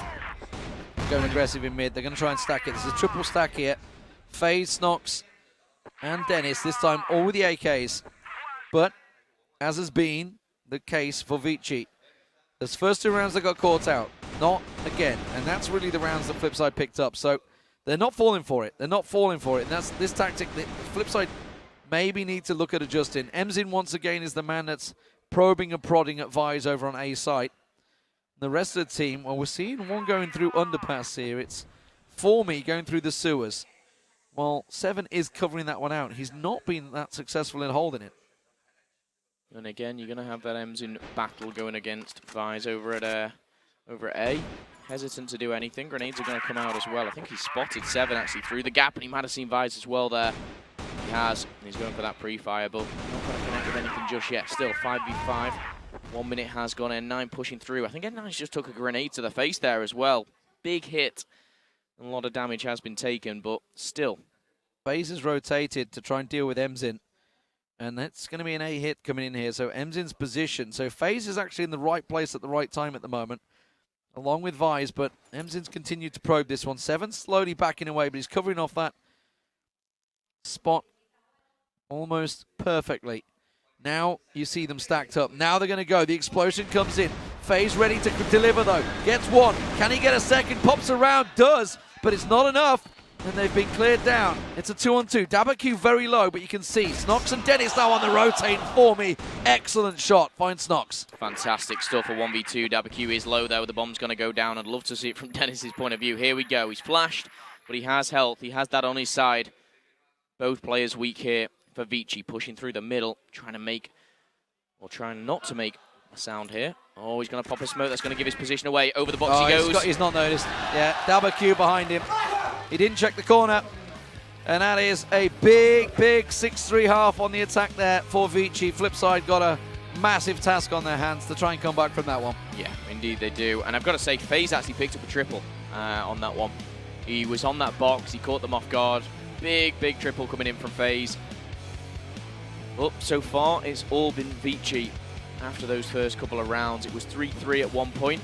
Then they started to pull away 3 rounds back to back, all the way to 6-3. Really, the difference was, like you say, they went ahead, and the big problem was what was working for them was the Snox and Dennis aggression. Vici went, okay, all right, we'll let you take control. We'll let you go aggressive, and we'll just let you push out into your own death. And it took them around about 3 rounds losses for them to realize what was happening. They did adapt. They did stop peeking, but by then, it was already a little too late. TMQ support there. I think that's meant to be TMQ. Well, I mean, TMQ was absolute godlike in this tournament. He really played very well. Shame they didn't get further. He had some massive moments. Emzin, though, I mean, as much as we can say Vise was struggling, he had that veteran, that legend, poking him on A side constantly. And that's not something a lot of people can resist. But now it's the turn for Flipside on attack. Can they pull anything out here? Can they pick up rounds, more importantly? They lost that 1v3 and they didn't really look back since then. Indeed. It was 3-3 and then they've lost 3 on the bounce here. But they're going to swap sides now and see if they can do any damage on the attack. Flipside, let's have a look at what they're doing. We've got a 3-2 split. The bomb's been left in the middle. Pretty standard stuff, but it looks like they're heading down low. I think Emzin has the sniper looking through underpass. I don't know, that looked like AK bullets. Maybe we'll get to see it eventually. The observers like to keep us guessing for large stretches of time here. You like the overhead. They love the overhead. It's an AK in Emzin's hands. It's an AK in Emzin's hands. Okay, there you go. So he's going to be keeping with the AK. But Formi's also there. So this is either really well read or really well planned. They knew exactly what was coming their way. 3 members of Flipside. They're not holding the middle ground like Flipside did. They're not even testing for it. They're keeping their cards close to their chest, and they're holding both the bomb sites, and that's about it at this moment. They've got 2 heavy on A, 2 holding the mid, and there's 1 player. Of course, number 2 is Dabaku. He'll be just lurking around, waiting for that attack. Now we see FaZe leading the pack, trying to get some map control, maybe mid, maybe to A. We saw Emzin doing damage from the left-hand side. Talked about this Emzin FaZe battle, but this time it's not at the sniper. No one using the sniper here on Mexico. Yeah, not really given the opportunities. We did see sniper used by Aleo quite predominantly when Kawhi played on Mexico against the Rue Legends, but no sniper so far. We did have FaZe use it a few times, but FaZe starting to get a little peek in. They're going to try and rush into A site, but they're all coming through the smoke, and that is only going to go one way, I'm afraid. It is a massacre in the grinder. It's the danger of running through smoke. It's like you're not going to have the vision before your opponent does. That's the way smoke works. He did the same thing. 3 players jumped over that box there to try and get an A, and they didn't check the corner of the box. It's exactly where Dabaku picked up the kill from previously, and they got 2 shot in the back for that one. But now it's Bloodbath going into middle. Snox finds one, FaZe finds another, but he gets shortly taken down. Double kill for Snox coming in now as a 4v2, making a 4v1 against 4Me. Oh, don't rule him out yet. Pops out. He could have got 2, and he does get 2. Now, a 2-on-1. 4Me could go enormous here. And now they're questioning what they're going to do. They've got to go for that pass. And just a hop, skip, and a jump as they go through. 4Me's just going to push through the smoke. He's gone aggressive, looking for the planter. Dennis in the corner. And Vi's on point. They're going to find him. Oh, Dennis, that was close. That was close. 4Me almost going big there. 7-4. The most rounds that Flipside have got so far was 4. Can they go one better? Okay, well, the sniper's made an appearance here, and it's in the hands of Emzin, which makes me a little bit nervous, but also excited at the same time. Also very entertaining to watch. But N9's just going to be banking one of those nades off the back, making sure no one's pushing into that spot Emzin was on their attack around. But no one's there. FaZe a little bit further back. I think there's a few underground as well in the sewers. Yeah, 4Me is the man that's covering the sewers, but he's got 18 with him as well. So it's a double entry or double exit, whatever you prefer to call it. One on the left, one on the right. It's a real tricky exit for Flipside here. Clearly something they've tried to do before. They're probing through the smoke, trying to draw some attention, and they do. They draw some of the HE grenades in their direction, but nothing connects, other than 7 taking a little bit of chip damage early on. Now, who is that over on A side? The smoke is about to dissipate. We're not getting to see it on your screen. Actually, it's been re-smoked, so it doesn't really matter. Emzin's the man that's basically covering off mid as well, by the way. So that's why if you wonder where the sniper is, you can see him just above, actually. The exact same position that FaZe is using. They're going to push through sewers. Here we go. First trade goes down. It's 1-on-1. Snox finds a nice double there and actually can push out. Vice is going to get another as well, and then 9's taken damage. 4v2. Emzin still rocking that sniper. May wish he'd not got it at this point, but we know what he can do with it. Let's see from his point of view. N9 in the corner. Oh, Emzin knows there's one around there. He's going to find him. Going to spin around with the deagle. FaZe has called out N9, so now Emzin's all alone. But don't rule him out. It's a 1v3. We saw what he can do. But he's in a real tricky situation. The secret is don't peek right now, or just rush him down, and that's what 7's going to do. And it's a big round. The 5th on the board for Flipside. Well, you talked about them not getting more than 4. Nobody has got more than 5 in this tournament. Flipside, can they do it here? They're looking good. They're looking strong on the defense. Good to see Vice getting in the action here. But for me, Snox has been playing out of his skin. Yeah, his entries have been magnificent so far. Dennis also has stepped up, and it was good to see Vice getting involved in that last attack once again. Sewer smoked out. That's where the bomb is heading right now. So they're looking to maybe make that play once again. But there's no one covering it right now.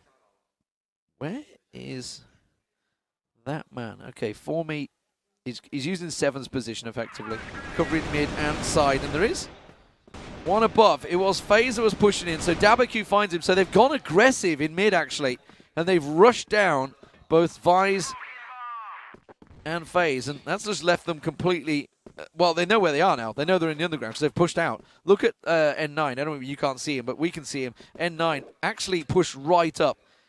Snox is about to come around the corner. Is he going to pre-fire the corner? It doesn't matter when you've got aim like that. Disgusting. Absolutely disgusting what N9's just done to him now at a 5 versus 2. Dabaku's very, very low. They have the bomb, and that's in the hands of 7. The only real option is to go through 2B, and I say that just as 1 goes down. 7 has everything to do literally right now. He spotted 1. It's Dabaku, who's low on health. With a minute left on the clock, he doesn't really have much options here. No, they're all just rushing down on him as well. 40 seconds on the clock, like you say. He's going towards N9.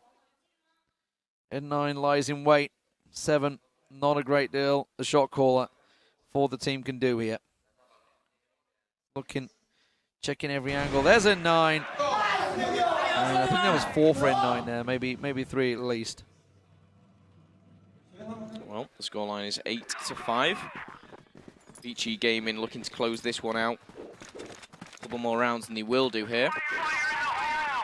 Firing the hole, you hear it there. 3 coming from the defense of VG. Emzin's pushed up more into the middle now, trying to get that map control, and they're going to get it. And it feels to me like they know exactly the push the flip side are doing. It is all on the A side, a 5-man stack. Emzin's all alone in the middle. He's the number 4 you see there. N9's just going to be on the defense.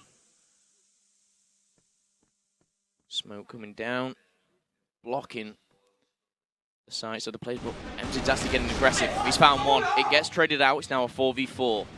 No further action should go down, but I say that. Dennis found Emzin. Yeah, that was middle man. So a straight exchange. It does give mid control over to flip side, though, as the smokes begin to clear. Now they've just re-smoked themselves A, so it looks like, I reckon they're going to try and go mid to B here. They do have FaZe, I think it is, that's probing over on A side. Are they going to try and push through? They have the support. That's a good nade. That's a good nade coming in from FaZe. Oh, and another takes 18 down to such a low health. FaZe is going to push in. This is big. They can do this. 3v3 here as he finds one. N9 with the rotate. Does find a second FaZe as well on the double. 2v2. Formy and Dabaku finding a little bit of damage. Oh, Snox and FaZe, they're both pinned in. The nades are starting to come flying. Dabaku, though, all alone. As Formy gets picked off. Snox shows his head. Oh, massive play from Dabaku. Holy moly. What a man. And what a time to deliver. Map point goes to Vici. That's ridiculous. That is honestly fantastic from Dabaku. Why do you peek? Who knows? But I tell you what, you give him one little pixel and Dabaku takes him off the map. 9-5. We've seen no team get more than 5 rounds here against Vici in the whole tournament. Are they about to keep that tradition alive? Emzin hopping forward. The crowd are going crazy. Yeah, he's right around the back of them. He's right around the back of them now. They're not even going to have a chance. Oh my word, a quick triple. Tries to drop down. Vice gets him, but the damage has been done. Snox gets one. Vice gets another. But Vice in a 1-on-3 for the map. First map going the way here of Vici Gaming. I can't see any way out of this one. He's got a glimpse on N9 there. And now his position is known. N9 finds him. It's 10-5. Still, no team can take more than 5 off Vici Gaming. Solid, solid stuff. And the biggest difference for me between the two teams there was when it gets down to those 1-on-3, 1-on-2 situations, you just know Vici are going to come out on top. Yeah. Every single one. We talk about sometimes, you know, there being a carry or there being one player that's excelling. And we could go for every single team in this tournament and name one of those players. But you look at Vici and you can go across the board. Every single one of them. Dabaku had huge moments. Emzin as well. And 9, 18 was the entry. It was just phenomenal. And I watched that first map now and I feel, can they even come back?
Hello，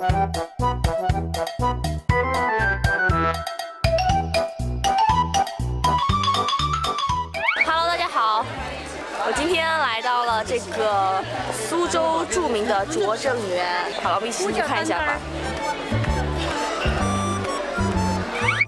我们刚才去游客中心拿了这个地图，然后可以看一下，有超多的东西，而且现在眼前看到就是应该是芙蓉蟹吧。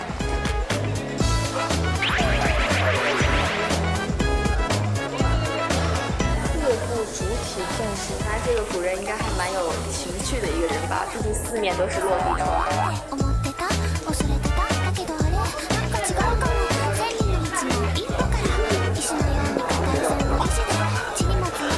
喜欢这样拍照吗？喜欢，而且他们一定要这样拍。别！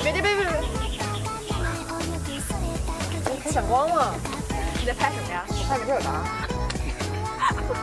那所以里面有啥？有动物，就这个东西。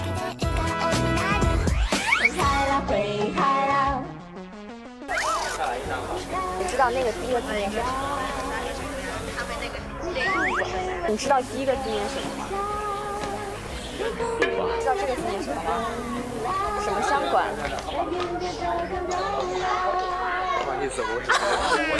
所以中国人认字是认一半，因为它是一个禾，一个树。刚才查过，应该是念黍，是指粮食的黍。而且好多字都不认识。什么六鸳鸯馆？我们的导演是韩国人，他一直在笑，说的好像你认识一样，听得懂吗？听不懂。我现在是在拙政园的苏州古城区的河坐这个手摇船，这是在我印象中啊，这个手摇船都是这种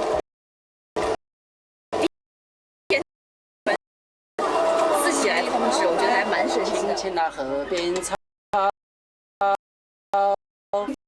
想体验苏州当地民族的这个服装了，在船上，虽然是划船师傅借给我了，但是还是蛮有中国特色的弹扣。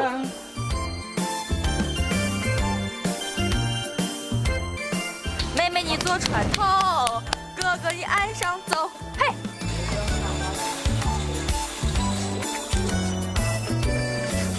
来到江苏之后，希望能够感受到江苏的人文气息，让我也变得比较淑女。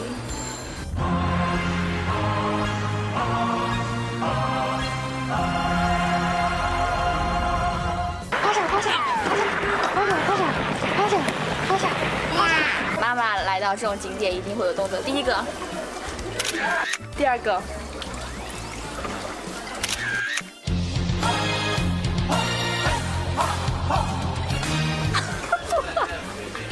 我是江南女子，温柔。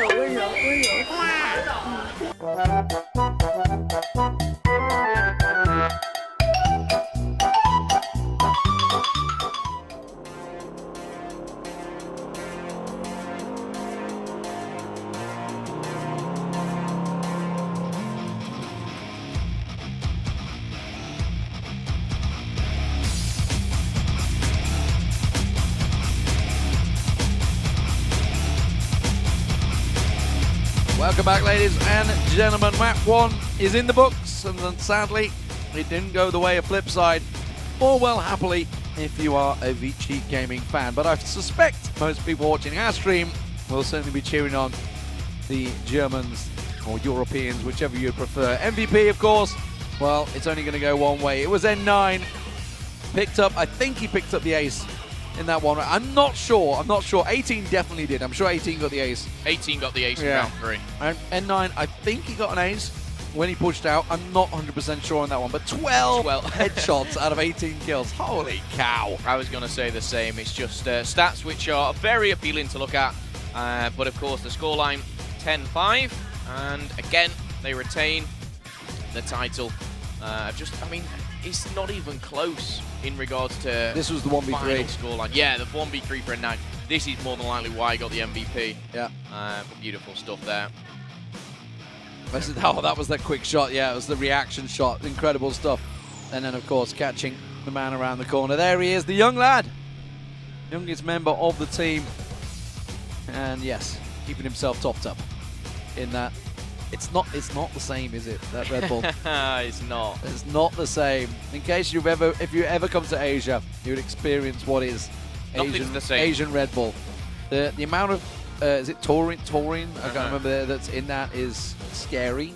I think is probably the only way to say it. Not legal in Europe, and it's non-carbonated as well, isn't it? So yeah, it's like drinking syrup. But flip side, they have a lot to do here. Sub-base, Black Widow, Ankara, and Paul obviously still to come. And you know what? Usually you think, oh, I bet they might have a go on Black Widow or Ankara, but you don't really look at Vici and think they don't really have a good map or they have a bad one. Yeah. It's just nothing's good news when you're playing against them. They have no weakness. They have no weakness. Sub-base, though, is one of the better maps from Flipside, although granted they struggled a little bit against RU Legends or Ru Legends, whichever you prefer. But it is going to be a blacklist start for Flipside, so they're going to be on the attack. And they've just had themselves a little break in between to gather their thoughts and get themselves prepared. There certainly was enough in the bag to show signs that they can get on and do something, but unfortunately Vici are just so strong. Of course, map coming up, it is going to be sub-base, as we pointed out. So the attack inside, it's what we saw last night, if you managed to catch it on the second stream, where they took down Ru Legends. It was 10-8 though, Phil. It was very, very close. Yeah, it was indeed. And Sub-base itself is a map where we've actually seen some good stuff coming in from Flipside, and I'm going into this one maybe a little bit more confident for the Europeans, but I'm trying to think back if I've seen Vici on this map. I've not, but then again, it could have happened on the second stream because we didn't see a great deal of them early on. Don't really know what to expect. Probably brilliant stuff as always, but sadly for us, information's a little hard to gather. Yeah. When you can't actually access websites, it's the sad state of affairs here sometimes in China. But as it is, we'll see how it works out. Vice, of course, the B defender, but it's all about the attack to begin with, and we saw with their attacks before Flipside here on Sub-base, which we've seen them play a couple of times actually. It's very slow, methodical, thought out, built up. It's not a quick rush, not catch people out. Maybe they're going to change it against Vice, I don't know. They certainly tried to change it a little bit there on the attacking side on Mexico, but here on Sub-base, it's a much slower approach. I'm actually thinking about players which I'll be watching in particular. Barbecue on your screen is definitely one to watch, but for me, I'm thinking Flipside. A lot goes to FaZe normally, but I want to see Vice. I want to see him come out his shell, do something crazy. He's not that kind of player which will put a lot of multi-kills on the board. We see Snox and Dennis doing their thing. For me, Vice and as well Seven sometimes can go a little bit under the radar, a little bit unnoticed. So if they can step it up, maybe, just maybe Flipside can make this an interesting one, because you know what, the last thing that I want is a 3-0 sweep, and that's not any bias to any team.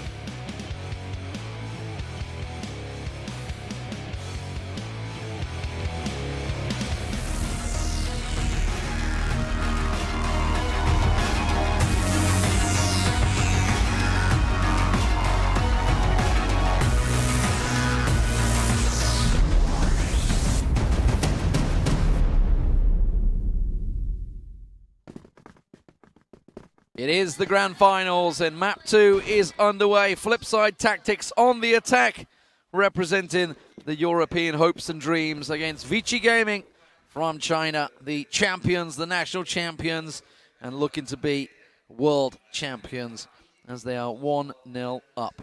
And the slow probing from Flipside begins. The probing does, and it's more towards that A side. You've got FaZe already looking through the mesh. I think FaZe has actually got a sniper there. I've just seen him pop one bullet off. It didn't connect. Seven as well. He's going to be just lurking around, but FaZe is the one on your screen. He is using a sniper. So is Emzin. We could get that duel at last. FaZe is going to be pushing through vents. A little bit of the rattling of cages over on B side. But it is double doors where they're stacking up, and that's where Emzin is staring at right now as they start to peek and probe. 18 sat ready and waiting at the vents, and that's where FaZe is going. So he might have himself a little trouble. That's Dennis getting taken down by WQ. They're going to push through the smoke, and it's going to work out. 18 gets one, but Vice replies. Now we see FaZe. Well, he was looking. He was wondering where they were, and Emzin, Deagle, found him. And now there's a real problem. Bomb in the hands of 7. Snox got himself in a good position. Snox going to pop around. Gets one, doesn't get the second. Oh, what a shot onto N9. That makes it a 2-on-2. Emzin up in the nest, just around the side. Formy peeks around. Formy pushes in. Formy gets taken down by Vice, and now it's Emzin in a 1-on-2. Vice, we said we wanted him to step up. He'd already got 3. Nearly took down Emzin. The weakness of Emzin came from Vice. Can he pull off an absolute beast of a round here? The bomb is down, 30 seconds left on the clock, and Emzin, you've got to wonder, he's a dangerous man with this in his hand. Yeah, I think you want to check the pants of Vice at the moment. Oh my, what? How did that not connect? I'm pretty sure the shot went through his shorts. Or at least there is certainly a smell coming that way. But Snox, what a play from that man. And the first round goes to Flipside, as it did on Mexico. Credit where credit's due. Vice, he performs. It's a nice triple on the first round, and they pick up round number 1 here on sub-base. Looking at the overhead here, pretty similar to round 1. You're going to have 7 and Dennis, as well as FaZe, just bobbing in, getting that information, trying to get some intel, finding out where they are. Nothing has been gauged just yet. FaZe and Emzin, the battle of the beasts. Emzin did take damage. I don't know if that was through a wall of some kind, but FaZe getting ever so close. Close but no cigar just yet. Yes. Once again, he works his magic, comes through those vents. You can see 18. Ooh. Just hopped up over FaZe. You can see his outline as he peeks through there. So keep our eye on the kill feed for that one. As they test themselves in. Double doors. They're going to be pushing into the room. Are they going to go mid to B here, I wonder? No, it's going to be an A hit. Definitely going to be an A hit. WQ's going to have to go big here. Vice and Dennis get themselves 1. 7 also chimes in. And that is going to be the site cleared out. But Formy strikes and delivers as FaZe drops down. Bomb plant will come in. Emzin and Formy both very low. FaZe gets around, gets 1. And now Emzin with it all to do once again. Well, Emzin picks up the AK. He can do this. He's low on health. But look at the rotation coming in. It's smart, it's quick, and it's they've left. Looking nice. And it's going to be. They should get this down. But Emzin knows. Emzin knows A is completely clear, and he's off to B himself. Yeah, and he's going pretty quick about it. He's not looking at the corners. He's not checking every angle. He's well aware, the knowledge. Now, if he can take this into a 2-1-1, Dennis is alone at the moment on site because FaZe is going around the world. It doesn't matter. Dennis has found the shot, and it's 2-0 for Flipside. This is a scoreline which I wasn't expecting here, but the attack is looking strong for Flipside, and Vici, they need to change something up. I've got to say as well, for me, the double that he did get was, through the smoke, a little bit lucky almost. Sniper battle going down again. FaZe impressed so much during this whole tournament. He's got a big task on his hands, though, to take on the beast that is Emzin. Again, you're going to have your 3-stack over at A, trying to get the intel. I'm not sure which one number 5 is. It's Vice. He's just watching at the flank. Well, Snox has made some great entries so far on A site. Dennis this time is the man that's over that way, while the rest of Flipside again start to push and press and stack and look towards A site. It's worked so well for them. This time they're not using FaZe dropping out the vents. He's looking to go for the rotate, and that could be tricky. WQ's going to be the man tested. He's got to have heard the drop down there. I'm not sure. I don't know. But he's holding the angle. Vice is going to be the first to come around that corner. Unusually, he's normally the backup. They spot him out there, but Dennis takes him down already. A lot of damage going towards Vice. Now, nobody in Sniper, which is a real problem because it does give a lot of ground to Vici to try and just bombard them with these grenades. Well, the one thing that it does do is confuse them a little bit because they're looking, expecting someone to drop down into the nest, but 18 picks up a nice kill. He falls to Snox in a 3v2. Could this be round number 3 for Flipside here? Formy takes damage as well, but now a 2v2 is looking good here. N9 for the clutch. C and 7 crouching behind. It's going to be Flipside. Whoa. It's 3-0. A triple for 7 there, I think. Maybe even 4. Brilliant stuff from Flipside to begin things here on sub-base. They're clocking up the rounds already. 3 to the good. And it's all been on A site. So will they change things up? And look at the aggression from Vici. We can see it on the minimap. You can see it on your screens, actually. 18's pushed right up to the double doors. Dennis is just the other side. And they've kind of expected this, I feel. I think Flipside have read into this really well. You have. Kawhi picked up a similar strategy to this, and it didn't work for them either. They flew around the corner and they got shot down, but maybe a different story for Vici. We can see the minimap, and 4 have backed off. Now you can see the minimap. Dennis not quite getting the nade through the door, bounced back and nearly hit himself there. Not quite working out, but it is going to be a stack over towards B. I think they were expecting Vici to go aggressive. They read this really well. Vici did try and go aggressive. It wasn't over the B side where they're stacked out. It was over an A. But really good read from Flipside so far on Vici on this sub-base map. Of course, wasn't the same on Mexico. They kind of read the situation well. They just couldn't match them pace for pace. The problem is here with the rotation, because they'd not checked anything. They've got to check every single corner here going into B, and it takes so much time to push up. Dennis is going to be just lurking still. He's over at double doors right now. So he's keeping them busy over that side, which is going to keep N9 and Dennis. Look towards the kill feed. You can see that. They're very close to each other on a minimap at the moment while this is going on over at B. There's N9. There's Dennis. He's just picked up Emzin. Emzin's down. He's out. It's a 5v4 now. A big scope pick. entry. Where's that? That's going to be over. Okay, so he's peeked in towards B there. And now they're rotating. Actually, he's rotated into vents. So now they're coming in towards N9.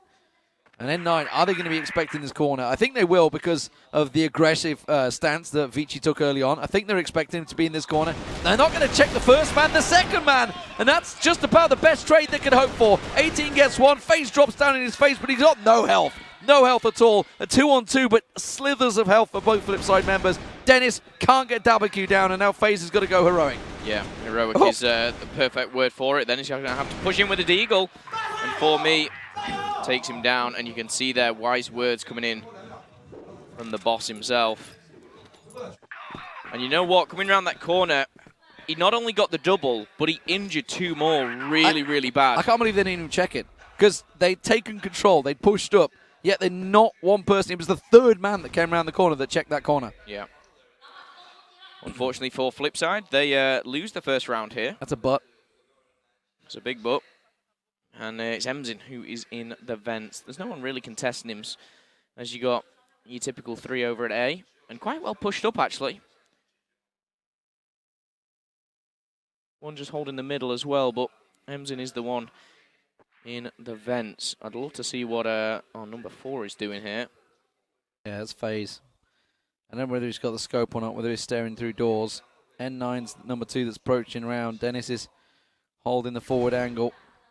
Yeah, it's FaZe that's holding the crouch on the corner, so I can only hope. Yeah, he has got the scope. Okay, so he is staring at the smallest of pixels, waiting for that smoke to clear, and N9 is about to come into that position. They just moved. This is the attack pattern that's worked so well for them, though. Now we're going to have, I don't know who it is. It's going to be Vise. Vise is going to come in the vents. That's where Emzin is sitting waiting. Nobody's going to clear that out just yet, so they've got to be careful of Emzin on the backstab. WQ gets a little position forward. He holds up and he manages to get the kill. Doesn't manage to push on through though. N9 on the rotate does. He takes Vise down. And now Emzin starting to push around the corner. Chases on. Has to back away from that grenade. But shot through the smoke. Not able to net themselves any results. They backed away. 7 finds 1. Finds 2. N9 goes down. But Formi gets the kill. Now the wraparound. FaZe finds him. That's 18. And now Formi in a 2-on-1. But don't write him off. He's done this before. And that's like a really good spray. He's taken them low, but he's low himself. Yep, he's taken them very low. 30 seconds left. The bomb looks like he's getting out of it. Yeah, he's actually facing. But he can see them. He can see them. He knows it's not an A hit. So he's going to, he's already started the rotate. This could work out really well for Formi. But they are going to take the slow, steady approach. I think Formi just got a glimpse. I think he just got a glimpse. He did. He's in a perfect lineup. Oh! It's bad shots. Formi, he missed the first shots there, and he paid the price for that. Absolutely. He could have easily got the 2v1 there. Easily. They were lined up for him almost. But yeah, like you say, that first shot just didn't land, and that's the crucial one. And FaZe, we talked about how he needed to have some heroic plays. He had a fair few in that round. 4-1 for Flipside. A great start for them here on the attack. Yeah, it is indeed. Of course, we've constantly talked about no team getting more than 5 rounds. It's looking fantastic for Flipside, but it is only the first side here. And now they've gone back to their original strategy of playing it slower. They've not pushed into A just yet. It's going to be Vise actually over there at A, where you got FaZe and Vise over at B. You got Dennis. Like you said, no one invents at the moment covering him off, so he's going to get himself a little bit of freedom in there. But a couple of shots pulls Vici with 3 members over towards A site. 1 in Sniper, 1 down low. And there's the second coming across in towards Sniper as well. Yeah, pretty standard A push here going down, but it looks like Vici are reading this one quite well. 2 are going down to the bottom. That's N9 and Dabaku. Dabaku's been fantastic in this series alone. And now it's going to be a 3v2. Dabaku's going to see them first. Dennis is going to be back against the wall. The trades come in and it comes up better for Flipside. Formi's also taking damage. 18 goes down and now a 3v2. Vise had to land those shots. That's giving up Sniper. He didn't get anything from that. 18 taken very low. 7 picks up another 2 though. And now Emzin all alone. There he goes. 7 gets himself 4 in the round. And yes, indeed. Come on. 7, 5 and 1. And that has stunned a little bit the Chinese crowd. A brilliant attack already for Flipside. Yeah, and this is the best any team has done so far against Vici. 5-1 up here on the first side. And I've got to hand it to 7. 7 and Vise with 2 players that are wanting to step up here. And 7 certainly has his top fragging with 11. 18 with a murderous shot there onto Dennis. Is traded by the man himself, that is 7. And now a 4v4, as it looks like Flipside are just starting to back off a bit. They don't want to be over-aggressive here on A. 12 and 4 for 7 so far. That's a magnificent start in the opening 6 rounds against Vici Gaming, of all people. Massive, massive start for him. When you need players to step up, this is the time. Emzin, 1 and 6. Something we've not really sure it. Straight in towards B site. Emzin down low. Bomb coming with him. That's going to be in the hand of 7. FaZe tries to push around, but doesn't manage to land the shot. FaZe is probing over on A site as well. But this is a tricky round for Flipside now in a 3-on-4. But look how low Formi and Emzin are. Yeah, Snox has just put a lot of damage into Formi, and now the rotation coming in. It does look like an A hit, and it looks like exactly the same. 2 in, 1 through the vents maybe. And FaZe is leading with a sniper. Does he see the feet? Oh, my word, that's so close. Any little nudge, the flash comes in. Dabaku's full health, by the way, so I don't think that toe shot's going to catch him. Snox has got Emzin down, but Formi just comes rushing through. 7 once again. Dabaku drops, but N9 comes around the corner. 7 pressured. He's going to get taken down, and it's a round for the Chinese at last. The second on the board, 5-2. Well, they're not used to being in this position, and Flipside, they made that first kill, but it was answered so well by Vici. And we're going into round number 8 here on the first side. Look at Emzin. Look how aggressive he was there. Looking for that quick early pick. Not going to find it. It was Vise that he was looking for and almost did. FaZe going through the vents. He's got support with him as well. I can't see. Is that Snox pushing up behind him? I think it is. So Snox and FaZe. Are they going to try and go for the drop down, the wraparound in towards A site? It's funny how we see different tactics. Like, think of Rue Legends. Rue Legends were going heavy through mid to B, like almost every round. We haven't even seen FaZe Flipside even try that yet. I've not really tried B at all. No, they haven't. It's been a hit, and it's worked. They've clearly pinpointed a weakness in Vici's defenses, and it's working so far. But Emzin is in position to cover, and 18 with a bullet may be ready to go because they are pushing through. If he just one little peek, will find the shot, and Snox gets him. Well, there is the mid to B. Vise has found the second, and what this does do is find FaZe in a very favorable position. And my goodness, it's a 2v4. N9 and Dabaku need to do something big here. This is going to go to 6-2 if they're not careful. The first wraparound we've seen so far, and it's going to be Dennis to cut them off. Dennis is in the room. N9's going to be coming his way, creeping through the smoke, seeing if he can get anything. Just get a little peek there. Nothing showing for him, though. N9, position known, gets himself a shot, but there's the trade, and there's the round. And ladies and gentlemen, that is the 6th round on the board for Flipside. Well, they won't want to end it just that. They're going to go into the half here in a very good position. 6-3 or 7-2. Something I didn't expect to happen, especially on sub-base. But the one thing they have done, they've completely taken Emzin out the game, and when you do that, something goes right for you. FaZe is holding the angle. Oh, close. 18, yeah, just got a glimpse there. FaZe went in early, but now that's given up position, and Flipside are through the double doors, but they're going to back away. They've got the bomb in hand, and now they're going to head over towards B side. Like you said, this is something we haven't seen them hitting too often. Vi's over there still probing, still looking to try and find something, but again, Flipside, slow it down, work the angles, work the positions. For me is the man covering off, and I think he just got a clip onto FaZe there. And he did. So he knows the position. FaZe showing the angle. Oh, look at the damage onto FaZe there. Perfect little just feint to the left there from Formy. Well, this could be the first of a B attack. Of course, obviously the last round. Yeah, they've second guessed it. They're like, nope, this ain't working. Oh my God.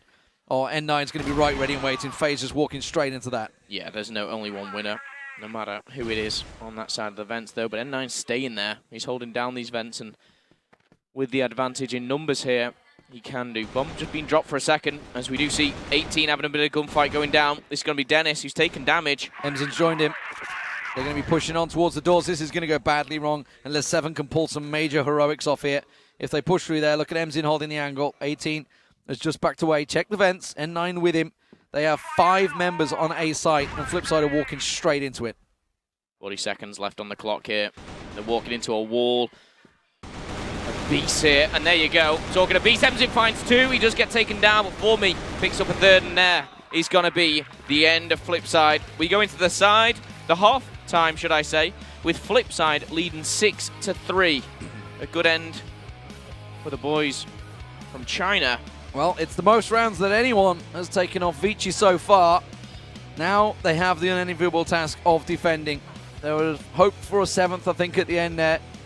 And speaking of 7, some heroics from him. 13 and 6 at the end. Fantastic performance. Got himself the ace, I believe, at one point. Really solid stuff from him. 6-3 though. Good score. Good opening. Now, what do they have in defense? What are we going to see from Vici? They certainly struggled, no doubt about it. 5-1 down at one point. It could have been a lot bigger, but we're back in the game, ladies and gentlemen, and it is a fast push on B. Well, let's see exactly what they do have. Vici pushing fast on B. We're actually going to see a heavy stack onto A from the defensive side. In fact, no, one's turned around, that one being FaZe. He's going to join his teammate over at B, but the bomb, just bear in mind, the bomb has been left right at the back. Yeah, back at spawn. It was basically they just piled straight in, and Vi's almost got caught with his pants down. He tried to go aggressive, and Emzin was just running headlong towards him, so he backed away quickly. I think that's why we're seeing, I believe it's FaZe that's over there. Numbers haven't adjusted. I'm just trying to figure out exactly what switched around. No, everybody's in the same numbers. It's good. I do know what's going on. And Emzin is starting to look towards. Vi's little shot off there, you see. Little rattle. FaZe slowly backs away. So 2 covering off, but this is going to be a mid to B play. And it's going to be tricky. We'll see how it works out for Flipside. Dabaqu just holding the angles here. He's been a beast for Vici. But now look at this, the aggression. We can see the minimap. They're pushing forward. They're pushing fast, and it's into the B. It goes one way, and then altered the second as 18 picks up a double, and now it's just really Snox nice. Left in a 1v4. Really 18 nice. with a triple kill. Yeah, really, 18 just backed himself, and he's like, okay, I'm just going to cover the flank. So FaZe went running, chasing, everywhere went chasing the kills. And sure as hell, 18 just sat in the corner. So thank you very much. 1, 2, 3. Very, very good stuff. And it doesn't surprise me coming from a player like himself. But again, this is fast to B. They're probably just going to hold back. They've just basically put 2 at each side, 1 in the middle. But it's completely different here for Flipside. They are holding very, very far back. Just in Sniper's Nest, down A, back of B. Pretty standard stuff. Giving up a lot of ground, honestly. Yeah, that's my worry for Flipside, is if they give too much map control up, they give too much intel away. And especially if you got someone like Dabaqu making those entry kills over at B, it can be dangerous. FaZe with the scope, holding the angle, staring straight down. It's 18 that's going to be the man that will come through the doors if he sees him, but holding the slimmest of angles. 18 sat there, though, waiting just off the side of the doors. Meanwhile, N9 is the man that's pushing in. There's the bomb. making its way through with 4Me. So Snox is the man that may well be tested at the bottom of the stairs. See Emzin and Dabaku doubling up here at the top of B. That's been noticed by Flipside. You're going to see a rotation coming in from FaZe. Right at the bottom, though, Snox, he's going to be holding the same position that Dabaku does for Vici. Just peeking. Left, right, left, right. And he'll happily do this for another minute, as long as it keeps them at bay. Yeah, 18's going to push into Sniper. There's the push over on B site. Emzin, is he going to force the rotation? No, they haven't. They haven't fallen for it. But 18's lining up. He's still waiting for FaZe to rotate. They've pushed in. N9. Good play from Snox there. Took it casually. Took it easy. Backed away. Knows that 4Me's in the corner and will find him. Solid stuff from Flipside. Now into a 2-on-5. Dabaku finds himself one. Vice goes down. But the bomb is over on A site, and look at Flipside. They've 4-man stacked it. Yeah. It all came from Snox and his flash grenade. It was literally perfect. He's got one. They're lined up for him here. Carefully does it here. Flipside. 18 is taking it down to 1-on-1s while it's a 4-on-3. Oh, it's down to a 2-on-2. Uh-oh, 18 looking for 7. Gets in the corner. FaZe is on a 1-on-1 with Dabaku. Dabaku coming rushing around the corner. FaZe out of position. Hops and skips. Dabaku, can he find the shot here? Tries to rattle it off. Runs out of time. And Flipside pick up the round. Yeah, they do indeed. It's going to be 7-4, which, again, a scoreline we haven't seen before. And for me, they should have won that a little bit more convincingly. They almost threw it away. They kind of rushed out of A. They rushed where the bomb was. And forget last round. We're already into the next round. It's 4v4. FaZe is taking damage as well. Gunfights go down. Emzin wins the battle. And Dennis is gone as well. Yeah, that's going straight into Sniper Nest as well. This has all gone array. 7 and Snox left. Just Snox now as he pushes on through into Sniper. And a 1-on-4. No chance here. No chance at all. There's the nade coming down. Snox rushes the corner, flashed up. Oh, headshot flash, why not? All right, okay. Let's see what else you got in the bag. There's one. Spins around, can't get the second. Goes in for the reload.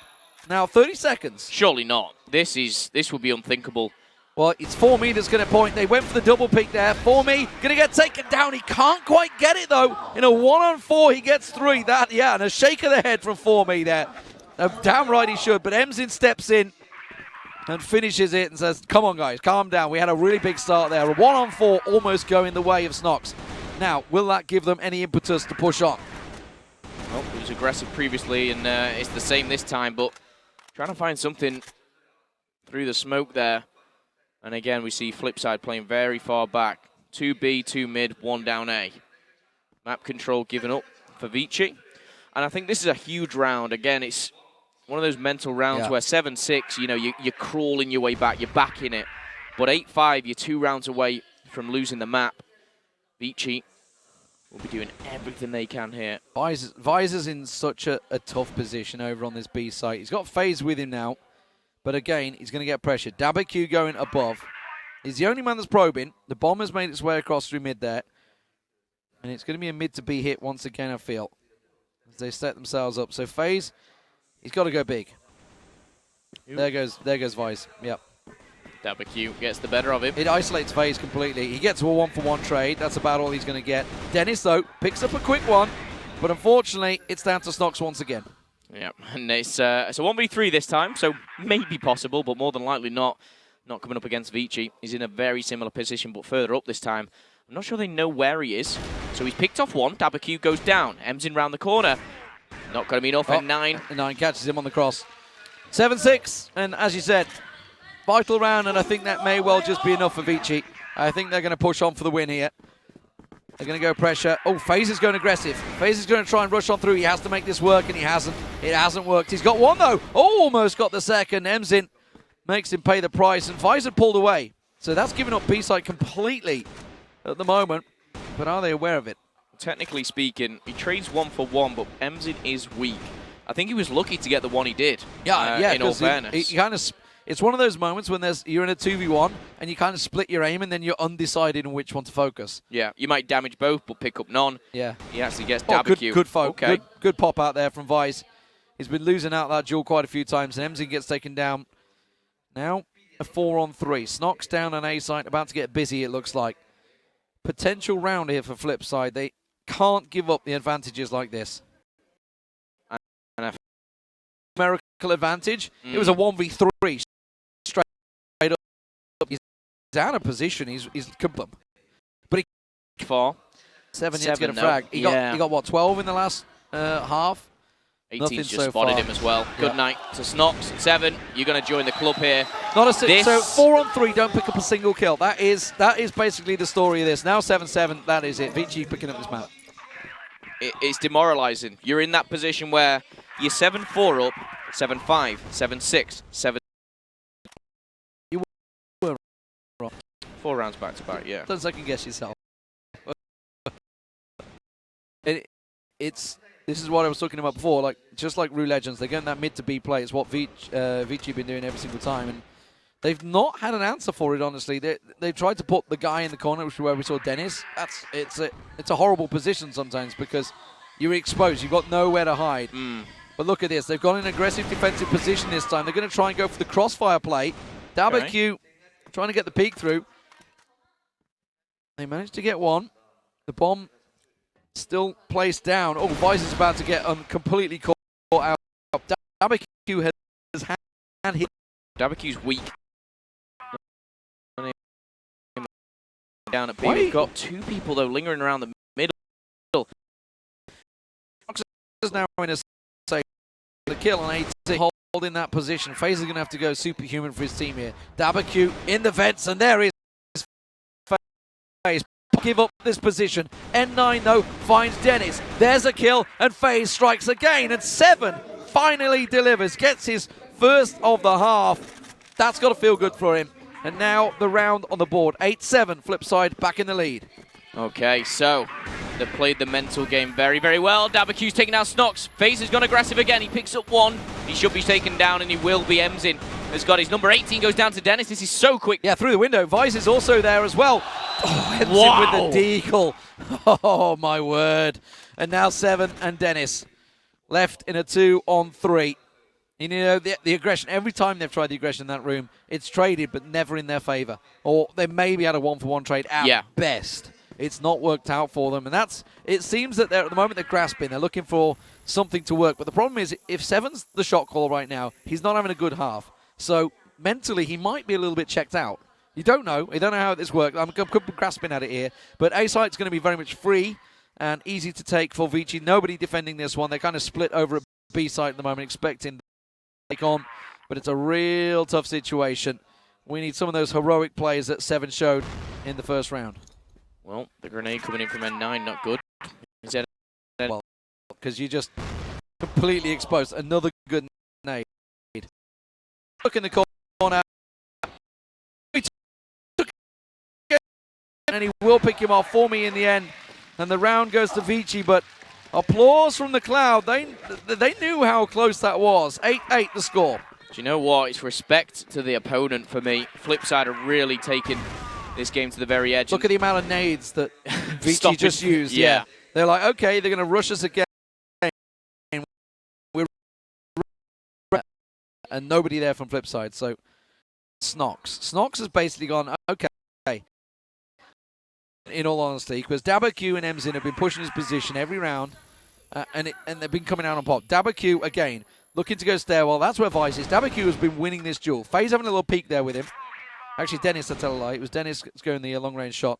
Dennis himself has been struggling. That's really the story. Flipside, the players that stepped up on the first half have struggled this half. They haven't been able to get their flow going. It can often be the case on defense because you can just be, overridden in numbers. But, oh, hello. FaZe is in a really awkward, interesting position. Drops down, gets 1, gets 2. Can't get the 3rd, unfortunately. But it's a 2-on-2 and Emzin's low.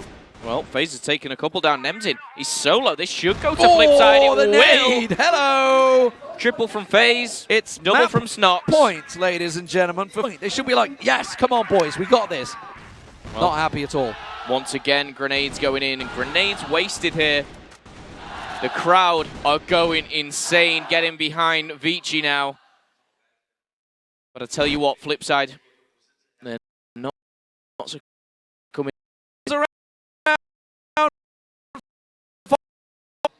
And now 1 man to the good. Snox has rotated though. He's back. It's Snox and 7 back in A site. They're expecting it, but as we can see on the minimap, it's not that way. They are all coming in B sites at the moment. The rotate's coming that way. 4 members there, but the bomb, it's going to try and be this fake play. They're going to try and fake it a B and send the bomb into A. Well, we'll see if it works out right now. Emzin taking damage. Flash is coming in. Vice has been spotted. He's been taken out, but traded out. FaZe, the man on a mission. 14 kills to his name and a 4v3. It's looking good for Flipside. Is he going to spot more, though? He's got to realize they're all coming in. Emzin's there. Now the rotate comes out. Emzin does take down FaZe. That's a problem. Dennis picked off by N9, and now a real tricky situation for Snox and 7 on the retake. Bomb plant comes in. 7 with a nade. Dunks it onto Emzin. The veteran removed by the captain of Flipside. As Snox pushes through, he can't get one, and now 7 has to go huge for his team, or we're going to be seeing overtime. I'm getting flashbacks to the 1v2 he did on this map. Can he pull it off again? 25 seconds, double peaked, double challenge, and this is going to overtime. 9-9. Really well played from Flipside. You've got to give him credit. Vici pushed all the way. The first time we've seen them pressured, honestly. 14-7 performance from FaZe in the second half there. Doing just about everything to carry Flipside on his back and pull them through and keeping them at bay from B side. You know, I think I can remember maybe twice at best hits on A side. B side every single time. Yep. The adjustments from FaZe never really came. They moved Dennis into the room. I don't know the new name for that room, but they moved him into the side. FaZe was always covering off. He was the man of the moment. Vice kind of struggled out against Dabaku because it was him and Dabaku having that duel almost every time. But the thing is, it was almost a 2v1 because Emzin on your screen there was getting involved. And that's really where the pressure was coming every single time. Every single round. B side, B side, B side, B side. Only once they went to A. They did make the adjustment. And then in the last round, something gave 7. I don't know what it was. Something before, which is where it was. Easily been a 7-2 half. So they've got to think, okay, come on. We did well on the attack. Let's do it again. Okay, well, FaZe with a very strong performance. Can he carry this into overtime? They will be back on the attack now. What they did first was they played it slow towards A, and it looks like they're doing the same, but Emzin's getting up close and personal, and he's using the sniper to do so. He puts them back, but... The FaZe Emzin duel there. Yeah, again. We've not seen kind of that sniper duel one-on-one too much. Seen it a couple of times, but Emzin, look at that. Don't give him a chance as he hops across. FaZe escapes with his life. Almost teasing Emzin here, which he definitely isn't. Emzin's going to get out of there. He's going to call for backup, and he's going to get that backup. Yeah, he's got to go for the reload, so he switched to Deagle, backed out of there. So, shots used up. Let's see what he's got now as Dabaku gets pressured. He gets a 1-for-1 trade, though. Snox gets picked off there as they push on through. 18 gets flashed up, caught in the corner. FaZe finds him. And now a 4-on-3. 2 in sniper, 1 coming around the side. It's going to be Vice that gets the check-in, but it's N9 that comes out on top. And that's the left side now as Formy falls. Gets himself a shot in there. N9 gets another, and FaZe is taken down. A brilliant play from Formy and N9. The claps in a 2-on-4, effectively, down the side, goes the way of Vici. And that is a round they should not have lost. No, N9 was amazing on that one. He pushed around the vents, he got around the flank, he picked up 1, he pushed in and got another double. Fantastic play from N9, picking up the triple that round, and he really did win that one for his team. However, this round, he's taken out immediately as Snox gets the better of him. Snox so low, and he's going to be traded out. Look at this, he's out in the middle, he comes around, and he's left his team a little exposed there. 3-on-4, but, well, they won this a moment ago. And any defensive round at the moment for Vici is a good round. We just saw what they can do in attack, and Flipside know that. They know they need to pick up these rounds. Look at the aggression, though. Formy and 18 are looking at pushing out. Okay, they've decided, let's calm it down a bit. Let's get back into B side and think things through. Dabaku about to get very busy here. They're starting to push his way. Fast rotation from 18. He's all the way back into sniper from B now. They have the numbers, but he's back. He's all the way down in A side. He's rotated completely away from B side, and it looks like it's going to be a mid to B play here from Flipside. There is one player just lingering around, but this heavy stack here, they will outnumber any challenge that goes down. It's going to be the one to Formy, and there you go. Formy falls, and Vise is the one to take him. A full V2 is 18, and Dabaku need to rotate. FaZe is about to drop out the fence right behind 18 there. No chance for him. And now Dabaku hopping, skipping, jumping, working his way through. He's got a long old way to go here. 36 seconds on the clock. Flipside surely going to pick up their first round on attack here in overtime. And Dennis will shut him down. And now at one apiece, they need to remember, calm down. Okay, this is, last round should have been theirs. This round was theirs easily, but that was only down to Vinci's aggression early on. And it was Flipside that benefited. Oh, there we go. Now Emzin delivers and Dennis gets picked off. And straight away, you're 10 seconds into the round and you're thinking, we didn't expect that. Our whole plan of this round has changed. We're backing off. Maybe lost their mindset a little bit. However, Snox is aggressive on the vents. We've got two pushing into B. That's FaZe and Vise. They got a double stack. They've got a double stack. I think it's, yeah, look at that. That's not going to work. I'm sorry. And Nine's going to push his position as well. FaZe forced to back away. And now 3-on-5. This is looking like Vici may well have just pulled a rabbit out the hat in overtime.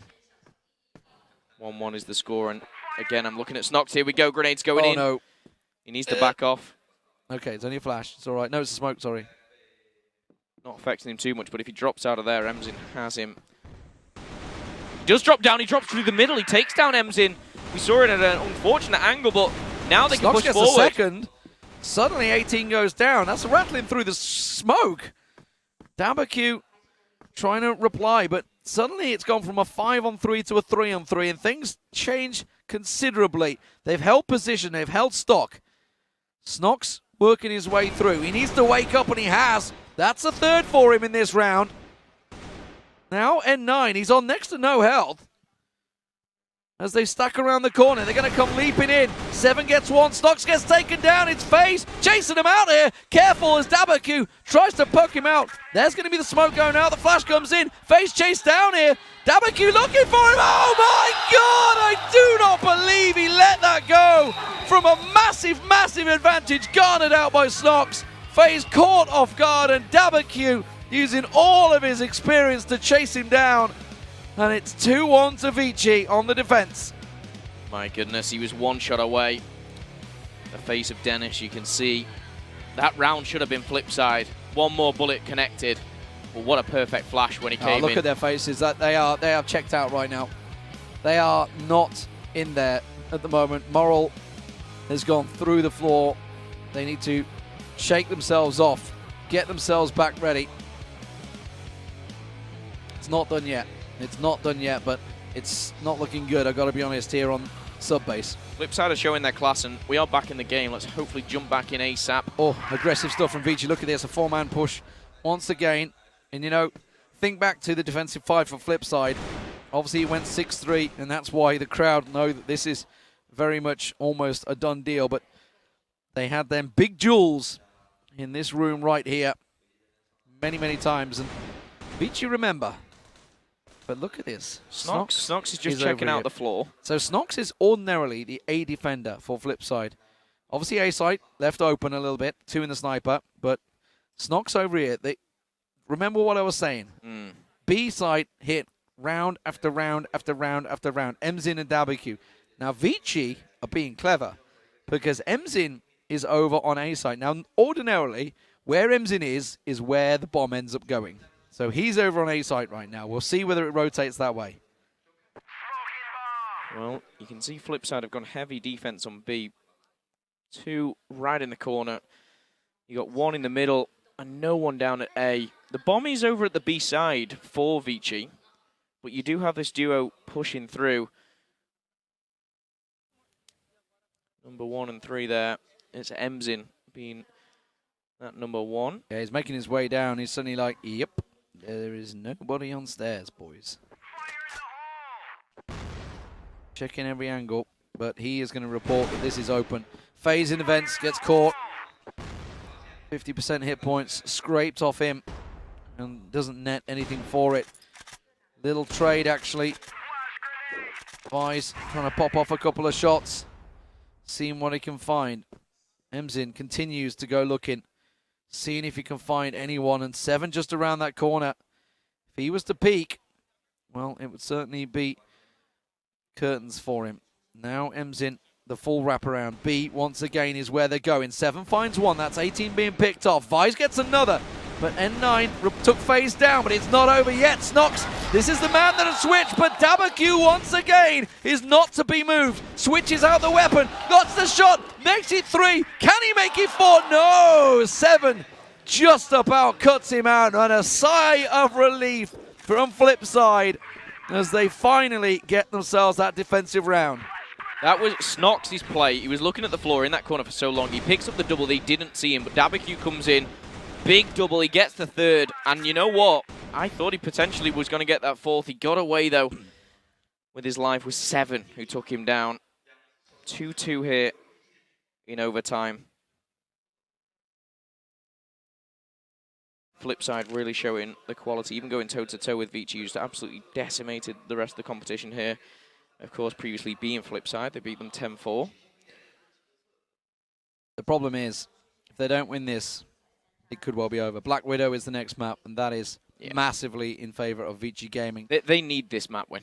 Yeah, it could be a straight 3-0 if they don't take this. FaZe picks up Emzin, point blank, scope battle, head-to-head, straight in the face. It's going to be another mid to B play from Vici, as it is almost every round. But now they're actually starting to back away. Okay, they could be hopping over towards A site, trying to draw the attention of Flipside perhaps, as N9 works his way down. Snox back in his default position, though.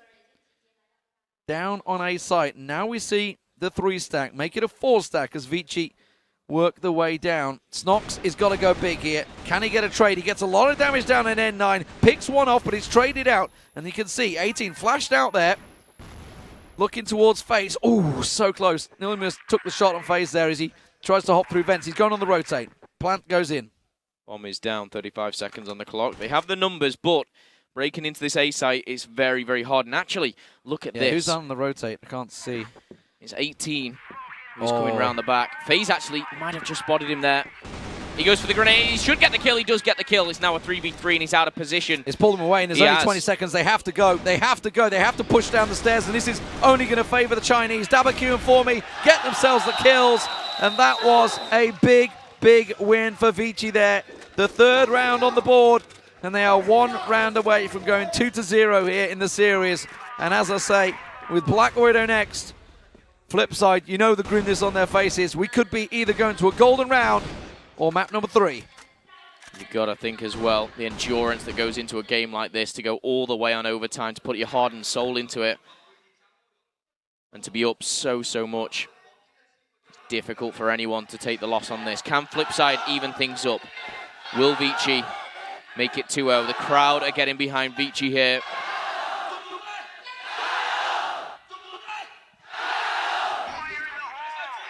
Don't know if you guys can hear that at home. Well, he's getting very, very rowdy. Some would say it's biased commentary. I don't know. I don't know about you, but I'm pretty sure, I'm not sure we could quite get away with that in the Western world commentary if we started G'ing up the team against the opposition. But as it is, Emzin edges his way forward, and Dennis is the one just below. Now, it's headshot on headshot effectively as they come through that vent. You can see they're building up. Here comes, they're going to pile on through. Emzin finds the shot. Snox is in trouble. He gets taken down. It's Emzin that landed the shot from the vents that took him down. And now Emzin gets a second. He's finally dealt with, but this is looking like it's only going one way. Flipside, all in Sniper Nest. The bomb is down, and now they have to do the same as last round, but they don't have the number. 7 picks off 1 with a nade. That's big. It's a 3v3 now. They're pushing in. They're all going the same way.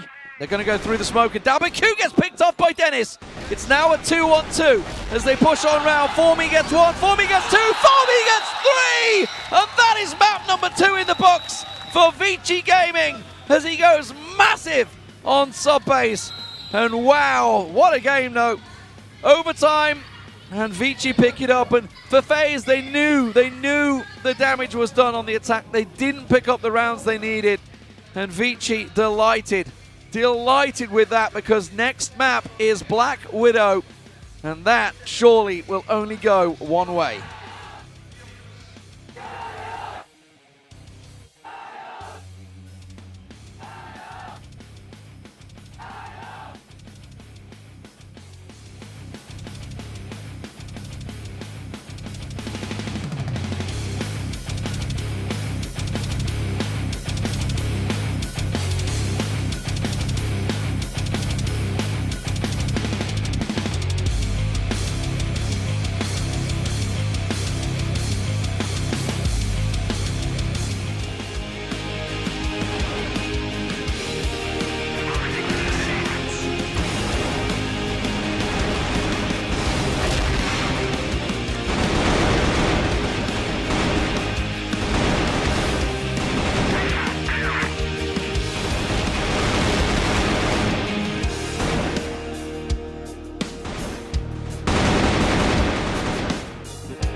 打5比。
welcome back, ladies and gentlemen. The MVP of the game, who's it going to go to? That's a question. That's a good question, actually. Who is it going to go to? It's going to go to For Me. Okay, well, he did have some of those big plays. That 1-on-3, I particularly remember. 5 multi-kills as well. Yeah. Yeah, some big plays from For Me, no doubt about it. 18, 13, 9 headshots, 50-50 on the headshots. Fantastic stuff from him. So, honestly, you could have picked quite a few players in that one. I think FaZe N9 definitely up awesome. there. Yeah, N9 is just Double Q. Double Q had some massive rounds in the second half. But For Me picks himself up MVP of map number 2. And now we move on to Black Widow, a map that is predominantly favored towards the Chinese region. Yeah, this is I want to say a mountain, but it's probably more. To go into a map like Black Widow against a Chinese team like Vici is very difficult, but to come off a loss in overtime against them in a best of 5, you've already lost one map, you lose the second on overtime, mentally draining. The Germans, aka the Europeans, have a very, very tough task on their hands. They were frustrated as they came out the booth there. They went for a quick break, but they're back, and they're ready for map 3. Yeah, feeling the crowd is very much against them, and as you would expect, our home nation here in Shoju, China, very much supporting Vici, who have been phenomenal. It's when you get down to those situations, the 2v2s, even the 3v3s, you just feel it's only going to go one way. It usually requires something very, very special from Flipside for a chance to get them in it. We're about to get go. Map number 3.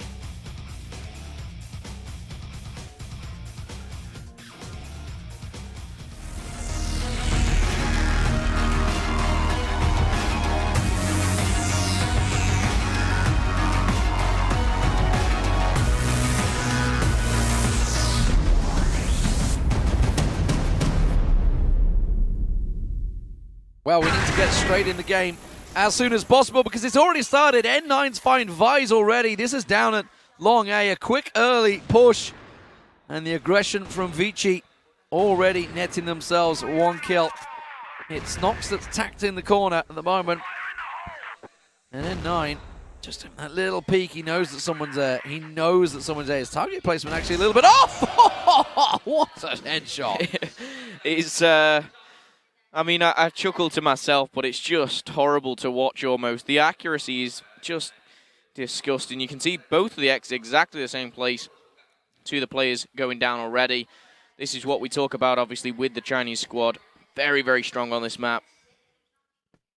And it's going to be a tough ask for Flipside now. A 3v5. What do they exactly do here? They do have the bomb back in spawn, but every single angle just seems to be pushed. And I don't think going around here to A-Long is the best way. No, they need to probably be looking at Catwalk maybe now because they know that Long A is lost. They're going to back away. They're going to go for the re-challenge, actually. If they can come out on top in this one. Dennis finds 1.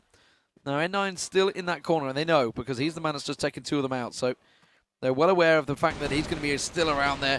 Just tries to tuck himself down, finds yet another. Oh, my God, gets 4 headshots already. Dennis tagged up heavily, goes for the ace, and there it is. Another headshot. That is the ace in round number 1 for Vici. And I love that there. M's in, as well as 18, just pointing at N9 and going, well, I guess they're going, you are the man. You are the best. He's just done what I thought wasn't possible, but he just stood in one position and took every single player out. He's saying, yeah, you know what, that MVP, that should have been me. Yeah. Oh, wow. I don't know about the first one, but 4 of them were definitely headshots. I think 5 of them maybe. Incredible, incredible stuff. And well, surprise, Flipside, not really thinking of challenging out Long A this time. Although saying that Vice is over there, so he's already had a peek. Well, bomb still in spawn here. I just look at the Flipside squad, and it feels like to me they're like, okay, where do we go? Do we go A-Long? No, probably not a good idea. B, don't really want to do that. Mid and Catwalk. It just feels like they're just hanging around, waiting for something to happen. And it looks like they may be going towards mid, but if they do, they're going to come up against N9. He's repositioned himself into the Catwalk. See what he can do. For me on your screens, and actually for me, he's coming on the flank here. Snox has find got 7. Oh, okay. 7 Getting over found a it. second, yeah. So this is a good start from Flipside. Dennis gets 18 down. It's going to be Dabberq going through the middle, and 7's found him, so Emzin left alone. So while it was an ace in round 1, we may be looking at a team ace. Not quite. Not quite. Dennis got picked off at the end there. 1-1. Nice round there on the board. In all honesty, why are Vici pushing out just randomly on their own, trying to get picks? I just feel it was unnecessary.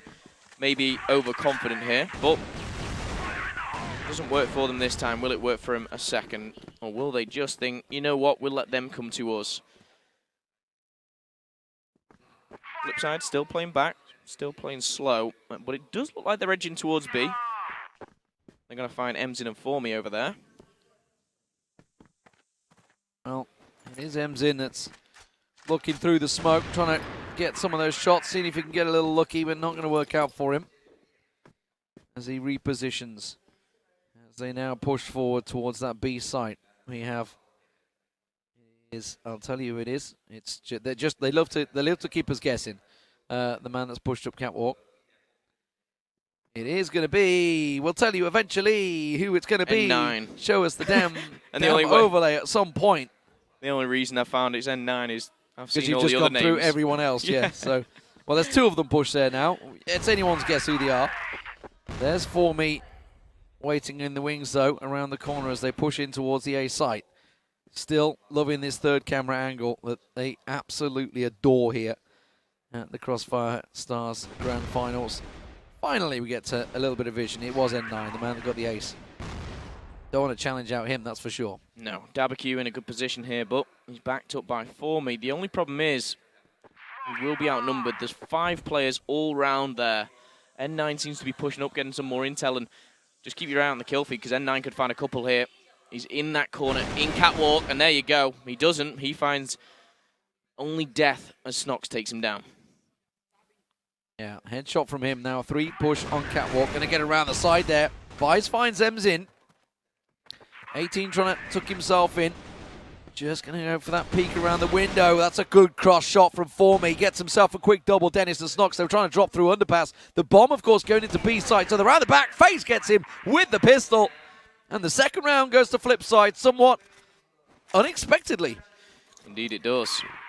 And Flipside here, showing a bit of courage and definitely patience in this game. Say patience, it looks like they're going very, very fast. The smokes are down. No one's in the cubby here, bar Vice.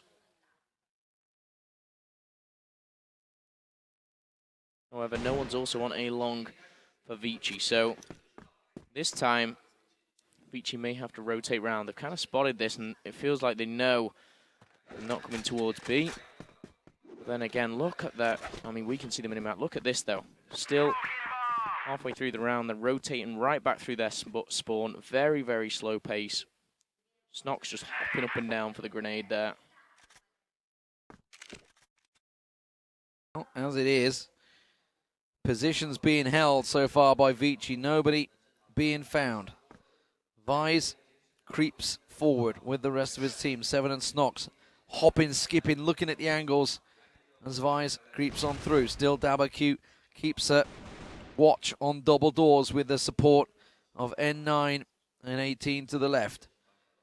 That hasn't been challenged once by Flipside, and honestly, after watching Kawhi, the match there, I wouldn't challenge it out either. That was completely on lockdown. Don't even go near catwalk half the time, but unless they push through, but that's where they're going. That is where they're going. Dabberq can push on through. They're going to challenge out. N9 gets 1, but it's 18 that picks up the second. Should get the third as well, but he has to switch over to the pistol, expecting the challenge. Dabberq comes through, and that's exactly why you don't tell him to challenge there. Snox manages to rotate through. He's got the bomb. He's found 1. Can't get the second. Dabberq so quick on the angle there. Now the bomb gets dropped. 3v2 here. The bomb is down. It's just been retrieved. And it looks like they're heading over to B, maybe through this box room. You can see on the overhead map there. They're just watching the cross. Oh, look at this. Dabberq's going to come from behind them. Formy is just backed away. They're like, okay, give up sight. I'm going to get from behind them, and we're going to go for the retake. It's given chance for 7 to get inside the corner, but he's still not tucked in. Dabaku, oh, he's spotted by FaZe. Formy spotted out, but he finds the shot on 7, and now FaZe all alone, tries to get the spray down, drops straight in, and Formy pushes in beautifully. And the second round on the board for Vici. You could see there, FaZe, he knew that as soon as he shot a bullet, it would be challenged from the other side. And he couldn't pick up either kill. But now they're going to drop that bomb, and this time it's looking like an A-long starter push here for flip side, and they're not going to find anything. There's nothing around there. They might find some intel, maybe a push eventually down that way. But now it looks like Vici are getting a bit more aggressive here. Yeah, but flip side got themselves in that long A position, and only really one man challenged him out there. It is MZ though, so just say one man. He's actually had a relatively quiet, honestly, finals. Yeah, quiet overall. series, really. Yeah. But look at the Vici players. Well, hopefully you'll get it on the mini-map. They've got a net, effectively, across the middle of the map right now. And as M's in, there's the flick, straight down. Thank you very much. And as I say, it is just one man, but he is a wrecking ball when he wants to be. Oh, that's a collateral. He picks up the 4, and I think he heard you, D-Man. I'm not having a quiet series, he says. Who's quiet? Who's quiet? He picks up the 1, picks up the 2nd. That 3rd bullet takes down 2. Double headshot. Thank you very much. What have I just seen? Absolutely ridiculous. Well, you know what? I mean, I said there's just one man covering it. It's almost set myself up there. Emzin, godlike. Do not question this man. we saw what he could do in the semi-finals. He was on fire. He's not used the rifle much. That's the main thing. He's not used the sniper much, rather. He's been on the rifle the whole time. So, and the likes of, Formy and 9 have just been doing ridiculous things. 18's had his aces as well. Dabaku's been a beast. Oh no, it's going to be a middle push. This is not good. FaZe, you're walking straight into a trap. It's a trap. Can they sneak past? The answer is no, not with Dabaku there. Snox has been called out. The trade goes in. It's a 4v4, but they're in a bit of a bad position. They're going to be pinched from either side. 18 goes down to 7. Well, N9 tries to challenge out. He gets a glimpse on FaZe. Will find, Snox, we'll find him. But now a 3-on-2 advantage, and N9 taken very low, but Emzin still alive. And that's a problem. Don't go to A side, boys. Don't go to A. First step, get the bomb. Second step, pushes a 3, because whatever bomb you go into, you're going to outnumber them 3-1. N9 has completely split up apart from his partner. Of course, Emzin. 5 kills to his name already, and I'm looking at the minimap. There's Emzin. If he pokes right here, there's 1. If he pokes around again, it wouldn't surprise me to find the second. He's pulled out the deagle. Oh. Not going to happen. Big kill from Vice. Yeah, they needed that. N9, not a lot of health left as he works his way through. 21 hit points, all he has, but still has the surprise factor in the bag, which can net him at least 1 kill. Oh, got the good tap on towards Dennis there. Nade comes through. Doesn't quite connect, though. And now he's going to try and go underneath. Around the houses. The full wraparound. Bomb plant only just about to come in here. So, he's got plenty of time. He's coming from catwalk. They're not going to be expecting this. Oh, and he gets the surprise factor, and that's what I was talking about. Now it's a straight-up jump! What? You can't beat this team when they're in a form like this. N9 delivers once again. The youngster. The first was impressive. The second was just knowledge. Really good play. All they were doing was staring at window. They knew where it was. They were at window. Didn't consider the wraparound from catwalk. Not even on their thoughts. So fast, so well played. Brilliant stuff. 4-2 is the scoreline. Looking good here for Vici. 3 rounds back to back. And arguably, they were not in the favorable position to do that. Just the talent again. Every single one of them can turn up at any time, and that makes them such a formidable team. That's just it. It's 5 stars, basically. They all have this gigantic star potential. While you just think they're coming out on top, flip side, they leave it in this 1vX situation, and sure as hell, someone from Vici pulls off the miracle and it all goes awry. Flip side now, get themselves a kill. Dabaku picked off. Going through that mid doors, which he has done every round so far, and finally perhaps they're catching on to his play as FaZe picks him down. FaZe using the sniper this time around, so decided to switch things up a little bit. And now with a 4-on-3 advantage, they can stack out and work the numbers in their favor, because as we can see, there is just one man. It is Formy on B site. Has the support from N9, but it's a little slow in coming. Now he's in position, so it's going to be a double stack, and they've left, who is it? It's N9 over on his own on A side. Okay, so 4 versus Formy. Formy finds, oh no, it's Emzin who picks off one. Formy goes down, now a 2v3. And it's actually Emzin peeking through the window. Oof. He's going to be grenaded. He has to back off there. Going to pop in a new magazine. N9 though is rotated. Look at it. He's back at double doors. Tries to hop, skip, Vise. Do not show your head and it will be taken off. Emzin though goes down to FaZe. And now N9 come from the same spot. Almost gets himself a free shot. And he does in the end on Vise, but it's a 2-on-1. Bomb plant still not down. Time is in FaZe's favor. Flavors. He's got flavors as well. But 7. Oh, 7's going to go for the peak. You know he is. And then 9's going to find that head. There's the peak. Oh, but 7 finds his head. And around goes to flip side. But it's one that's becoming short in stock. As you mentioned, the last few going Vici's way. It's still, even when they have a big advantage, a big numbers advantage, you just feel it's not going to go their way right now. Yeah.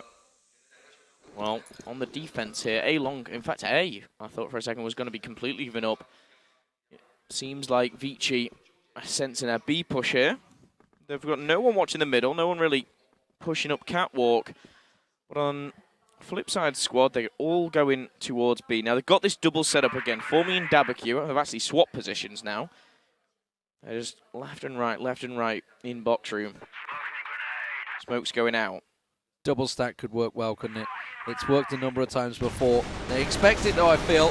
Formy gets 1, Formy gets 2. Will finally get taken down, but it was a decent trade, and Emzin even tries to get out alive. Formy finally drops. Snox finds him. Emzin goes down, but N9 is still alive, and he comes around. Oh, the spray's not going to quite connect, but you felt he might well have got it there. But he's got 1. Now 7 left alive. All he's got is, well, I think it was like 9 health. I just caught himself there. Yeah. Or is it 7 health? 7 health is all that's left. Ironically, he's against 7. So, bomb plant coming in. He's gone around the houses! Oh, my word! 1v3. Brilliant stuff. 1v3, 7 health.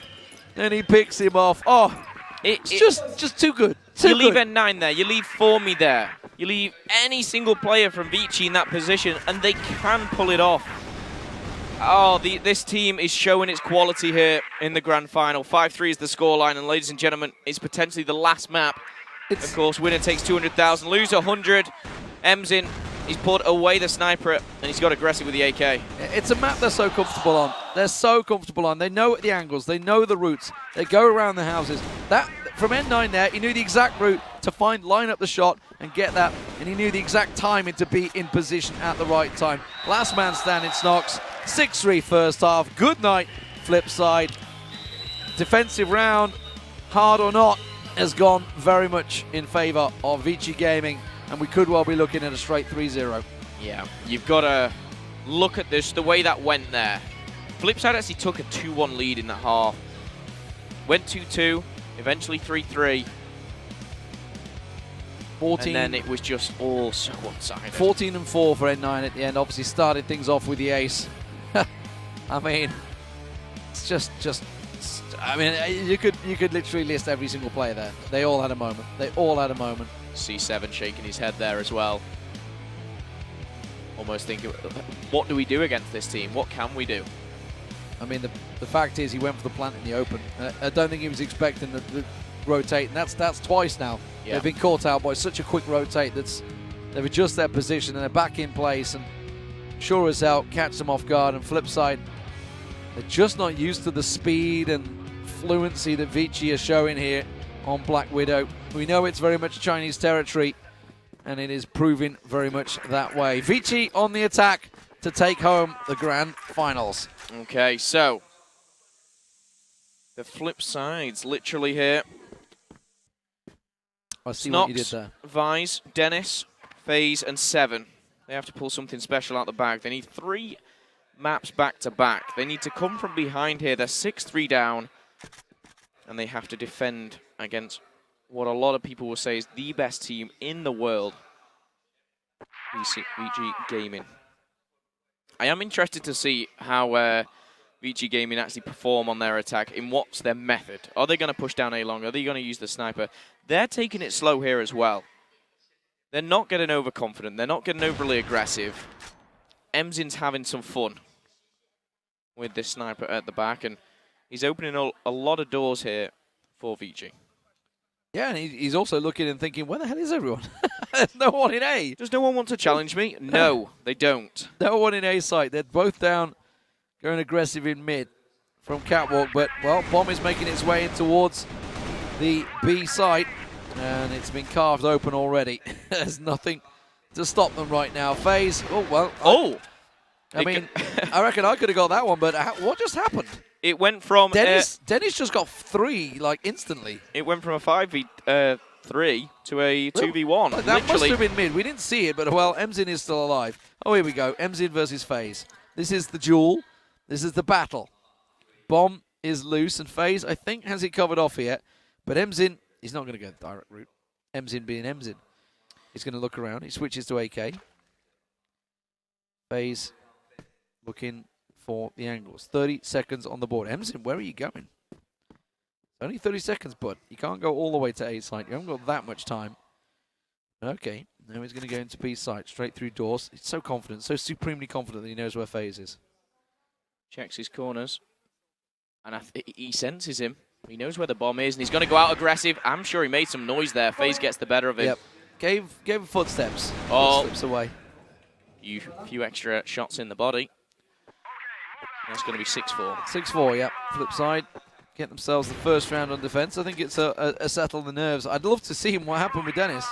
Got that quick triple. It went from, like you say, a 4-on-2 to a 2-on-1 suddenly out of nowhere. But it was a round we were almost thinking, oh, they've got the first 3 kills. There we go. Another one. Yeah.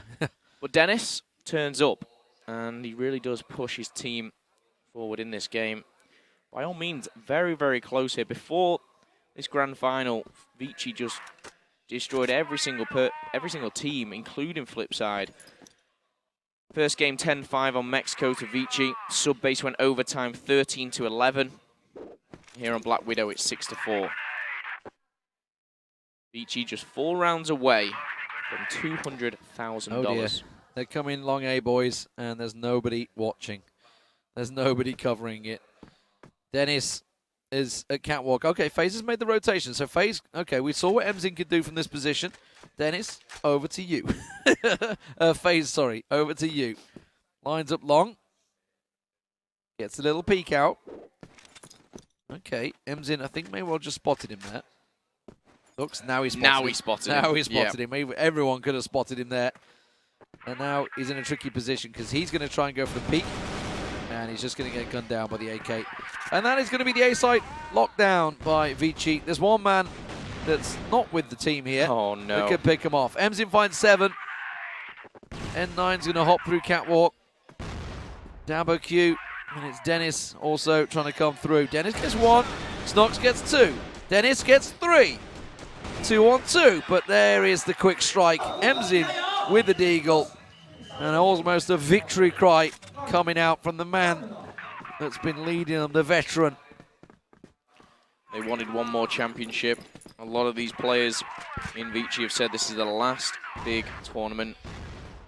They're so close to it, 3 rounds away. 2.5 minutes left on the clock. And again, it looks like an A-long push, or an A push, I should say. And to be honest, Flipside have no one there. Yeah, they've gone a little bit aggressive over on B as well. And it's Formy that's been the lurker for Vici. But again, as you say, they're in A-long. Nobody covering off. It's just wide open. They've just walked in there. Dennis finds 18 as they go aggressive in mid, but Formy is still there. The lurker will get chased down, but still, bomb in the hands of Vici. And hasn't been planted just yet. So a 4-3 advantage here for Flipside, but they're very much in a position just to wait for them to come and maybe purposely not planting because it's just keeping the Flipside guessing. Well, Flipside, and in particular Dennis, is the one player that's putting numbers on the board. They've got 10 kills between them, and 6 have come from him. Snox is in window. He could be a different factor. They're purposely not going looking actually for the frags. They were hoping they could catch someone at long by the looks of it because it's one man that's gone down there, but still, they're holding defensive positions. There's no reason to peek. Snox is just getting a little look out of window, I think. And you might find Emzin. Emzin, ooh. We can see the X-ray, of course. Oh, there. he saw him as well. Yeah, I saw him. Head. Oh! Ooh. He doesn't pick him off. He tries for the second time. Grenades come in and he drops down. There's actually 2 players there, whether he saw them both or not. One is in the window, and N9's trying to back him up and maybe just trade positions. Are they moving to B? Are they really going to move to B? I think they are. I think they are. Oh, no! You don't do that. Dabaku on the flank. Emzin is now in a 1v2 as the quick celebrations are stopped as a pick up a piece. Snox and Dennis. They take another round. 7-5, ladies and gentlemen. Well, the comeback trail may be on for Flipside, but it's a slow and steady one. It's going to have to work every angle. Maybe a little overconfident from Vici there, I think, to not get that plant down. They knew got the quick kill. Okay. Once again, so this is a really interesting tactic from Flipside. Hopefully we'll get an angle on the minimap in a moment, but they are just leaving A wide open and quite happy to go for the retake. There it is, you can see. They're not even challenging long A. Stacking out with the 2 on B and 1 in the middle, covering off this time. It's FaZe that's going to be covering off the angles this time with that scope, seeing if he can land something, maybe angle something in their favor. Dennis has been the man so far, though, here on defense. 7 frags to him already. But it is going to be, once again, a push through mid. And you can see them creeping through. Vise is about to get busy. Can't get the kill. N9 will go down. N9 gets himself a second as well. He could find a third as well. One popped through the window. It's actually FaZe, and he pops off on into 18. He's chasing him. He's giving chase. FaZe pulls out the deagle. He finds the third, and this is an interesting one as it goes to a 2v2. FaZe has literally given his team a lifeline now. Snox and 7, Dabaku and Formy. How he pulled off the double there, I'll never know. Snox taking fire. Dabaku pushes, goes aggressive, finds him. And now 7, well, he hasn't got a frag yet in this half. The shot caller for his team, and that's going to be a really exposed push. Dabaku's going to find him easy. Look, you can hear the crowd getting behind them, by the way. The crowd are saying push. Slight crowd bias, as they can hear in them booths. That's the difficult part. That's what some of the German players were saying. A bit biting, that. A bit biting. Yeah. Frustrating. But anyway, we're here in China, where the Chinese are taking on the Europeans. It's difficult. It's 8-5. And don't get me wrong, Dabaku, you would have probably got him anyway. I think you would have got him anyway, yeah, no problem. So he was in the perfect angle for it, the perfect position. Nonetheless, FaZe being pressured, and now just 2 rounds away for Vici here to take the grand finals, the trophy, $200,000, but it looks like he might have to wait another round as they try to push on through. Dabaku, the man of the moment maybe here, gets himself one. Formy gets another. There's another that falls. Now they push on through, and finally the rot has stopped. Vise and Dennis against Formy. Formy with just 8 hit points here. Dennis really has been the rock of Flipside. And look how close this is. Vise, quick reactions there coming in, and that's going to be 8-6 as things get a little bit closer here. Vici Gaming 2 rounds away. Still Anello. FaZe went for the aggressive peek through doors and got picked off and paid the price. Emzin shuts him down, and that's a big advantage already garnered by Vici. That could put them on match point. It's a big pick. A very, very big pick coming in from Emzin. And now they've gone heavy here, Flipside, on Catwalk. Not sure whether a push would be wise, but the number advantage is not in their favor here. And we do see a push towards A-Long coming in from Vici. So maybe, just maybe, this could work out. We've actually got Vise going very aggressive here, but he's going to find it straight into Emsin. He picks up another. Oh, I can get a third as well. Seven's down there. Trying to find the shot. Gets to the angle. But hello, Seven, who is a sniper in his own right, picks up FaZe's weapon and shakes one of himself. But Snox all alone, and it's match point, ladies and gentlemen, for Vici Gaming. And the crowd absolutely know it. Okay, well, 9-6 here. The crowd are going insane. I can hardly hear what I'm saying here.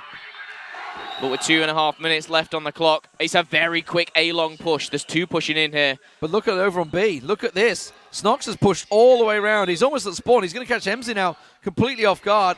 Emsin taken down. There's the headshot, but they are in on A site now. And it's going to be Dennis looking at Catwalk to try and slow things down. But he gets picked off by N9 as now A site is theirs. Bomb plant not going in just yet. Nade's coming through. Vice just dodging out the side. There's the plant. Now the clock is ticking in a 4-on-3 for Vici Gaming to take the championship. So 4-on-4, sorry. For me, just watching the flank there for Vici. The rest are on the site. Two pushing through Catwalk, two will be coming underpass. Maybe one through the window, but 20 seconds. They need to act fast. 4v4 here. Vice on your screen. He's waiting for the double on the window. They've gone fast. They've gone fast. Snox gets one. Vise gets a second, and suddenly it's a 4-on-2. They get a little peek around the side there. For me, though, gets a quick double. Comes around the side, gets a triple. Oh, there it is, ladies and gentlemen. Vici Gaming will take it in 3 straight maps. The referee gets the hell out of the way because the Chinese are celebrating another grand victory. And boy, does that jacket fit nicely on Emsin as he celebrates yet another trophy in his cabinet. Well, ladies and gentlemen, they've done it 4 years in a row. They're going to make it 5. They have made it 5. The German side, European side here, they came a long way. They took it all the way on sub-base, pushing it to overtime. But Black Widow was too much for them. 10-6 is the final score. And for me, with a triple at the end, the icing on the cake.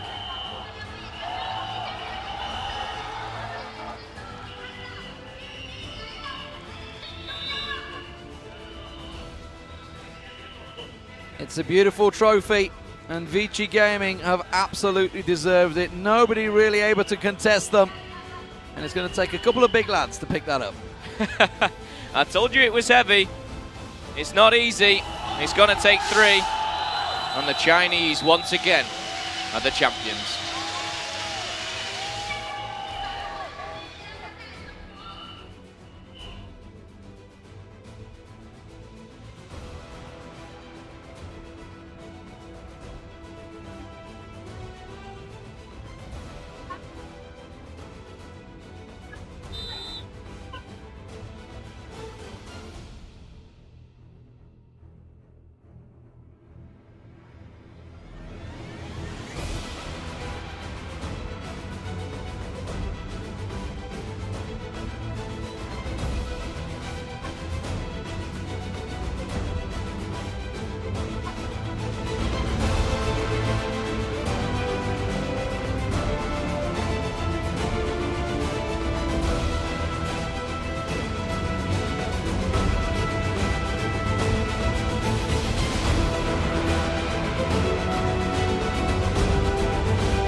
Ladies and gentlemen, the champions of Crossfire Stars 2016 Grand Finals, VG!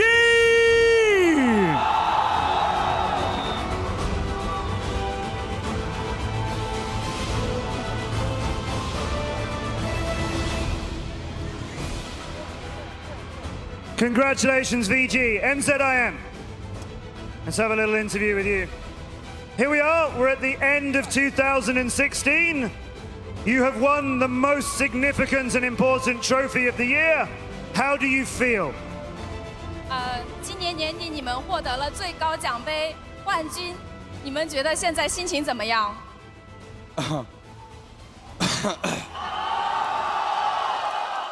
谢谢大家。然后今天，背负着所有人的期望吧，可能有很多人就是都不想见到我们跟兄弟战队提前相遇，但是我们也是扛上他们的愿望，也扛上中国所有 CFS 的愿望，我们完成这个任务了。谢谢大家。First of all, very thank you everyone, and we hope we got the first champion, but we really so sorry about AG team because everyone didn't want to meet at the first time, but it's really pity. But very thank you of all. That's very kind of you to give credit to AG. What do you think of your performance throughout the 3 days of these finals? 那你们觉得你们团队在这几天的比赛中表现得如何？我觉得每个队员都是我心目中最棒的。我觉得我的团队就是在平时非常和谐，也是一路今年组队1年嘛，一路走到今天也很不容易。我也谢谢这4个队友吧，然后希望我们接下来的比赛再接再厉。Of course, we are the best, and all players are the best. And also, we are really hard work, and we are only built one year, but we are really hard to and make the best place today. I think those are fair words. I completely agree.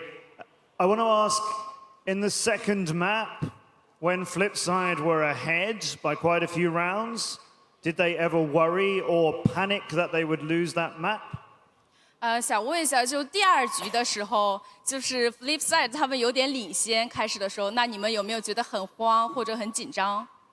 没有，其实在国内国外就是国际性比赛和国内比赛打的也很多了嘛，落后的时候也有很多，我们会及时调整。虽然说确实他们的变化以及枪法给我们造成了真的很大的压力，这个其实只有在比赛当中呢我们才能体会到，但是我们绝对不到最后一刻不会就是放弃，一分一分的去打的。Of course, we are nervous, and we never imagine. Yeah, we will. They are so veteran, and also we are veteran in the finals. So we are work hard, and we have a better teamwork, and also we got the champion. Is there anything you would like to say to Flipside Tactics about that final? Any words you have for them? 那你们在最后决赛的时候，对对手的表现觉得怎么样？其实有在小组赛就跟他们打过胜子组的比赛，然后一路以来他们也是以 B 组小组第2的身份去进入到这个决赛的，他们真的是以惊人的枪法，还有就是在比赛当中的及时的临场应变，就是走到了决赛。我觉得他们真的配得这个亚军，就是很厉害，真的是这个想法。Because at the first day, they are the second place in the group, but at the finals, they are really good working, and I really appreciate them. And one thing that I think many people would like to know, for me, you've said. For me. You've said this may be your last competition. How do you feel now you've won? Is this the last we will see of you in Crossfire?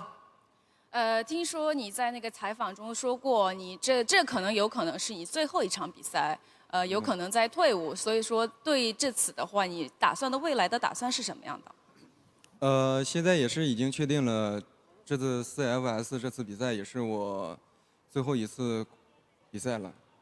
也在这也是非常感谢大家一路陪我走了这么久，也非常感谢我4个队友。今天我发挥的也不怎么样，非常感谢我的4队友。谢谢。 And it's fixed. I will retire and out of this team. But really thank to every audience and our teammates and also my fans. Yeah, very thank you everybody. Ladies and gentlemen, there you have it. Our champions of Crossfire Stars 2016 Grand Finals, VG!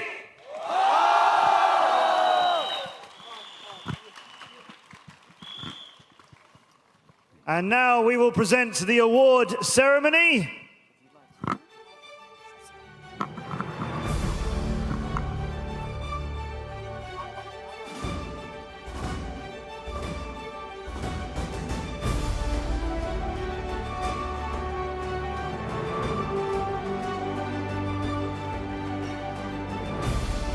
Our award ceremony of the Crossfire Stars 2016 Grand Finals.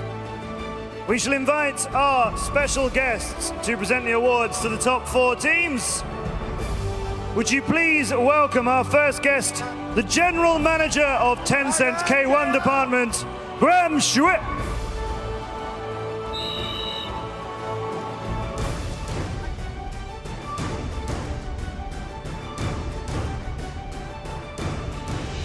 And ladies and gentlemen, please welcome the 4th place team, Are You Legends?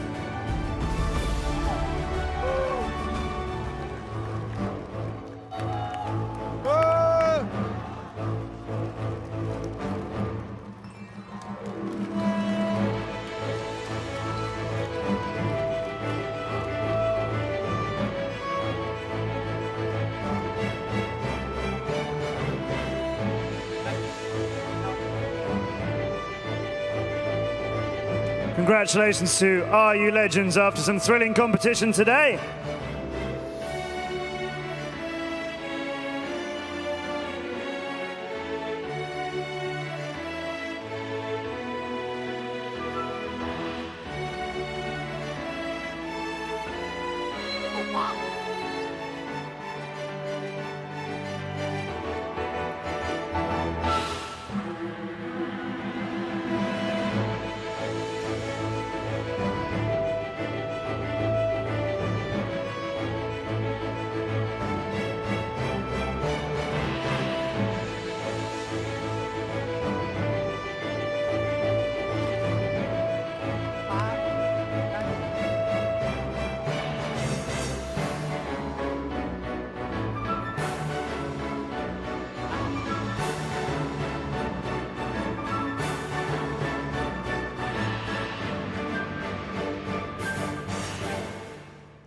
Congratulations again to Are You Legends?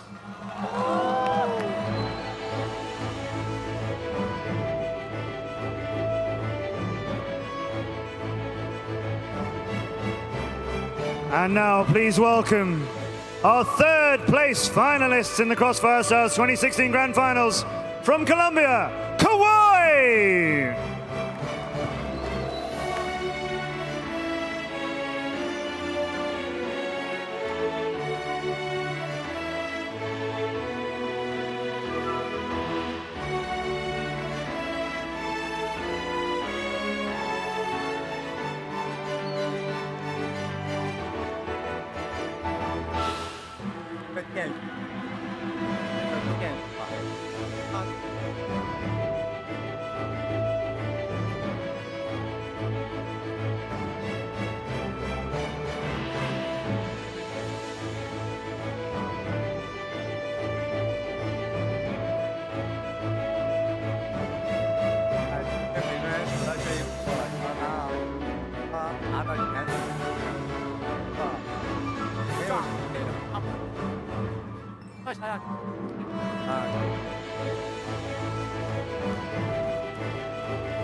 Ladies and gentlemen, 3rd place, Kauai!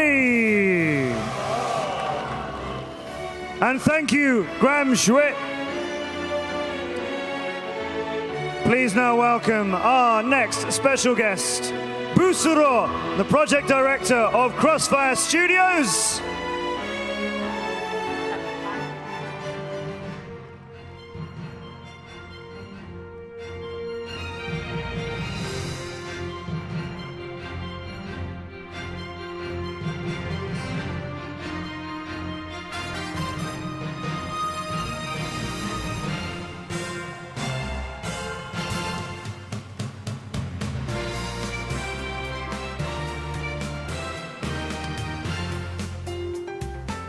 Ladies and gentlemen, after that incredible final, putting up a very exciting challenge, please welcome the runners-up of the Crossfire Stars 2016 Grand Final, Flip Side Tactics.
Ladies and gentlemen, runners up, Flip Side Tactics.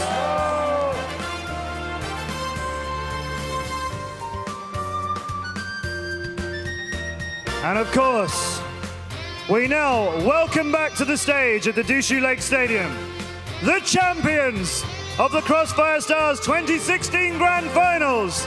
Ladies and gentlemen, VG!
And thank you to Busuro.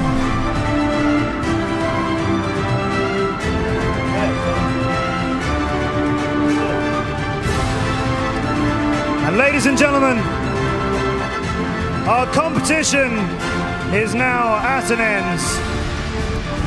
Thank you for watching the Crossfire Stars 2016 Grand Finals. The success of this event could not be possible without all of the players and all of the staff working so hard behind the scenes. So thank you so much to everyone for your effort. Crossfire Stars has got bigger in the last 5 years. Matches like we have seen here over the last 3 days have brought us unforgettable memories from such great competition.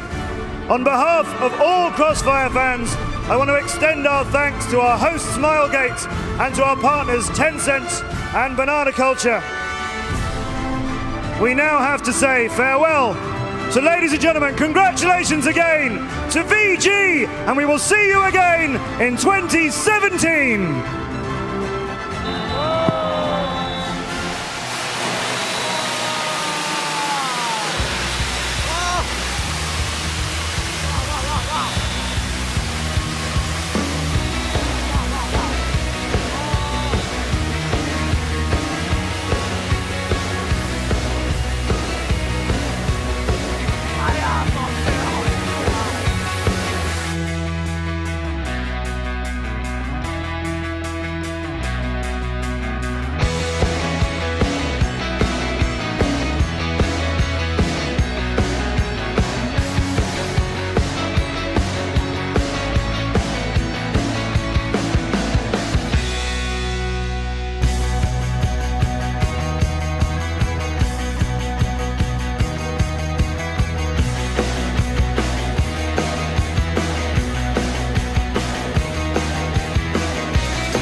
加紧的是调整在地上。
哇，第3张图第